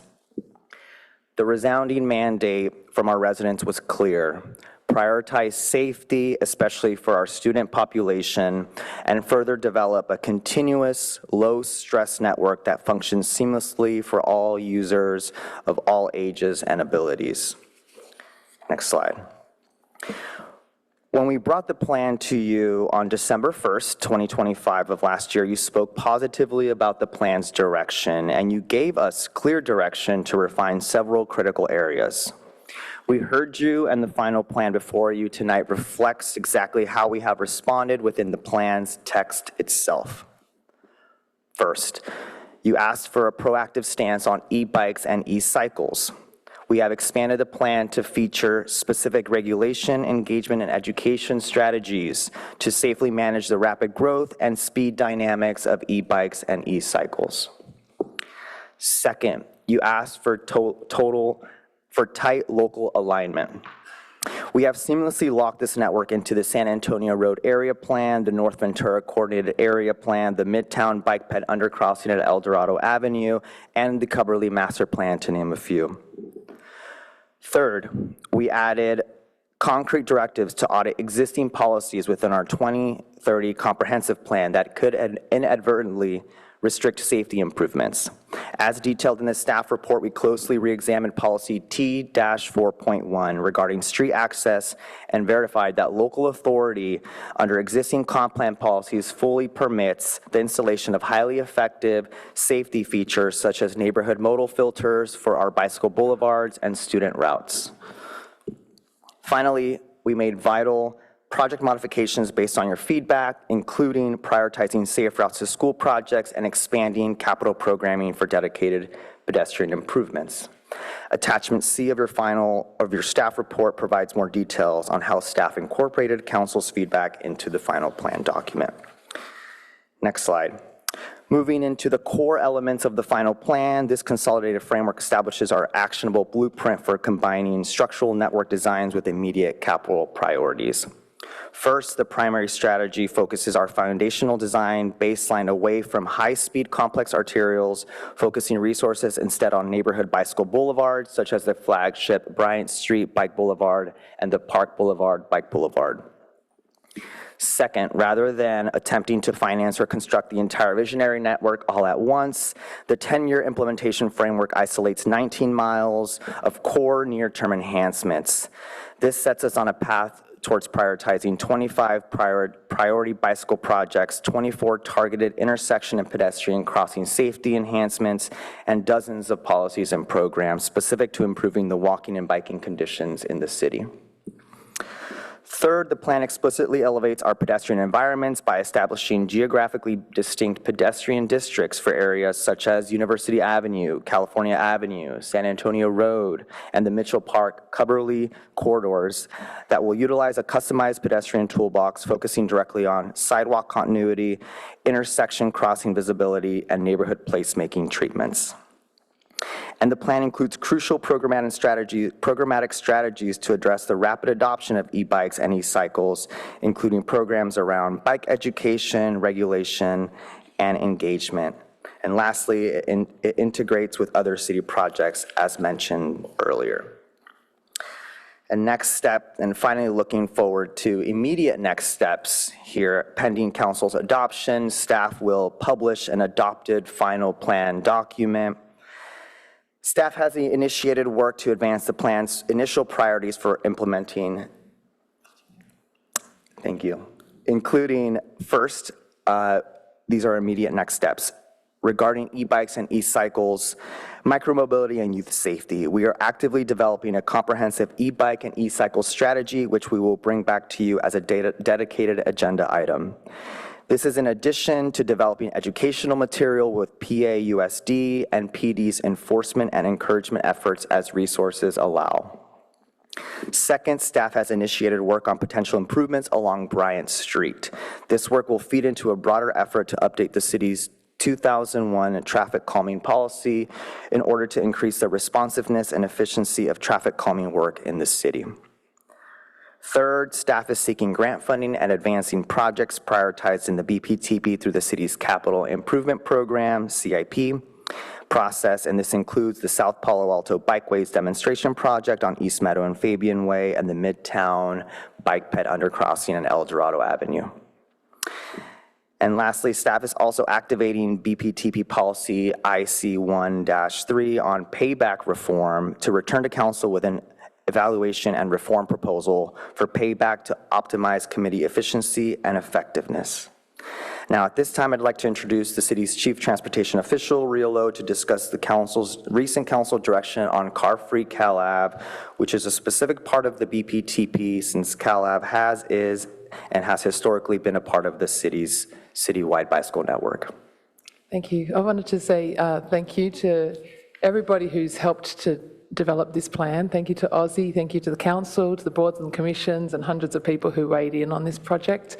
I also wanted to acknowledge that we heard two different sets of feedback on Cal Ave, so I just wanted to kind of tease that out a little bit. In relation to the BPTP, on December 1st, a council directed staff to provide bike access, slow speed, 8 miles per hour, and with an alternative, with additional efforts to boost the performance of Cambridge Avenue as a supplementary route. And on June 1st, Council also deliberated on Cal Ave outdoor activation standards and expressed concern about the use of e-bikes along this corridor with direction to return with a bike-free design. And so in terms of the e-bikes, there's a number of strategies that are covered in the BPTP, and also we've started collaborating with the school district and with the police department on, addressing some of these issues. Actually, what sometimes appear as e-bikes are actually e-motos, which are illegal. So there's a lot of outreach that needs to happen and that we're starting to work on in that regard. In terms of, next slide please, in terms of the other part, which is to do with the Cal-Ave design, staff is recommending that council adopt the plan as is. And this implies a further conversation about Cal-Ave. And so I think this is the community street approach, which is shown on the left here. There's already quite a bit of work that's happened in terms of setting up the intersection and encroachment permits with Caltrans. The other alternative, and there are options that we can consider in terms of the walk-only time. So we'd assume that it would be walk-only during the farmers market and the Thursday night events, but there could be other times that we also consider it as a walk-only street as well. The other alternative would be to adopt the plan with direction to make revisions to the BPTP as necessary to align with the June 1st direction on Cal Ave and Cambridge. And this is the option on the right of the screen here, which would also imply that we need to return with a budget item mid-year or in fiscal year 2028. So again, really appreciate your tireless service to the city, especially late at night, and also the engagement on this project, and staff are recommending approval of the resolution to adopt the BPTP. Thank you. Oh, next slide, sorry. All right.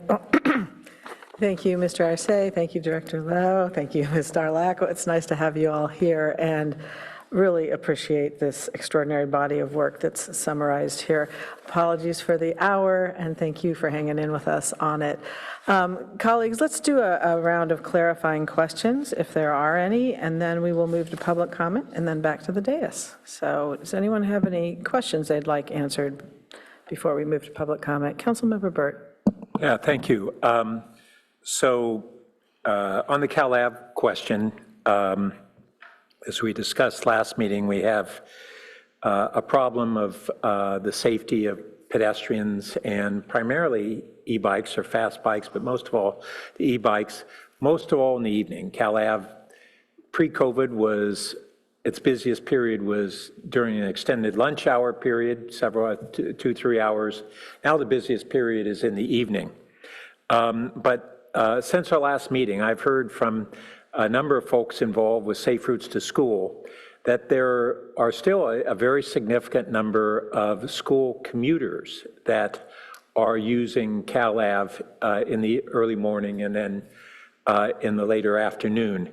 Do we have any idea how heavily it is used by school commuters? We don't have specific counts, but it is part of the school access route for Green Middle School, and for half of our middle schoolers bike to school, and about 50% of them ride to school. So, but I'm not sure how many come through that way. Okay, and then there's one other. Oh, I think you mentioned PAUSD. I've heard that they are exploring prohibition of maybe it's class 2 and 3 e-bikes being ridden to campus. Do you have, how serious are they on that?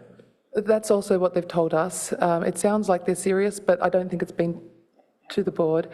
So what we've heard is that they're considering a prohibition of class 2 and 3 in fiscal year 2027, and then class 1, 2, and 3 in fiscal year 2028. Oh.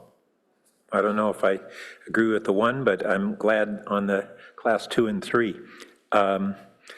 Okay, and then there is an area where we have the separated bikeway, bidirectional wrapping around Green Middle School, and then it ends at California Avenue and doesn't extend to Garland, which is the route that you need to get to take the Ross Road Boulevard.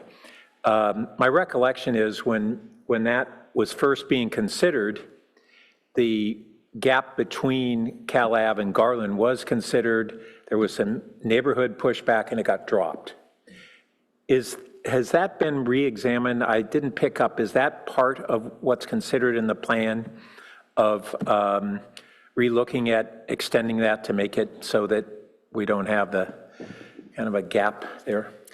So the segment that you're talking about is between Newell and Lewis, not Ross. Because Ross dead ends. Are you talking? No, that's sorry. No, I'm talking about on Middlefield. Oh, from Middlefield to Garland. Yeah. From Cal Ave to Garland on Middlefield. Sorry. There's just, I think it's only 2 or 3 houses there. Right. And yet. Yeah, we have not looked into that. Okay. Yeah, my recollection is that was part of the original plan, and then it got dropped because of some neighbor pushback. I just say I don't typically see cars even utilizing that, and yet we don't. Our two-directional bike route doesn't extend in a way that gets you at least onto Garland and a safer street. Okay. Well, I'll leave it there on questions. Thank you. All right, any other questions? All right, let's move to public comment. Madam Clerk, do we have requests to speak? Yes, we do.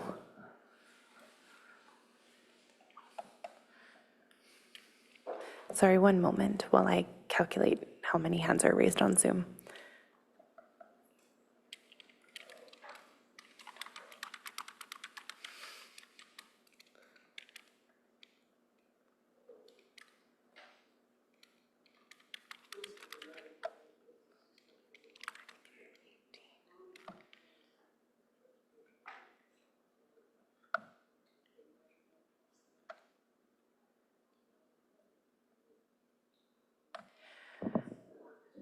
We have 18 requests to speak.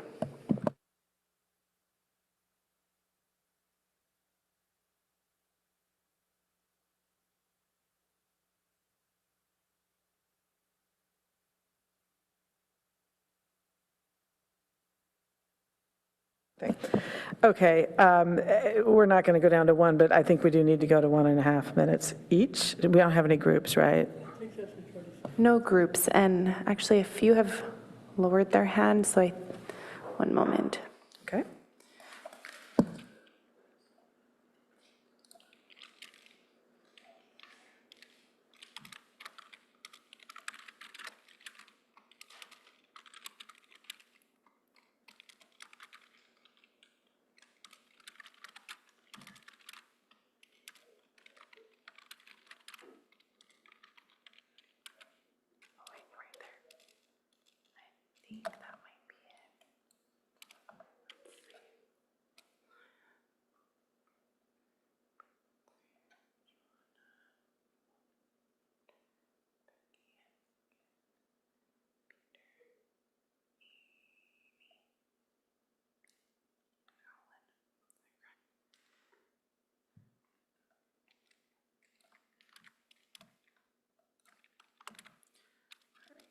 We have 11 requests to speak.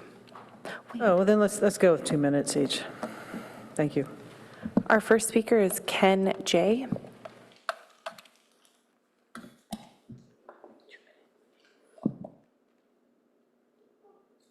Ken J. Our next speaker is Derek G.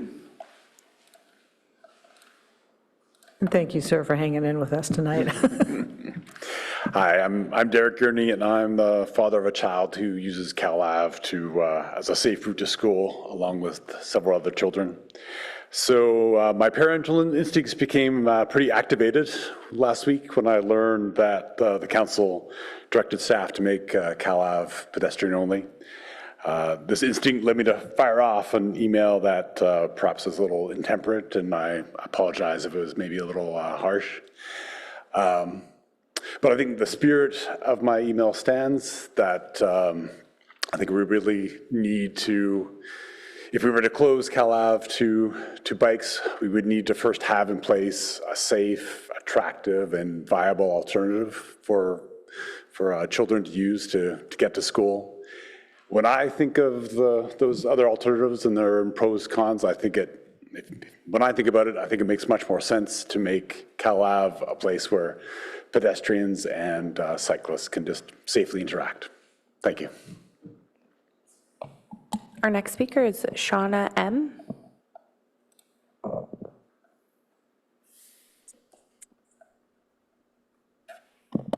Hi, council members. I'm also a parent, and I wanted to speak about our downtown areas.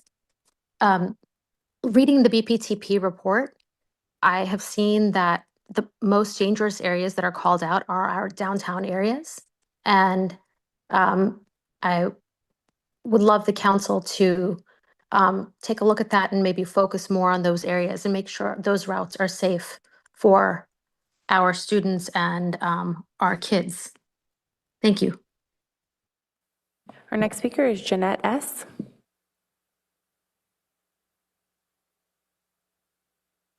Hi, council members. I'm speaking as a resident and also as a parent of a Addison Elementary child. I took a look at the plans and realized that there are absolutely no considerations for those kids heading to Addison, Walter Hayes, and to Green Middle School from Palo Alto North. And I think that we should truly look at all schools and creating safe bike routes for all kids to be able to ride their bikes to school.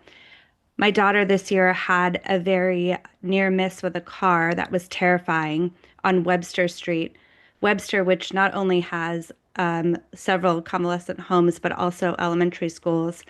And there are definitely need to have proper diligence to ensure that we're looking correctly at truly dangerous routes, including downtown, to protect our children and to allow them the joy of riding their bikes to school safely. Our next speaker is Bradley.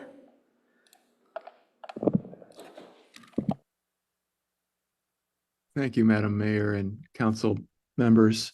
I'm speaking as a resident and a parent, and my daughter's route to Green Elementary would run through Cal Avenue. And while I acknowledge a valid concern for safety for pedestrians, it is my understanding that this concern is to do with e-bikes, class 3 e-bikes, illegal e-bikes primarily, and that the council itself, when surveying Cal Ave, found that only 1 or 2 bicycles at higher speeds than would be deemed safe, even passed through when Congressman Liu was recording data there.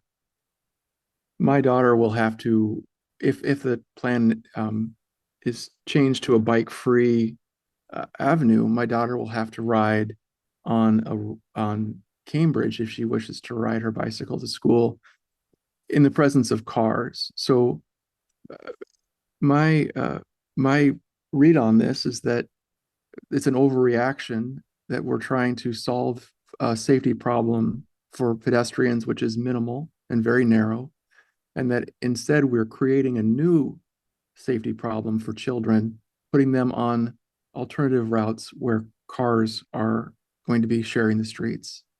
And frankly, that seems to be in opposition to the spirit of the plan which was introduced, which put safety as the top concern. Also, I ride that route to get to the train, so it's not only children, but primarily I'm concerned for the children. Thank you. Our next speaker is Amy A.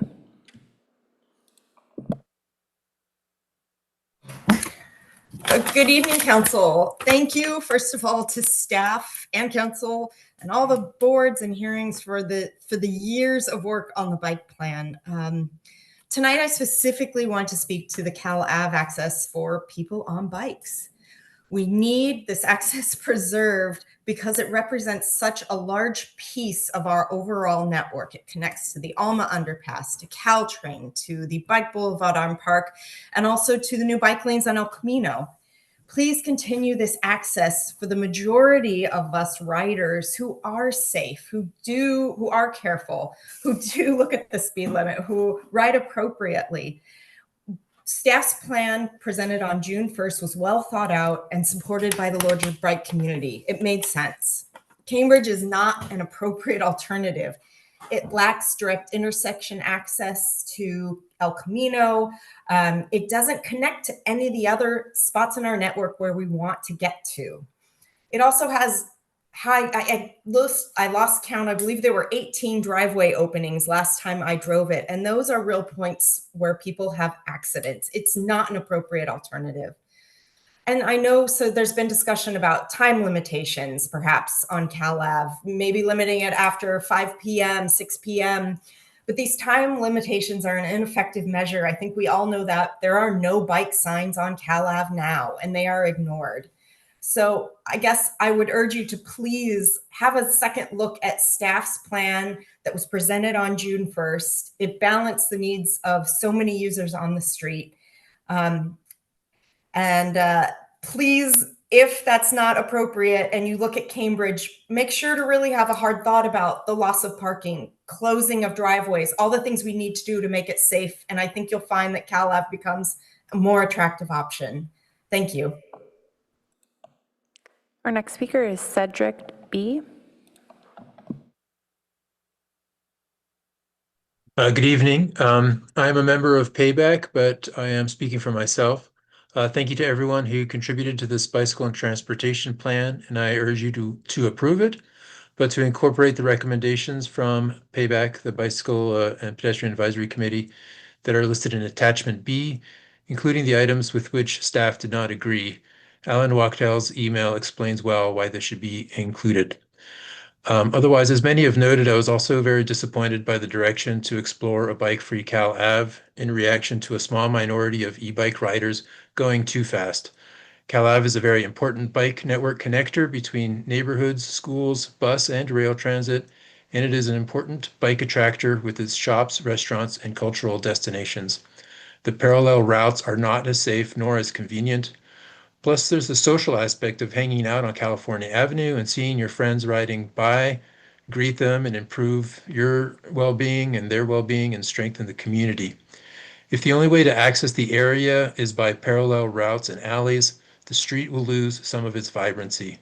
I would ask you to instead do outreach, education, and enforcement of a reasonable speed limit, like 10 miles per hour, and directly address unsafe behaviors rather than diminish California Avenue's vibrancy and nor punishing all riders for the sins of a few. Thank you. Our next speaker is Penny E.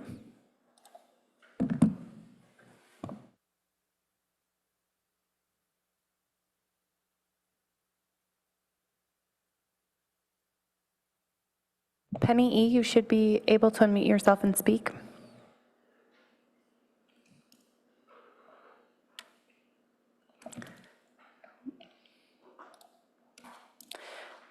Moving to our next speaker, Ken K.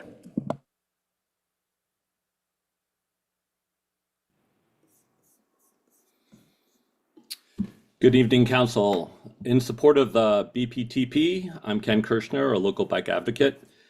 This plan is a big upgrade from 2012. The low-stress network gets more people riding sooner with fewer trade-offs. Two requests.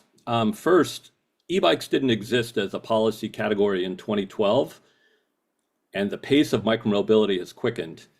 Please request staff to bring a mid-cycle update every 3 years with rider data, safety data, project status, so we can course correct on a regular cadence and not in 2040. Second, on California Avenue, the threat is e-motos, illegal throttle motorcycles banned under SB 586, not legal cyclists. 3 quick best practice suggestions from other California cities. 1, post no motor vehicle signage. 2, partner with PAUSD on a teen diversion program like Coronado's. waiving citations for a safety course. And 3, deploy sensors to confirm that it's an e-moto problem, not a cyclist problem, before adopting anything permanent. And last request, include updates as promised by Caltrans on El Camino bikeways in the year 1 work plan. I also wanted to make the council aware that the El Camino bikeways network into Menlo Park has a quick build segment from Sandhill to Middle Avenue. On June 10th, this project was unanimously endorsed by the Menlo Park Complete Streets Commission and will come before the Menlo Park Council later in June.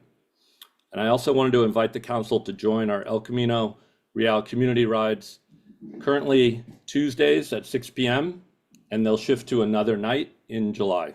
Thank you. Our next speaker is Peter R.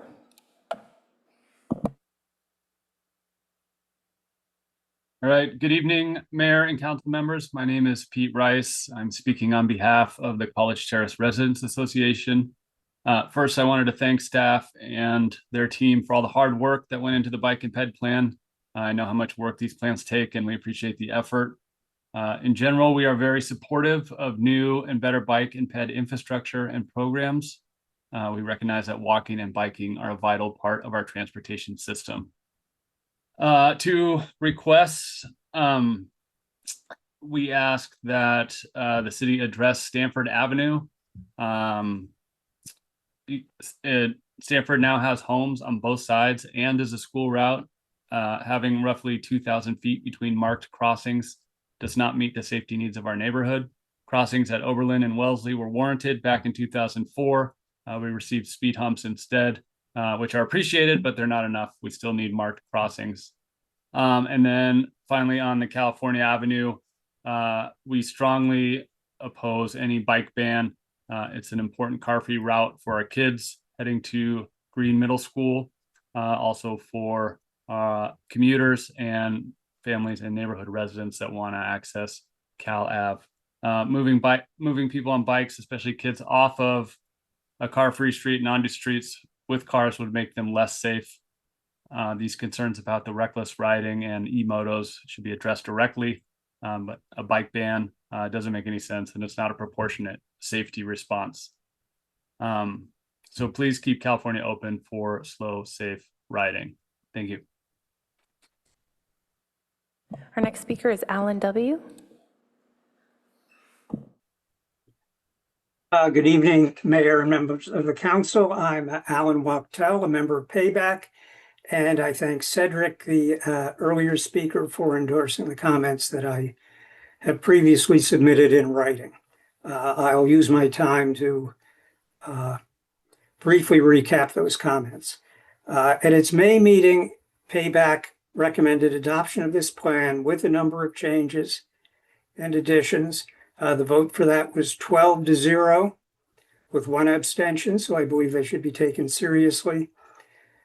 Staff agrees with some of those recommendations, but disagrees with others, and I'm asking the council to adopt all the recommendations that Payback made in full. I call your attention in particular to items B and C. B involves the entire roadway network. The BPTP focuses almost exclusively on designated bikeways, class 1, 2, 3, and 4. But it's long been recognized that bicyclists need to ride on almost all roads because their origins and destinations don't always lie on bikeways. There is ample scope to improve these roads, to improve safety and continuity, to make them part of the network, to provide complete connectivity without designating bikeways. Staff refers to the complete streets policy and the comp plan, but nowhere in the BPTP are these items mentioned. So this is an important omission that the council can rectify. The other item C, concerns class 4 separated bikeways. There are significant concerns about the conflicts created by these bikeways between cars and bikes at intersections and driveways. The Safe Streets Plan and others that staff refers to do not adequately address these issues. So Payback expresses caution about them, which I would like you to adopt. Thank you. I believe Penny E. has been, Yeah, I was thank just you. going to ask you if you could try her again and see if we can hear her. Penny E., you should be able to unmute yourself. We still can't hear anything. Okay, yeah, she tells me she's having trouble, something's keeping her microphone from working, but I know she did send us an email at 5:39 today, so I would just ask my colleagues to take note of that. Penny, one more time, can we hear you? No, so with technical issues, okay, well, I'm sorry about that, but we will take note of your emailed comments. So, Madam Clerk, is that close out our... Yes, that concludes public comment for action item 24. All right, thank you so much. Okay, colleagues, bring it back to the dais for discussion, motion, and Councilmember Liu. Thank you. Just starting with a quick question, what is the process going forward for making tweaks, finding new opportunities, maybe working on some of the points addressed by public commenters around access from downtown to green, or the comments from payback members? Is there any venue or outlet to, reevaluate different parts of the plan over time?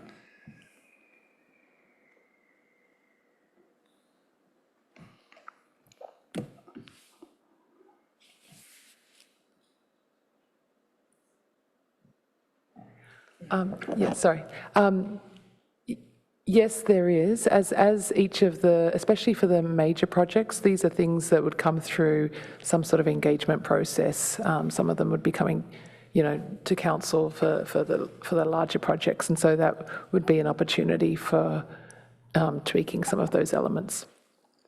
That would only be for major items that are on the plan, but then smaller items or sort of more general policy changes like payback recognition be around trying to plan for safer streets as a default, there wouldn't be a venue or a natural way for us to address that or think about those options short of a colleague's memo or something like that, right? That's possible, but I think that there are other policy items that would be coming to council as well. So, for example, I'm expecting that we will be having a bike ordinance update at some stage. So some of those items could be fleshed out there if they're not caught here. I think I'm very sympathetic to many of the points from the public commenters and payback. And I also really want to approve this tonight, but I don't want those extra comments to go into a black hole. So I would, as we think about a motion, or just as we think about general council priorities and what we prioritize for the coming years, each year in priority setting, find some way to reevaluate and bump in periodic updates to planning every few years.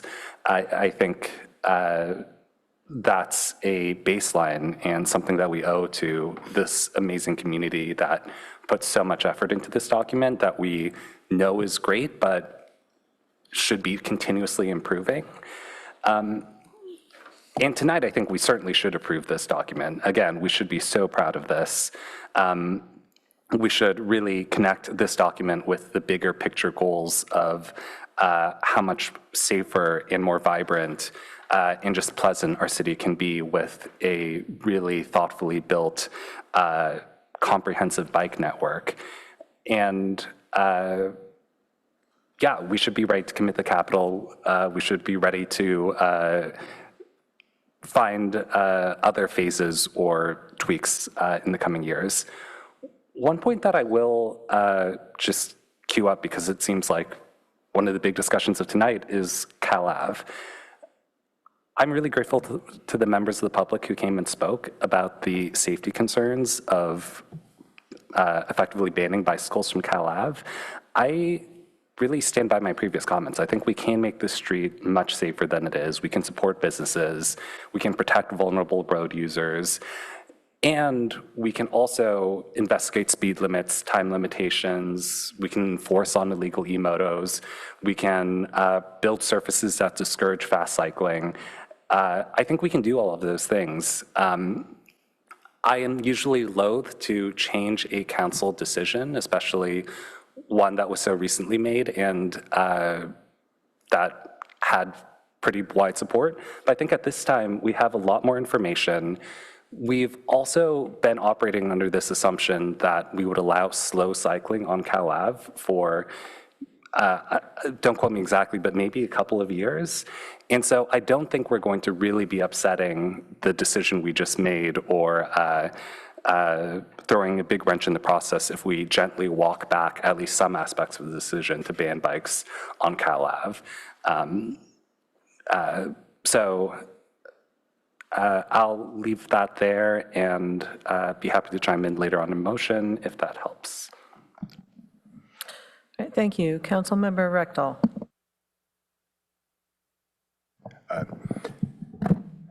One of the public commenters, first of all, thank you, good work. I do appreciate it. It's been a long haul, but it's a very good product, thank you. One of the public commenters talked about Caltrans improving the El Camino bike lanes. Can you give us some more details, what the plan is on that? Did Caltrain commit to doing something after 1 year?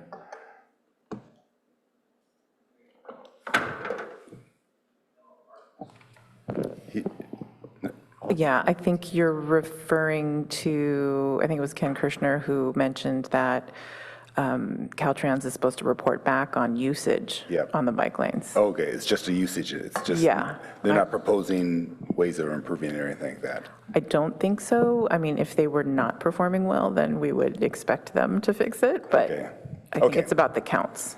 And will we get those counts? Will council get the counts that? I don't know. We will absolutely share them. I would be very interested in that. We would share them. Okay. Clerk, can you go to packet page 934? This is a map that I both love and hate. And what it's showing is it's showing the dangerous routes or the high injury network. And the problem is that some of the high injury networks are like Bryant, just because we have so much traffic on it. And so we don't know, is it dangerous per capita, or is it just the fact that we have so many bikes on it that by just even a safe bike route is going to have incidents? And so it's not very actionable. It's good information, but it's not very actionable. If we had either another map that showed the density, or preferably another one that had the per capita incidents, that would be much more useful. But this is kind of just telling you, yeah, there's a lot of bikers on Loma Verde and a lot of bikers on Bryant. And so I don't know how you can improve that. Do you have count datas for how many people go on Bryant each day?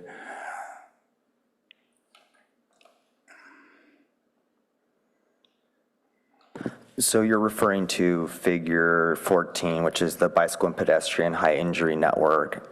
And exactly. It would show the locations where there's a lot of injuries, but some of those locations have a lot of bikers on them.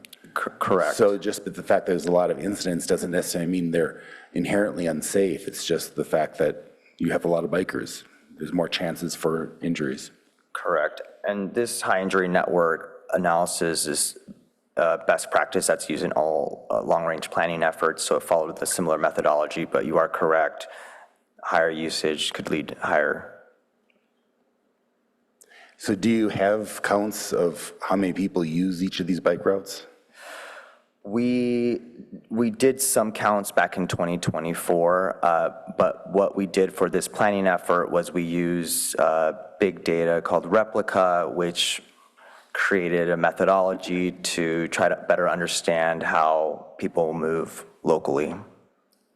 Okay. I mean, so do you have a table or some data that's usable that would be able to list how many bikers a day use Bryant, how many bikers a day use some of these other routes, Meadow Drive, for example? Not by day, and traditional count data is relatively expensive, and so the city doesn't periodically conduct citywide bicycle counts, unfortunately. So if I'm looking at this and I'm a bicycle planner and I'm trying to say, this is going to tell me what bike routes are dangerous, how do I determine that? How do you determine which bicycle routes are dangerous? Yeah, by looking at this map, because this tells me the gross number of incidents, but it doesn't tell me how frequent they are. Yeah, it doesn't tell me the rate, what percentage of people who use that get injured. This is where collisions have occurred. The dates are 2018 to 2022 is a 5-year time frame for this. But do you understand what I'm saying? That if I'm a planner, I want to go after the places where people have a high probability of getting injured. And this doesn't tell me anything about probability, it just tells me the gross numbers. And so it's skewed by the number of riders that take those routes. I understand what you're saying. What you're asking for is actually one of the holy grails of transportation planning or bike planning, because no one has the denominator to norm the number that you want. And we can't use replica or anything else, or even, could you send an intern out there and have them count bikes? I guess. I mean, it's a difficult thing. I mean, this is, there are some. This seems like such a lost opportunity because it's almost there. Yeah. So there are some cities that have invested, for example, in eco counters, totem pole counters, where they tell you how many bicyclists have come past there that day. We don't have that. I mean, we have so many cyclists on so many streets. Yeah. Okay, my time's up. Thank you.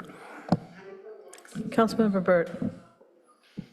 Thank you. Just a follow-up thought on Councilmember Rectal's concern. Well, one, replica does not count bikes on routes. Okay. We actually had a detection system like that in 2014 and 2016. So we actually had it a dozen years ago, and I don't recall why it went by the wayside, but it does seem appropriate. I will say there's another factor for consideration. So Councilmember Rectal is correct that the data that we have on this table doesn't show really the comparative risk per ride, but it does show where you'd get the most benefit for a particular protective measure because it is multiplied by the number of riders. I too would like to know the comparative risk, but I just bear that in mind as well. I also thought maybe I wasn't listening closely to one of the speakers, but I thought one of the El Camino Real considerations is that Menlo Park is looking at extending protected lanes, which would bring more volume. But for us, when we discussed it, a lot of the reason for embracing this was the close to 2,000 new housing units that we're planning on El Camino that would disproportionately use those lanes. I wanted to go to this question on T-4.1, which is about street closures, and Payback had wanted to have clearer language that filtering was not a street closure. Staff responded and said, no, we don't interpret it that way. Problem is the same language in T4.1 was there in 2017 and 2018 when the Ross Road Bike Boulevard was being considered. The chief transportation official at that time interpreted that language in the opposite way, said that filtering is closure and therefore we couldn't do filtering. So I'm glad that staff has interpreted the way they do now, but I don't see a problem with providing the clarifying language of Payback, because contrary to what staff said, there must be ambiguity or we wouldn't have those two transportation officials interpreting it two different ways. I agree with your interpretation, so don't get me wrong, but I think why not put it in there and eliminate what was clearly some level of ambiguity that allowed a different interpretation. And then I did want to go to the Cal Ave issue because I was really reluctant to, at our last meeting on this, say I think we need to restrict biking on Cal Ave because I had fought for 3 years to try to have it stay part of the plan. We had never done anything to do calming. We had no physical measures. We don't have signage on speed limits. We have contradictions between a sign that says, please walk your bikes, and recently painted green bike lanes there. So we haven't really helped matters that way. But I'm until hearing from so many members of the public, I wasn't aware how heavily it must be in early morning and to some degree in the later afternoon used for safe routes to school and some other commuting. And hearing that the PAUSD is wanting to move forward on this restriction, I'm interested in what actually Penny Elson had put in writing on this, a temporal closure that you already said, well, when we have the evening events once a month and on the farmer's market, but really whether we should consider that after 6 o'clock, it's a no bike area and it's signed. Appreciating that we would have that in conjunction with signage on and calming measures when it is open, and that there's no panacea. I mean, we have people drive on the freeways at 80 miles an hour, even though we have speed limits. That doesn't mean we don't have a speed limit. So I am interested in this concept of the calming measures, the school restrictions, and the temporal closure as what might be the right balance. There really is currently a danger in the evening. It's contrary to what some of the speakers said, it's not rare that we have essentially the class 3 bikes, and they're not necessarily just the electric motorcycles. They are class 3 bikes, either altered or unaltered, and it's a danger. So I think we have to figure out how we address the two things together. I also did want to bring up one other intersection that I'm not sure has been identified. Newell and Embarcadero, when cars or bikes are coming northbound, I'll call it, on Newell to cross Embarcadero, they come around and there's a bend there and it's blind. And I would just like to request that we add addressing safety measures there, whatever those may be. I don't want to engineer it, but it's a problem that I see regularly, and I think it's a significant problem. And then one of the things I've been doing the last couple of weeks is reading some of the studies on that were very interesting and that basically have shown that sharrows are not effective and can be actually counter to safety, and that merely painted bike lanes without protection, or at least without a buffer area, are also not enhancing safety. And these have been two measures that have been widely adopted in all kinds of jurisdictions for the last, decade or two, and the studies are now showing they aren't working. And even the sharrows can be, and some of these can be counterproductive for reasons that they explain in the studies.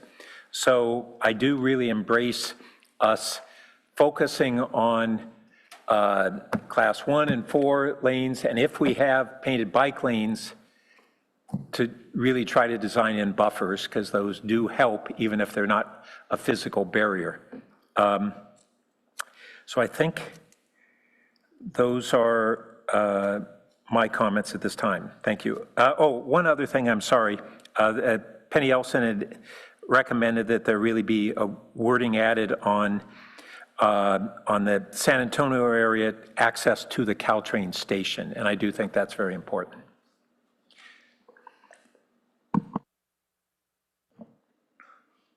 Okay, friends, we've worn you out. I have no lights, so I'm just going to make a couple quick questions, and then I'll go back to, oh, good, thank you.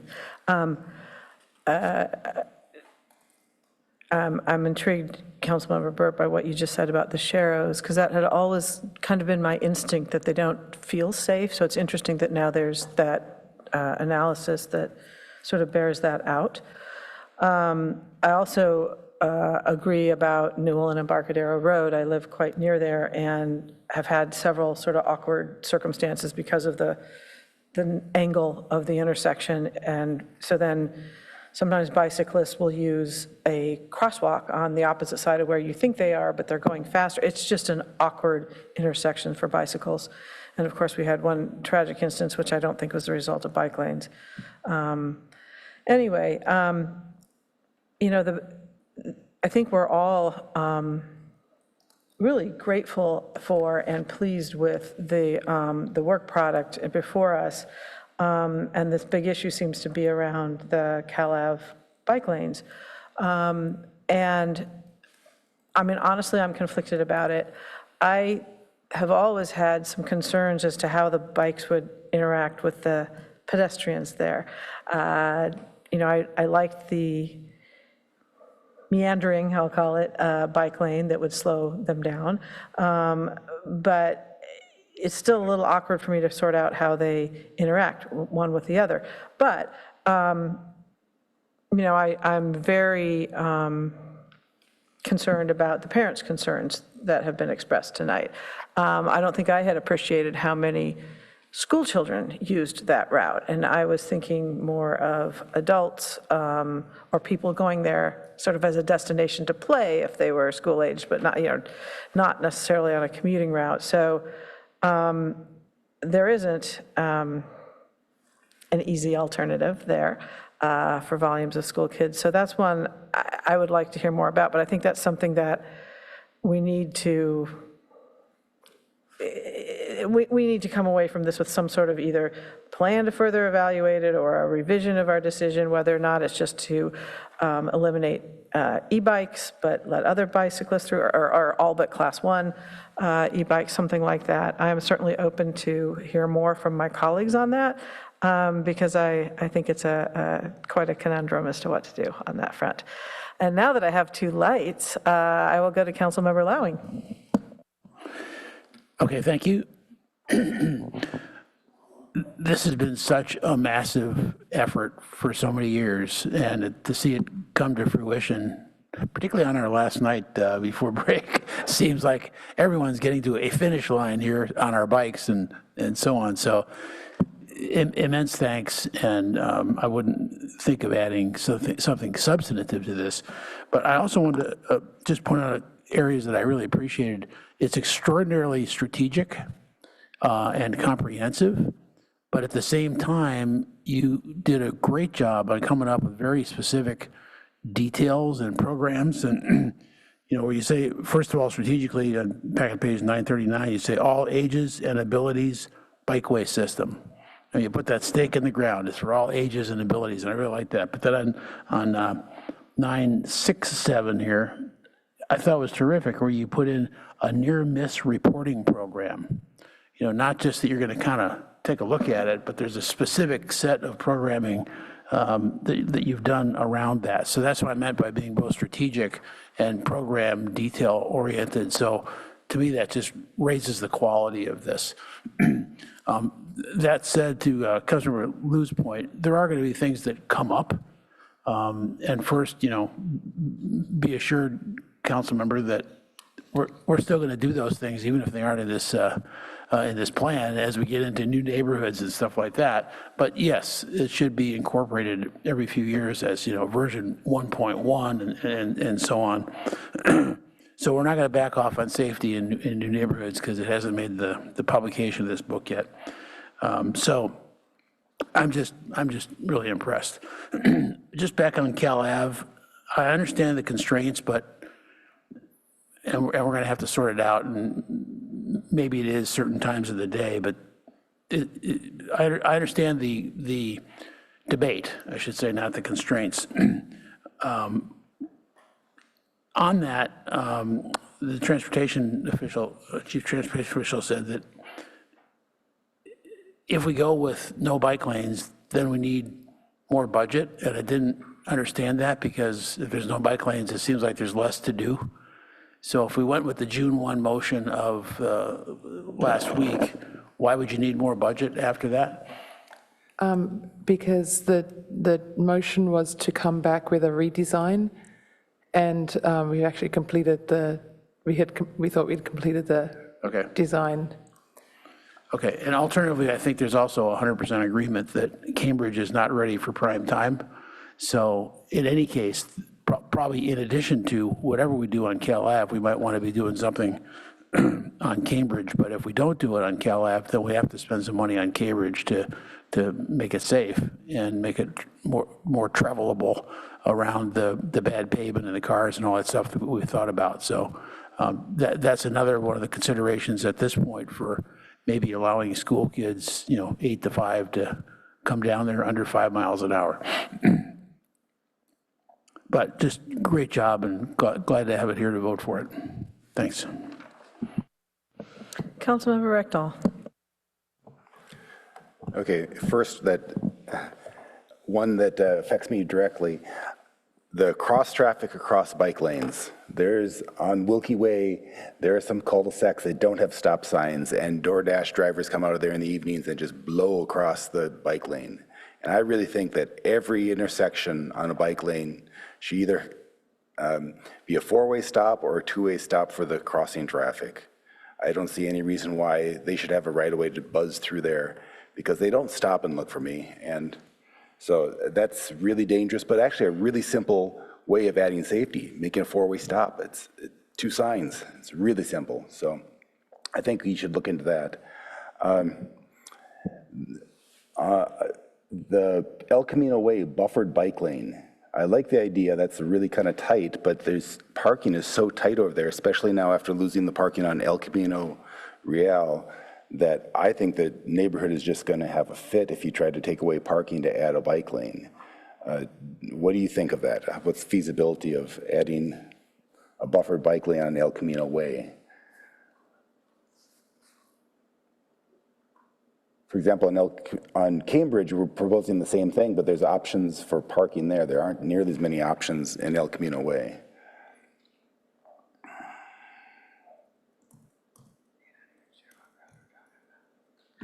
So short of us designing the project here, we would consider repurposing some of those parking stalls to ensure there's adequate room for the bicycle facility, but that is just a consideration among other design considerations. Okay, yeah, because people use those parking spots and the parking is just so tight there already. So, so in general, I mean, I like buffered bike lanes. As Councilmember Burt was saying, that buffered bike lane is much safer than a regular bike lane. So I like the concept, but on areas where parking is tight, I worry about the implementation of that. So, okay.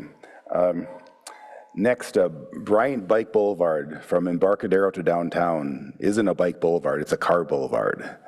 The people coming down from 101 on Embarcadero, they turn there and they go fast down Bryant. It is not safe. And so if we could put some modal filters in there, that would be really good. We have Bryant a block over, Waverly a block over. I think it's doable. And so I really think that's something we should look at because it's a bike boulevard and it should be safe for bikes. And it's a car boulevard today.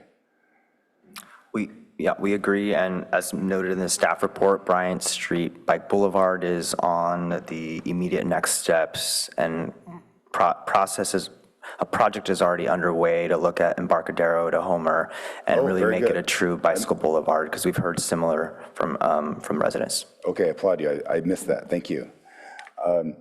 Another thing, bike theft, or at least the fear of bike theft, is another reason that people don't bike.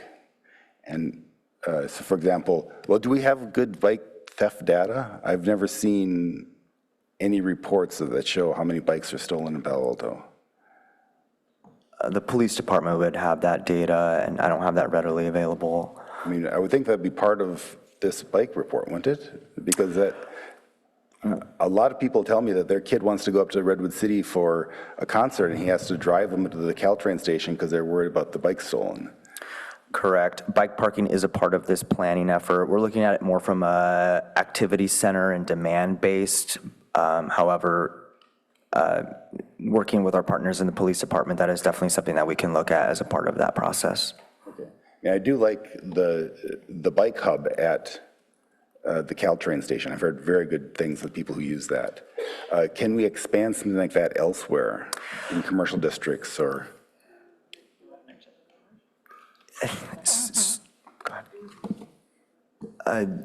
So we're part of the city's recent discussion on the new parking garage on Hamilton. The design does include a bike room of sorts, similar to very what good. you're Okay. referring to. Yes, I would love that. So please keep that in the design, or at least considering in the design. Any plans for daylighting areas? So we'll have this extra area that you could have bike parking there, you could have bike rentals. Do we have any plans or plans to study that? Sorry, you mean daylighting as in the corner daylighting? The corner daylighting. By Yes. state law, if you have a daylighted area, you can use that for bike parking. Oh, yes. Yes, so I think that is a plan. Okay. We don't have the staff for it right now, but we will do soon. And the plan is this just downtown, or is this all over the city? So the plan in terms of the daylighting is to focus first on school routes and bike boulevards, and where it's appropriate, we would consider adding bike parking. Okay. Yep. That is good. That's a good use of it. It doesn't block the line of sight, and bike parking is always good. And the last one is, a lot of maps were in there. None of the maps show the Bryant Street Community Center. They show all the other community centers, but they don't show Bryant. So if you can cut and paste and throw a little bubble on that. Okay, that's all. Thank you.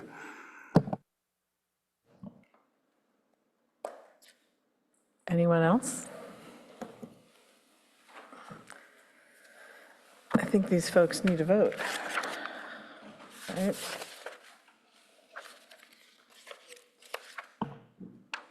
Councilmember Burt. Yeah, so we've gone through some things that we may want to propose that be edits. In terms of the process, if we have a set of amendments, are those then able to get folded into the plan, and that Yes. would be the right recourse? Yes. Yeah, you can propose to adopt with specific amendments. Okay. I'm ready to make a motion. So I would move adoption of the bike plan with the following amendments. And I guess on the first one, what's in the plan right now on Cal Ave? We gave this other direction. Is that in the plan? No, so the plan right now assumes that there is bike access along Cal Ave. Okay, so I'll add that supplementally as just a direction, not necessarily explicitly in the plan, but kind of follow up to our previous meeting. Yeah. Okay, so first, to evaluate extension of the two-way bike track on Middlefield between Cal Ave and Garland. Second, and I'm saying evaluate, I don't know if that's the nomenclature you want in the plan, but I'll let you decide that. Okay. Second, to look at safety improvements at the Newell Embarcadero intersection area. Third, to add the language that Penny Elson suggested on in the San Antonio station area, to add the Caltrain station specifically. Next, to add the payback language or something equivalent to it that clarifies what staff has already embraced on the interpretation of T-4.1 regarding filters not being closures. And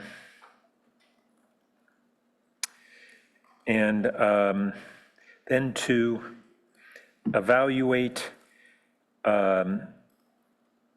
stop sign or other protections when roadways cross bike boulevards. And Councilmember Rectal, was it just boulevards, not lanes as well? You said lanes, but.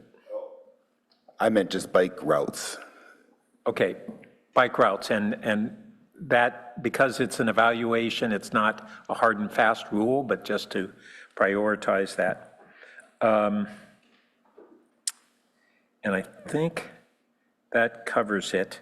I did want to just note one of the dilemmas, Mayor, on, you talked about, well, can we regulate class 2 or 3? That's the problem. The state doesn't let local jurisdictions do those carve-outs, unfortunately.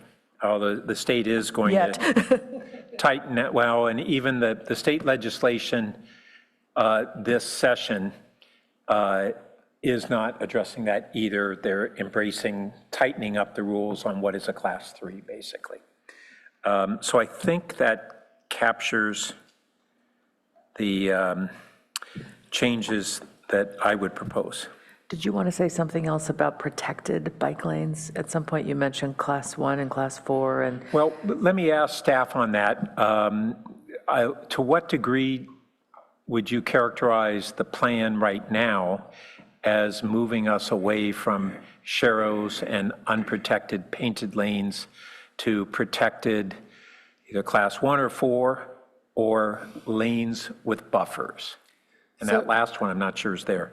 So I think that the last time that we came to council, or maybe it was the time before, some of the direction was to lean in on the quiet streets. So we're focused on the bike boulevards, which we think is cost effective. There would be sharrows, but they would be in conjunction with other things to slow down the traffic, the motor vehicle traffic, and then focusing on where they cross the high injury network. There are a number of projects also related to protected bikeways on those larger streets, but and I think that's not the majority. This plan does address protected lanes, either class 1 or 4, more than we have in the past. Yeah. Oh, and I realize there's one other area that I wanted to comment on, which is the I guess, class 1 off-road, right? Between Stanford Research Park and the back of Chamalis. And there's concern by neighbors there of intrusions and safety.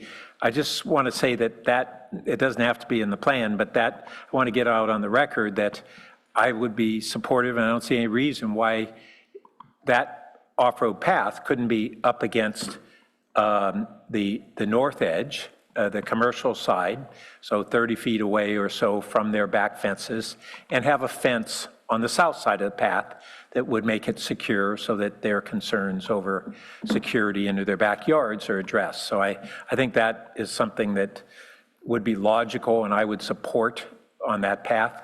And it has lacked a name. I was stumbling, and we keep calling it different names. I was thinking perhaps something like the Matadero connector route, or something to that effect, but it needs a name that is descriptive and suggests what it accomplishes even. That's, I think, all I had. We tried calling it the Bull Park Path Extension, Chamalis Drive easement, but we'll give that a little more thought. Thanks. Yeah, ask Gemini. I probably have some good ideas. Yeah.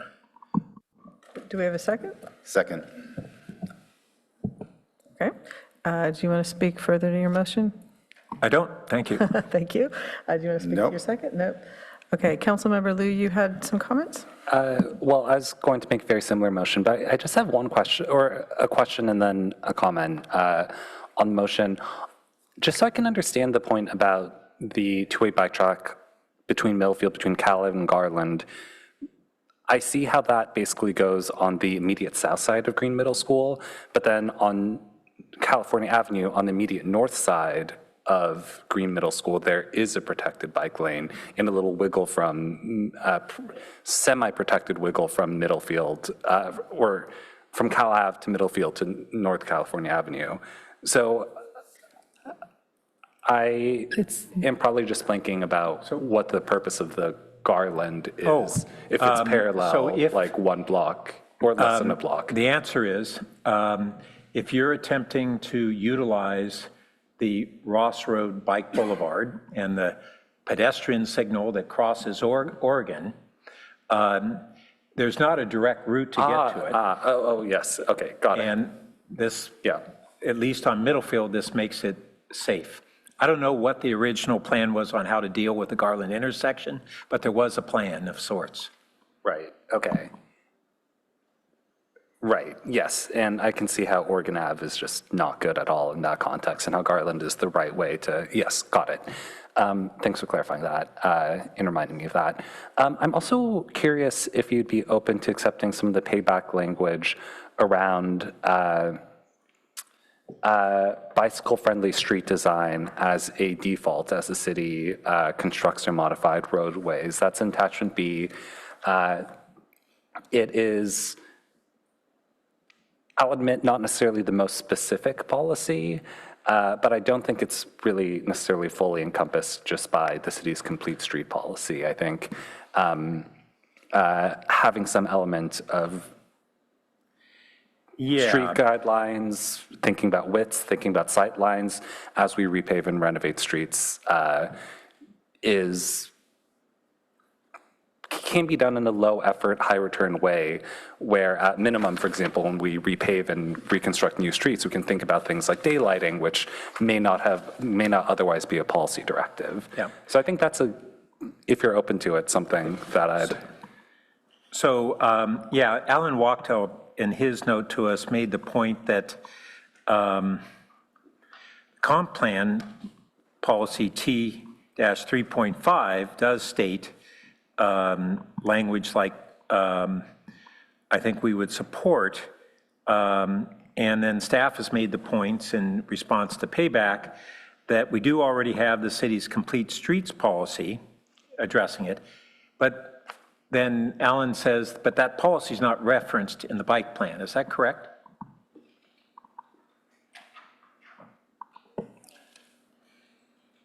We'll need to double check on that. However, it's an existing city policy that we would follow like other policies. Yeah, but this is the bike plan. If it's a critical part of what we're saying is our whole vision and plan, we ought to at least reference it. And I think that would, so I would add what Councilmember Liu was asking about, which is the payback recommendation on referencing the complete streets policy within the bike plan. Is that? Yeah, including bicycle-friendly street design, the payback recommendation on bicycle-friendly street design, I suppose. Okay, and both those things. The complete streets policy and the bicycle-friendly street design. And I'll just say that I'm now recalling that the argument that was made there is that we want to look at safe bicycle streets even when we're not specifically adding bike lanes or those particular measures, but through paving or various different measures, we're just conscious of the bike safety of streets even outside those target areas without stipulating particular outcomes. And maybe one last question about the motion. By default, because it does not mention the Cal Ave closed street portion, we're sort of continuing the course. Do we need a separate motion or a separate discussion, or how will we come back to the ideas of so I hours thank you for versus, bringing that up. So these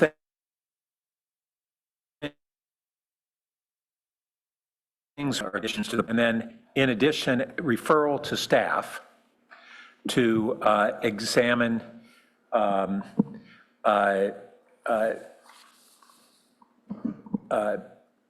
safe, slow biking on Cal Ave being reconciled with conflicts from during peak pedestrian hours and with motorized bicycles. And then I think you've kind of got some sense of considerations that we're now tossing out there. Sounds great. All right, thank you.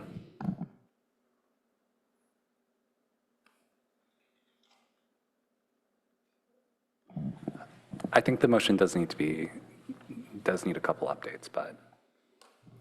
Yeah, so for number 6, I think that was the complete streets. Oh, there we are.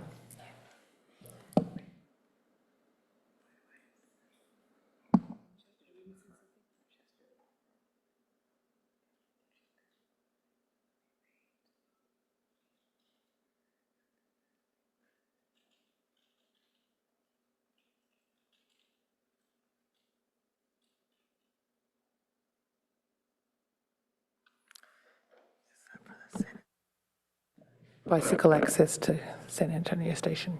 Yeah. Sorry, Maher, were you going to try and capture the CalAV, just a referral to staff as opposed to these others being changes to the plan?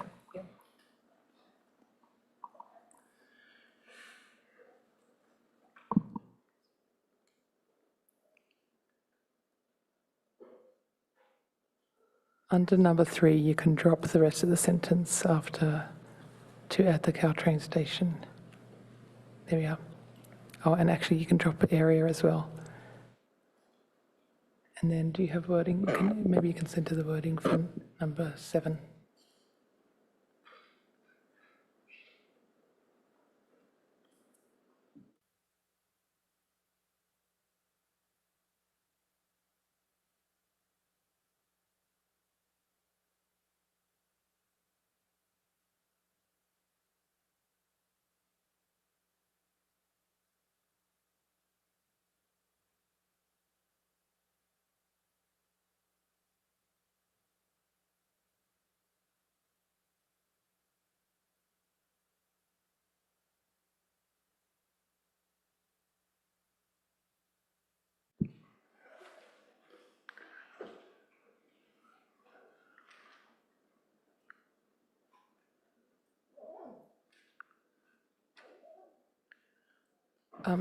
Madam So Clerk, that's for a separate one. The referral is for Cal Ave, not for Middlefield. So 7 would be refer to staff evaluation of reconciling bike access, particularly for school and other commutes, with pedestrian safety during peak pedestrian use hours, or particularly within that.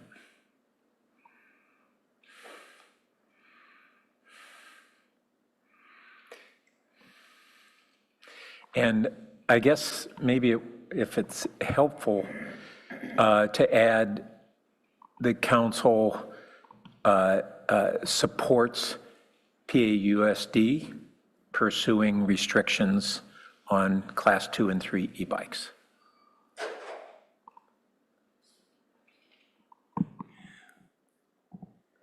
I'll say we did have discussions in the city school liaison committee about this, and both members, we have been supportive. The police But this department's been gives the supportive. council, the point here is, Yes. this gives on the record that the council is. Yes. Yeah. And we're excited with the school district's direction. And It's great to know. So if the city attorney's okay with that, then Seconder, are you okay with that? Yeah. At the end of 7, can we say including the possibility of time of day restrictions? Yeah, I'd be fine with that. So the end of 7, including the possibility of time of day restrictions.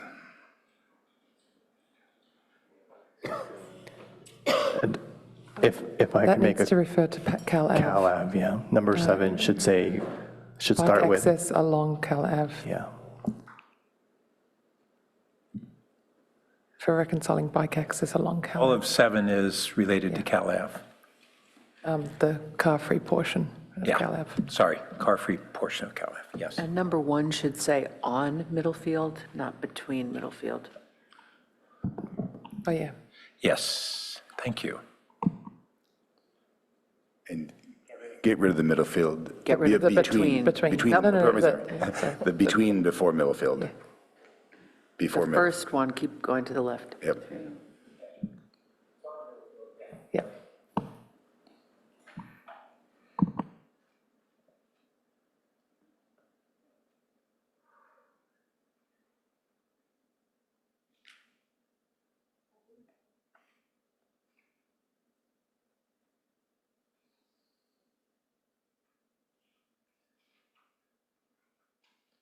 Okay. Colleagues are good? I'm good. Staff is good? Clerk is good? right. Number 6 still says payback, but I think you want the acronym. Oh. I don't know, that looks better.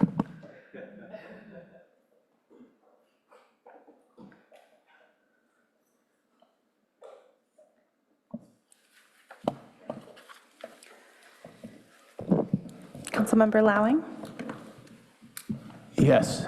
Councilmember Lou, Yes. Councilmember Burt, Yes. Councilmember Rectal, Yes.